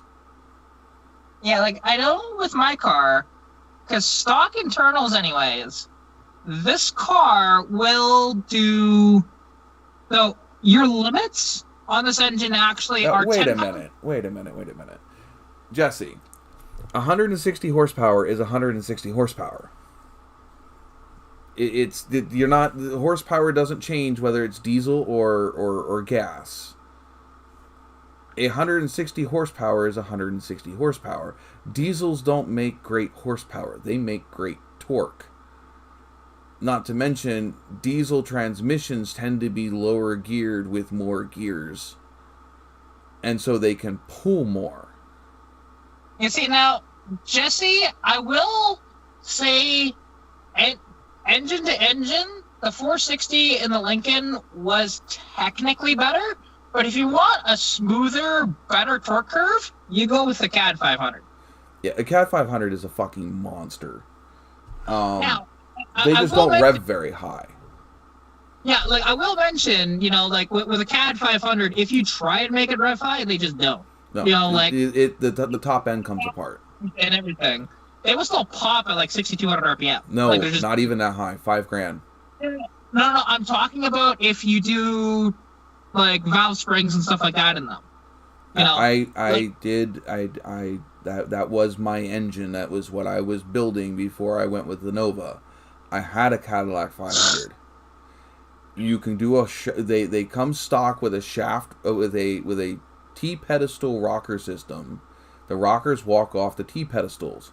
You can get a shaft rocker system for them. Okay, but then your weak end is the bottom end. They cannot rev much more past $5,000 before they come apart. I don't care what you do to them; they will not rev much past $5,000. You also got the fact that their all of their weight isn't in the block. Their weight is in the rotating assembly. Their blocks are not very. The blocks are huge, but because it's just like the Pontiacs. So, like the Pontiacs, they use the same block. Hi, Brad. You're raising your hand. Pontiac and Caddy both basically use the same block, all the way from their small block, their small cubic inch, all the way up to their big cubic inch. So by the time they got to the 500 cubic inch, that block was pretty hollowed out. Didn't weigh very much. So most of the weight is now in the rotating assembly, not the block, which the rotating assembly is what keeps the RPMs down. The lighter the rotating assembly, the higher the RPMs you can go. Yeah, well, that's true. Like, because with these things, you can get these to rev decently high. I don't know the exact limit because I haven't looked into that portion of these inline sixes. But I know stock internals, you're capped at 300 horsepower or about 10 pounds of boost, whichever one comes first, right? It's really hard to make these things make more than 300 horsepower naturally aspirated. People have done it. Like, there was... So actually, there's a friend of mine on Facebook. He has this, had back in the 80s, and a 250 inline six. He put a 144 head. He did a bunch of crap to it. Basically, the thing made 387 horsepower to the wheels, naturally aspirated. Okay. Which is insane for a little inline six. I want to answer Jesse's questions. First, he says, why did they make them so heavy? I'm guessing he's referring to the rotating assembly. It's 500 cubic inches. You know, they have, almost a 4.5-inch bore. With a short throw, with a short throw crank. So they don't have a lot of. I mean, it was meant to freaking haul around a big yacht of a Cadillac. It wasn't meant to go racing. The 460s and the 4s, they were race motors. Well, some of them. Some of them were truck motors. No, they weren't. They the threw they never designed to actually go racing. They just took it racing. Yeah, I'm pretty sure that they used them in drag racing, didn't they? No, they didn't. They used, granted, FE blocks, which the 460 is part of that family. Yeah. However, not that exact engine. That engine was only in trucks and Lincolns. And some Grand Marquis and stuff like that too, but same car. Yeah. Yeah, so I mean, like, the crank on a, I can tell you from personal experience, the crank on a Caddy 500 is pretty heavy. Now, granted, that's a stock crank. They do make lighter ones. If you go to, like, CAD 500 company, there's some aftermarket companies for these big Cadillacs. You can lighten them up. Aluminum intake, you can go with a forged crank, different connecting rods, different pistons. You can lighten them up a little bit. But it's still, it's a, the Cadillac 500 engine's pretty big. And it's pretty hollowed out. So the rest of that space inside of it needs to be taken up by the rotating assembly. Your crank, your rods, your pistons, your camshaft, all of that stuff. No, I didn't lose. Oh, does Brad ever lose? Brad, do you ever lose? Every now and then. So. Oh, did I? What'd you do? Son of a bitch. Did you lock your keys in the car? Yep. Do you have another set of keys? Somewhere. I know how to break into my car. It's not hard. I just did it today. But I just can't believe I just did that again. Well, don't do that. Don't do that. That's why I never lock my car. My Nova always had the keys underneath the front passenger seat and never locked the car. It's kind of out front of my house here. Yeah, mine was right in front of my house, too. Yeah, but still. Oh, I can't believe I just did that. Yeah, my dad texted me like half hour ago to say, yeah, hey, he's going to bed so I can come back inside. Yay!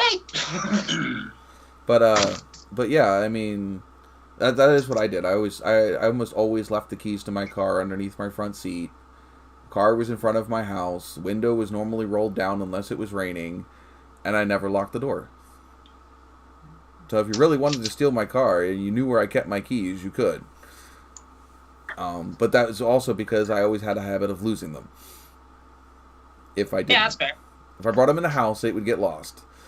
Because they would end up in a pocket of my jeans, and then God knows where they would end up, and I would throw them somewhere. And yeah, if I always got in the habit of taking the keys out of the ignition and chucking them underneath the front seat, I always knew where they were at. Yeah, it doesn't. It's not that easy for me to just do that because not that I have high traffic in the area, but there's enough traffic sort of thing where if I left the door unlocked for a long period of time, somebody would come. I lived out in the middle of bumfuck nowhere in Pennsylvania, on a town with one street. You got dropped. Okay. Yeah, what did you do? You just swatted us on the floor like we were friggin' nothing. Yeah, well, my name was Kat, so Yeah, that's right. Yeah, you guys have a tendency of knocking shit off tables. Yeah, I just locked my keys in the car again. And I left her whole live stream just asked her the same thing. So hang on. But I left the tool also that I used to do that in the car too.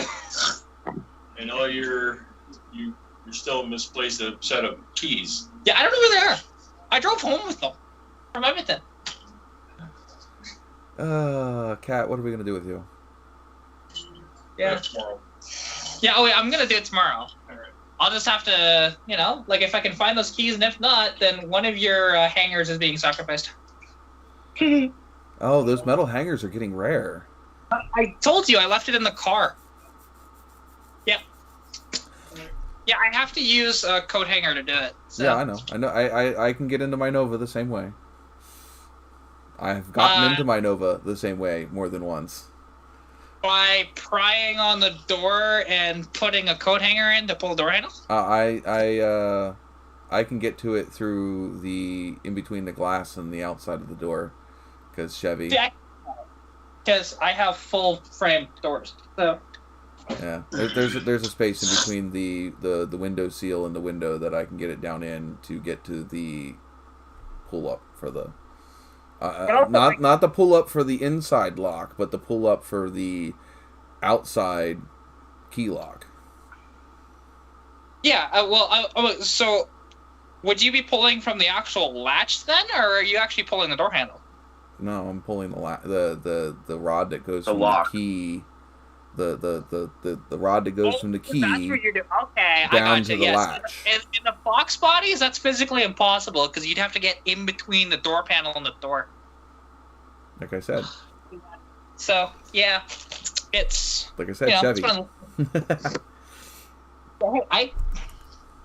Almost all of the GMs from that time period with the keyhole underneath of the door handle are all the same way. It's got a rod that goes from that key spot on the outside down to the latch at the striker, and you just got to get the coat hanger around that and yank it up, and you can unlock your door. Mm-hmm. Well, there you go. Yeah, see, on the Fox bodies, yeah, literally all you have to do is just pull the door handle and it'll unlock the door. Well, I mean, if you can get the door handle in there, but I mean, if you've got something like my Nova that has a solid top door, it's not necessarily easy to pull that door frame away from the door and get the coat hanger in there, plus also to get it bent back towards the door to reach that little round button freaking door latch pull. And you can't just open the Chevys. If the door is locked, you can't pull the door, the actual door handle. If it's locked, you can't pull the door handle. It's locked, inside and out. To get out of a car. So like if you lock your car doors and you're inside, you have to pull the lock up before you can open the door. You can't just open the door and it automatically unlock it. Yeah. See, and I guess that's just a difference. But I mean, to be honest, like a lot of Chevys, they're very not that car is hard to break into, because it's not. Like I've locked my keys in the car a few different times. Almost all those old cars are easy to break into. Yeah, but Chevys were notorious for it. Like especially look at a square body or an OBS. It's because they have ran the same locking mechanism from like the 50s all the way up until I think like the mid 80s. Yeah, which is just like, granted, saves some money to not have to redesign, but man, were they easy to break into. Yeah, people didn't really have that issue until, you know what I mean? You didn't see people stealing people's cars all the fucking time until, I mean, geez, now we have baby formula locked up in fucking Walmarts. I mean, come on. Yeah, I mean, well, because my car, basically what I have to do to break into it, I take a screwdriver, like a big flathead, and I pry the door, the top of the frame, to get the coat hanger in there, and then I use it to pull I loop the end of the hanger to pull the door. Yeah, and the thing is like me, I said I left the window down and left the freaking keys in it all the time. I'd rather them just fucking steal the damn car than to break into it to fucking steal it. Because by the chance of me getting it back, at least I might have something to have back instead of getting back something I know is going to be all busted up. Well, to be fair, Not to mention, who wants a 77 Nova anyway? Well, if they actually break the glass of my car, okay, cool. The passenger side needs a new door anyway, so that's not a big deal. If they happen to break that door, cool, I get a free door out of the deal. Or if you drive a Mustang though. Yeah. Try finding glass for my car. Try finding a door for my car. Actually, to be fair, finding a door for my car that actually fits it properly is a little difficult. But they don't make reproduction 77 doors or any of that generation, and almost every place that has you can find for glass for any of the non-windshields, so like any of the side glass, they're all out of stock all the time. So your only bet is to go find used old pieces. And don't even try looking for rear quarter windows. You're not finding them at all, ever. No, I mean, the one nice thing about the Fox bodies is that you do find them in junkyards, stuff like that, so you can find parts relatively easy, and, like, they made so many of them. Like, there is, I think, 2.8 million Fox body Mustangs ever produced. Now, some of those don't have interchangeable parts. I will fully acknowledge that, because they change stuff every couple of years, like every 3 years, I think it was. 3 or 4, depending. And sometimes even as little as 2 years. And then when they went to the Aero Mustangs, like the glass, at least the quarter windows, were not the same. Yeah. Because on mine, where there's a little quarter window, and then I have metal there, and there's the plastic sail panels. Why do you have worse internet in here than you did out in your car? There, and they just put a giant glass there. Yeah. Why do you have worse internet in here than you did in your car? I don't know. Because you just froze up for a good 30 seconds. Yeah. Okay, now that is interesting that, that my background's completely blurred out, but I'm not. Yeah. That's actually the way most normal cameras work, and also your eyes work. But they were saying about how it's so easy to hotwire a truck. No, it's easy to hotwire anything before computers got involved, because as long as you know how an electrical system works, all you need to do is supply battery voltage to the coil. I mean, the coil and the starter. That's it. That's all you need to do. Like, if you have, any car that has the starter solenoid on the fender, I can get that thing started without the key in about 10 seconds. No, I can do the same thing. I can do the same. Give me a freaking screwdriver and I can start any GM. Oh, that's what you're doing. Okay. Yeah. Just jump the freaking... You can do that with the Fox body, too. You just jump the starter. The solenoid's right on the starter. You just jump the positive in to the solenoid. It'll turn it over as long as you have power going to the freaking coil pack, which, again, is one wire. You have power to coil, and you have the engine spun over. It will fire. Yeah, see, technically, I have done that with my parts car, because it was interesting. We couldn't get it to start off the key. You're just not going to be able to make it steer. Because I had a little driving clip of the thing just basically driving around the yard, and it stalls once in the video. So you actually see me take a screwdriver and jump the solenoid, because I already had the key in the ignition, so that was fine. Jump the solenoid to actually start the damn thing. That's how I have to start it. Yeah. I've literally started cars because, well, at least turned them over.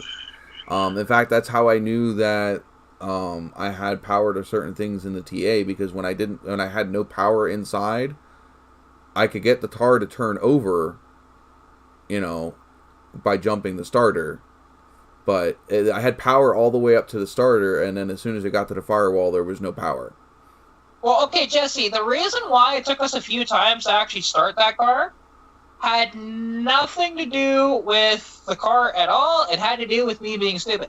So, basically, because I have this adapter plate on my intake, and the actual carb plate itself, that little resin, whatever you want to call it, there, I had it backwards. So I had to put it in the correct way, and then it would actually fire properly. That's the only reason why. Because, like, you know, because I had it in backwards, and, like, the throttle was kind of, like, binding up. I'm like, what the hell is causing that? Like, and I couldn't really figure it out. Until we started to fire it, and I saw, hey, look, a little bit of gas. Where there shouldn't be gas. Hang on. Flip it around, hold it back in. Oh. Fired right up. First time. Vacuum leak. You know? And it just, yeah, like, and like, that clip of the car running off of straight manifold, that was literally just us just hot wiring it really quick, because the steering column wasn't in the car. Yeah, I'm waiting to see how many issues I run into. I mean, I'm hoping there's no issues when I go fire this TA up after doing all this shit. But the likelihood of not running into any problems is kind of stupid.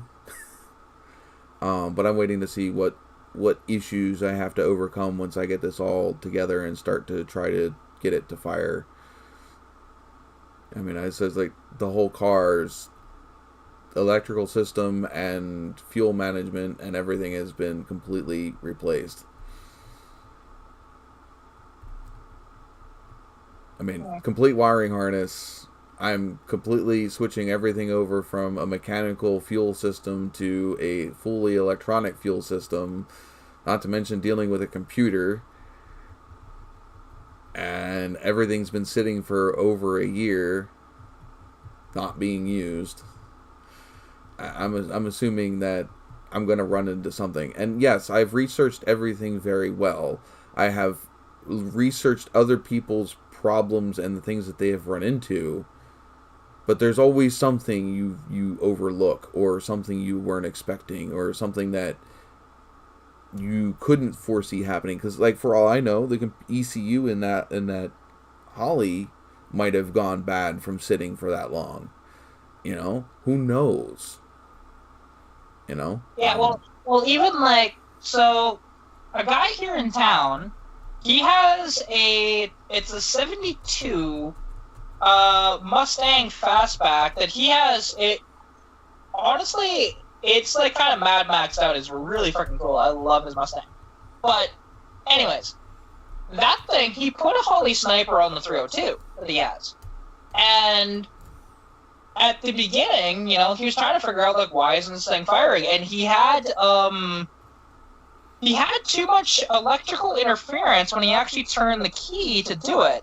Yeah, so he actually had to hotwire it under the hood to start it, and then he could turn the key to unlock the column. This is why I have that big that relay box that I'm putting underneath the hood, is because all of the electrical signals will come straight from the battery to the Holly. I'm just using a small positive wire to turn on the relay to send the power to the Holly. So instead of the Holly getting power from the battery into the car through the fuse panel and up to the keyed ignition and then back out into the engine bay, it's only got to go from the battery straight to the sniper through the relay. That's a good way to do it. Because like I know he fixed that, so now it starts on the key. But for a little bit, he was doing that. Yeah, that's why Jesse said that I did the research, and yeah, that's part of it. That's part of why I did do a lot of research, is so that way I can eliminate some of the problems. But sometimes there is always going to be something that hangs you up. That you don't. There's always going to be something that you omitted or just forgot to do or whatever, did right? wrong. You know, because, yeah, I could literally do something wrong, like have something wired wrong, or just not have a ground in the right spot, or all kinds of things. You know, stupid things. It's all minor, right? Like, and that's the one thing that, you know, like, especially in those complicated sort of electronics, it can be something so minor that could screw you up. Yeah, literally stupid. Like a ground that's bad somewhere that looks like it's connected, but it's not getting good round. You know, things like that. Oh yeah, well, you know. Or a wire too close to another freaking wire that's putting out a dirty signal and corrupting the signal on the wire next to it, which is snipers have a lot of problem with that. Yeah. Well, it's like, now, actually, no, my Mustang's a bad example of that, because, like, there was quite a bit of research that I did into it, but, like, something that I didn't even think of, or I didn't even know until I came across that, and then people told me after the fact, is like, yeah, if you want to do an automatic to a manual swap on, you know, the inline 6 on Mustang, yeah, you got to swap out the starter, which I didn't know that. I didn't budget for that, so that's a thing. Yeah, I've done you that know, shit. like, and it's just, yeah, like I wasn't expecting This to run whole across that. Trans Am EFA swap has been that. Started out, I'm just going to throw this sniper throttle body on the car and wire it up. You know, 3 connections, we're good to go. And it's turned into a distributor, coil pack, the ignition control module, fans, radiator, whole wiring harness, fuel pump, plus all the fittings and everything else it needs to go through, because I have yet to plumb the fuel tank's plumbed. It's plumbed all the way up into the engine bay, but I still have to plumb the actual sniper into the fuel system. So I still got that to do too. Yeah, like, well, I mean, actually, you know what? My T5 swapping my car was actually, I can sort of mention how much it snowballs. Because, like, that thing, it's funny. It started out as, okay, let's T5 swap this car. It shouldn't be too bad, right? Well, okay, the pedals were a real pain in the ass. But, fine, we did that. Not the end of the world. Well, then I came across, okay, it needed a different starter. Okay, again, not the end of the world. Oh, look at that! We got to modify the clutch fork. Again, okay, not the end of the world, but we did. How do you even modify the cross member, too, to fit for the transmission? Because, again, didn't work. So, you know, it's a bunch of custom fab that we had to do to that car. Because it you know, it's amazing, actually, because you would expect, you know, a Fox body to not need all that shit, but it does when you're doing it weird. Hey, right? Cat. Brad's going to cap 1 million points in one episode. I think they did that last year. Oh, that's so stupid insane. Speaking of which, Yeah, you're a little far behind. About 60,000 behind. I've actually been talking, unlike some people. No, you're about 60,000 behind. 600,000, you mean? I'm a ways off. Oh, yeah. Yeah, like I'm at 392. He's at almost a mil. Yeah. I got 402 on mine. On my screen, you're at 402. Well, no, I gambled and lost. That's why. Oh, yeah. Yep, there you go.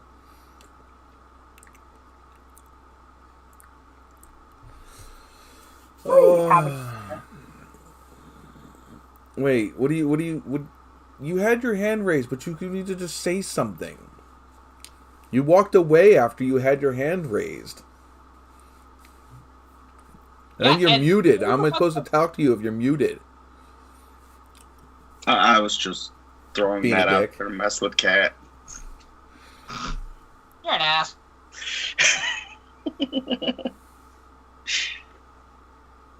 And so something that I came across actually, because when I was thinking about doing the T5 swap, I bought the transmission, and then I was looking into, okay, let's get a nice little shifter ball for it, right? I got one on Amazon. It's a nice first 5-speed shifter for T5.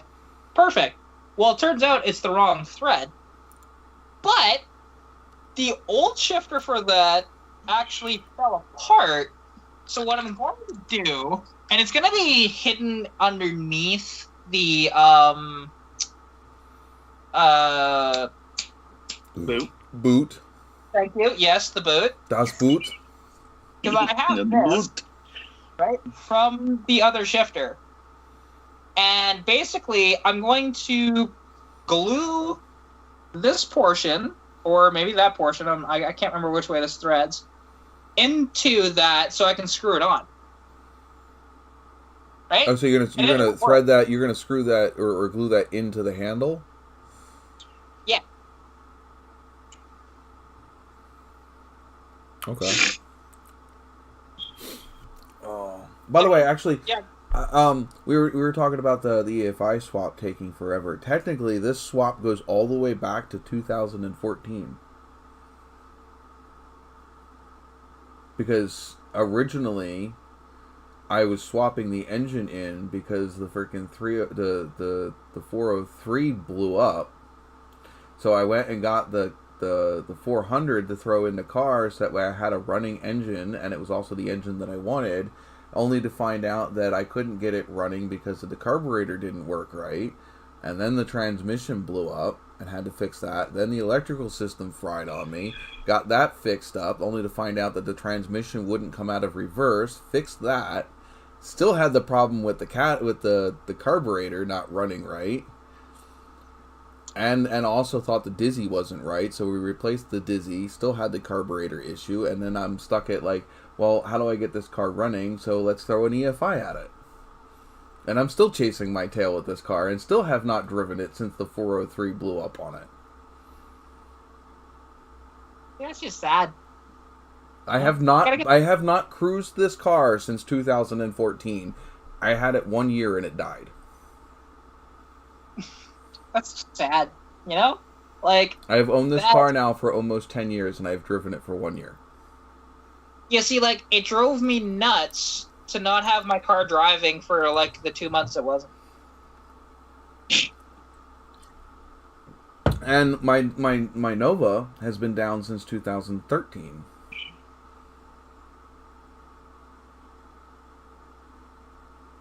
Yeah, see, like, now, and that's the one thing with me with projects, like when they're not functional, other than the VRUC, it's just the VRUC needs way too much work, and that's the reason why I haven't. The VRUC was never functional to begin with. Well, it was functional at one point, but never in your care. Oh, and like that motor is fucked. There's no saving that. There's no amount of mystery oil that Marvel's mystery oil that'll work in that thing.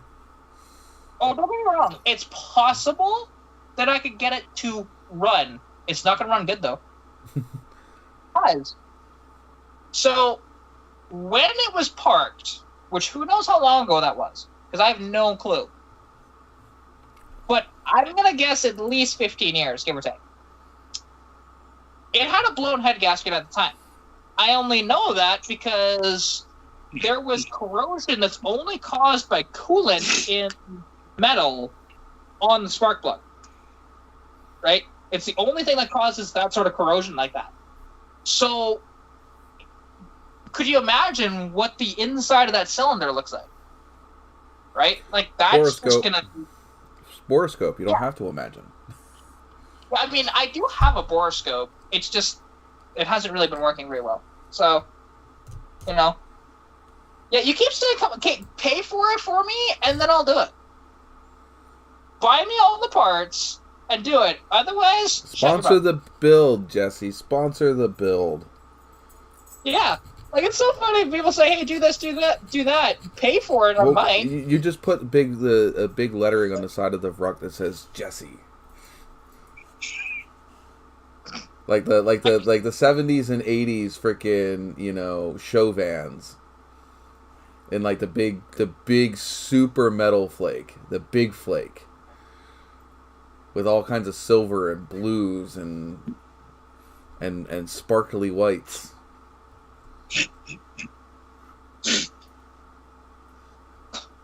What? You're feisty. I am. We know a certain teen mechanic that gets feistier. Oh, Yeah. Yeah, I mean, oh come on! You seriously don't want your name on a Cummins-powered VRUC? A Cummins-powered VRUC that could go absolutely viral online, and then people would see you and like your shit? Come on now. It's circle of life there, man. Just take a van and a truck and make a scale model of the truck. And then do it all up in that freaking 80s, 70s, 80s fucking glamour wagon fucking vans. You know, and I mean, like, don't get Does me it wrong. have room? Does it still have room to put one of them freaking fisheye portholes in the side of it somewhere? You would actually have to fill in the back quarter glass to do That's that. what they did. Yeah, but I mean, like, I mean, it's only fiberglass back there for the cap, so you technically could. You know, much easier.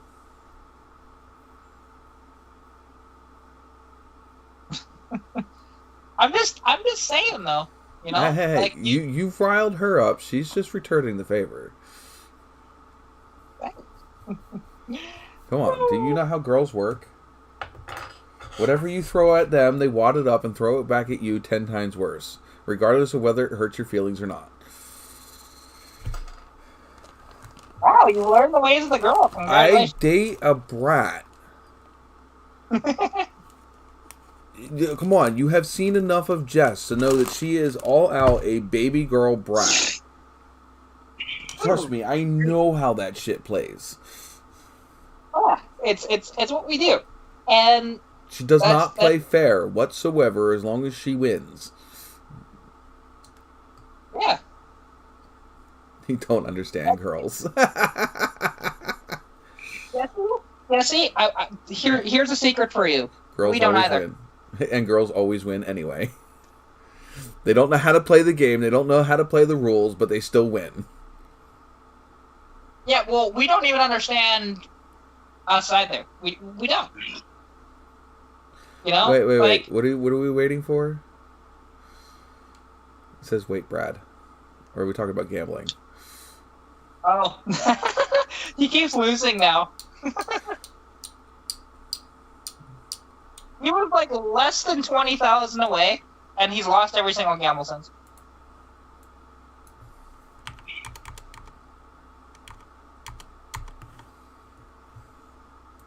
Cheater. I see that. What? I saw that. Saw what? Look, I got 600 points. Who's cheating? Uh-huh. You see nothing. I see everything. You see nothing. I did no such thing. You're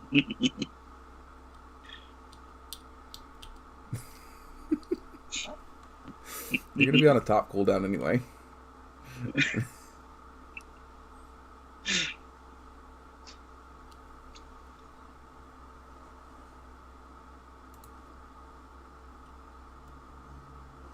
I'm not sure what happened, but okay.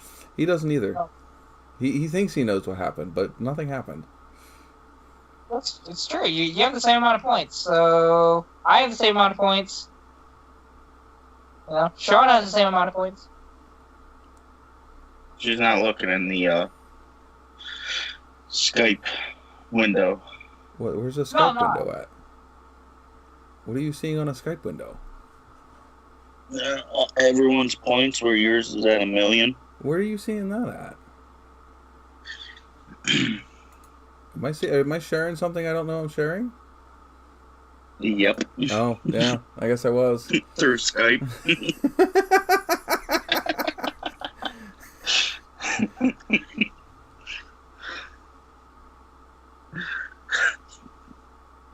I didn't realize I still had my screen share open.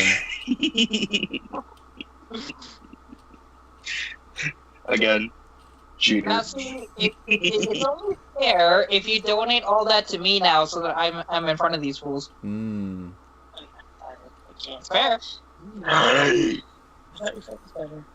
Not when you step on it again. Ouch. We need to get to bed so we can get by like 8 to make breakfast. Mm-hmm. Oh, somebody's getting in trouble about they staying up Shush. late. Because we just asked me what we wanted for breakfast. Uh-huh. So I asked her if she wants something.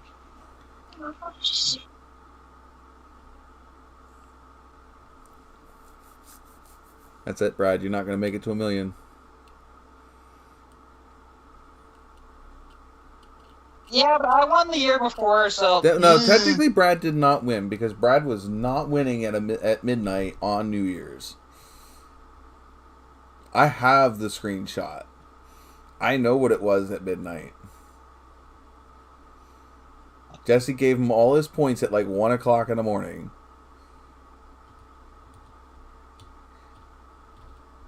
Yeah, now, I was going to say, I don't think it was in first, though. I think it was in second. You were in second or something like that. Diesel. The start of that video. No. He was right behind you. He passed you in the beginning of the video and just kept going by. You were technically leading going into the last live stream. That's ready. Is it really that bad? Yeah. Go back and watch it. I'll have to. Or at least just to see where the points were. Oh. Good night, Jesse. I guess maybe we'll just let it go from here. And the thing is Brad will be in the credits today. So will Jesse. Oh, for that, yeah. Because they donated, so it'll be in the credits. That's the first time I've had somebody in the credits since Chris. No, I think a few people had since then.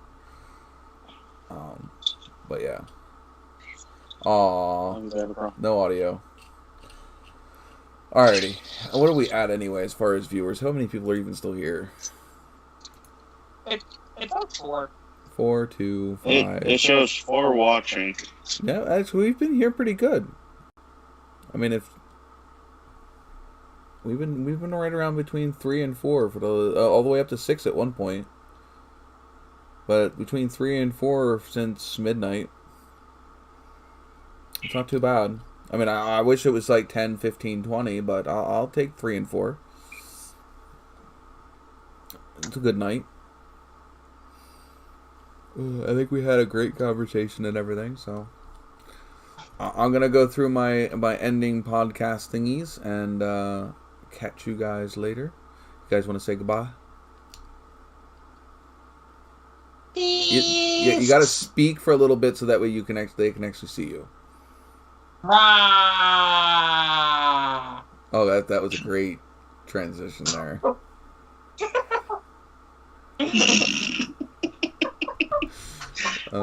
We've all lost our minds. Alright, catch you guys next week. Hopefully I have a good thumbnail, and I don't know, should we stick with the same title?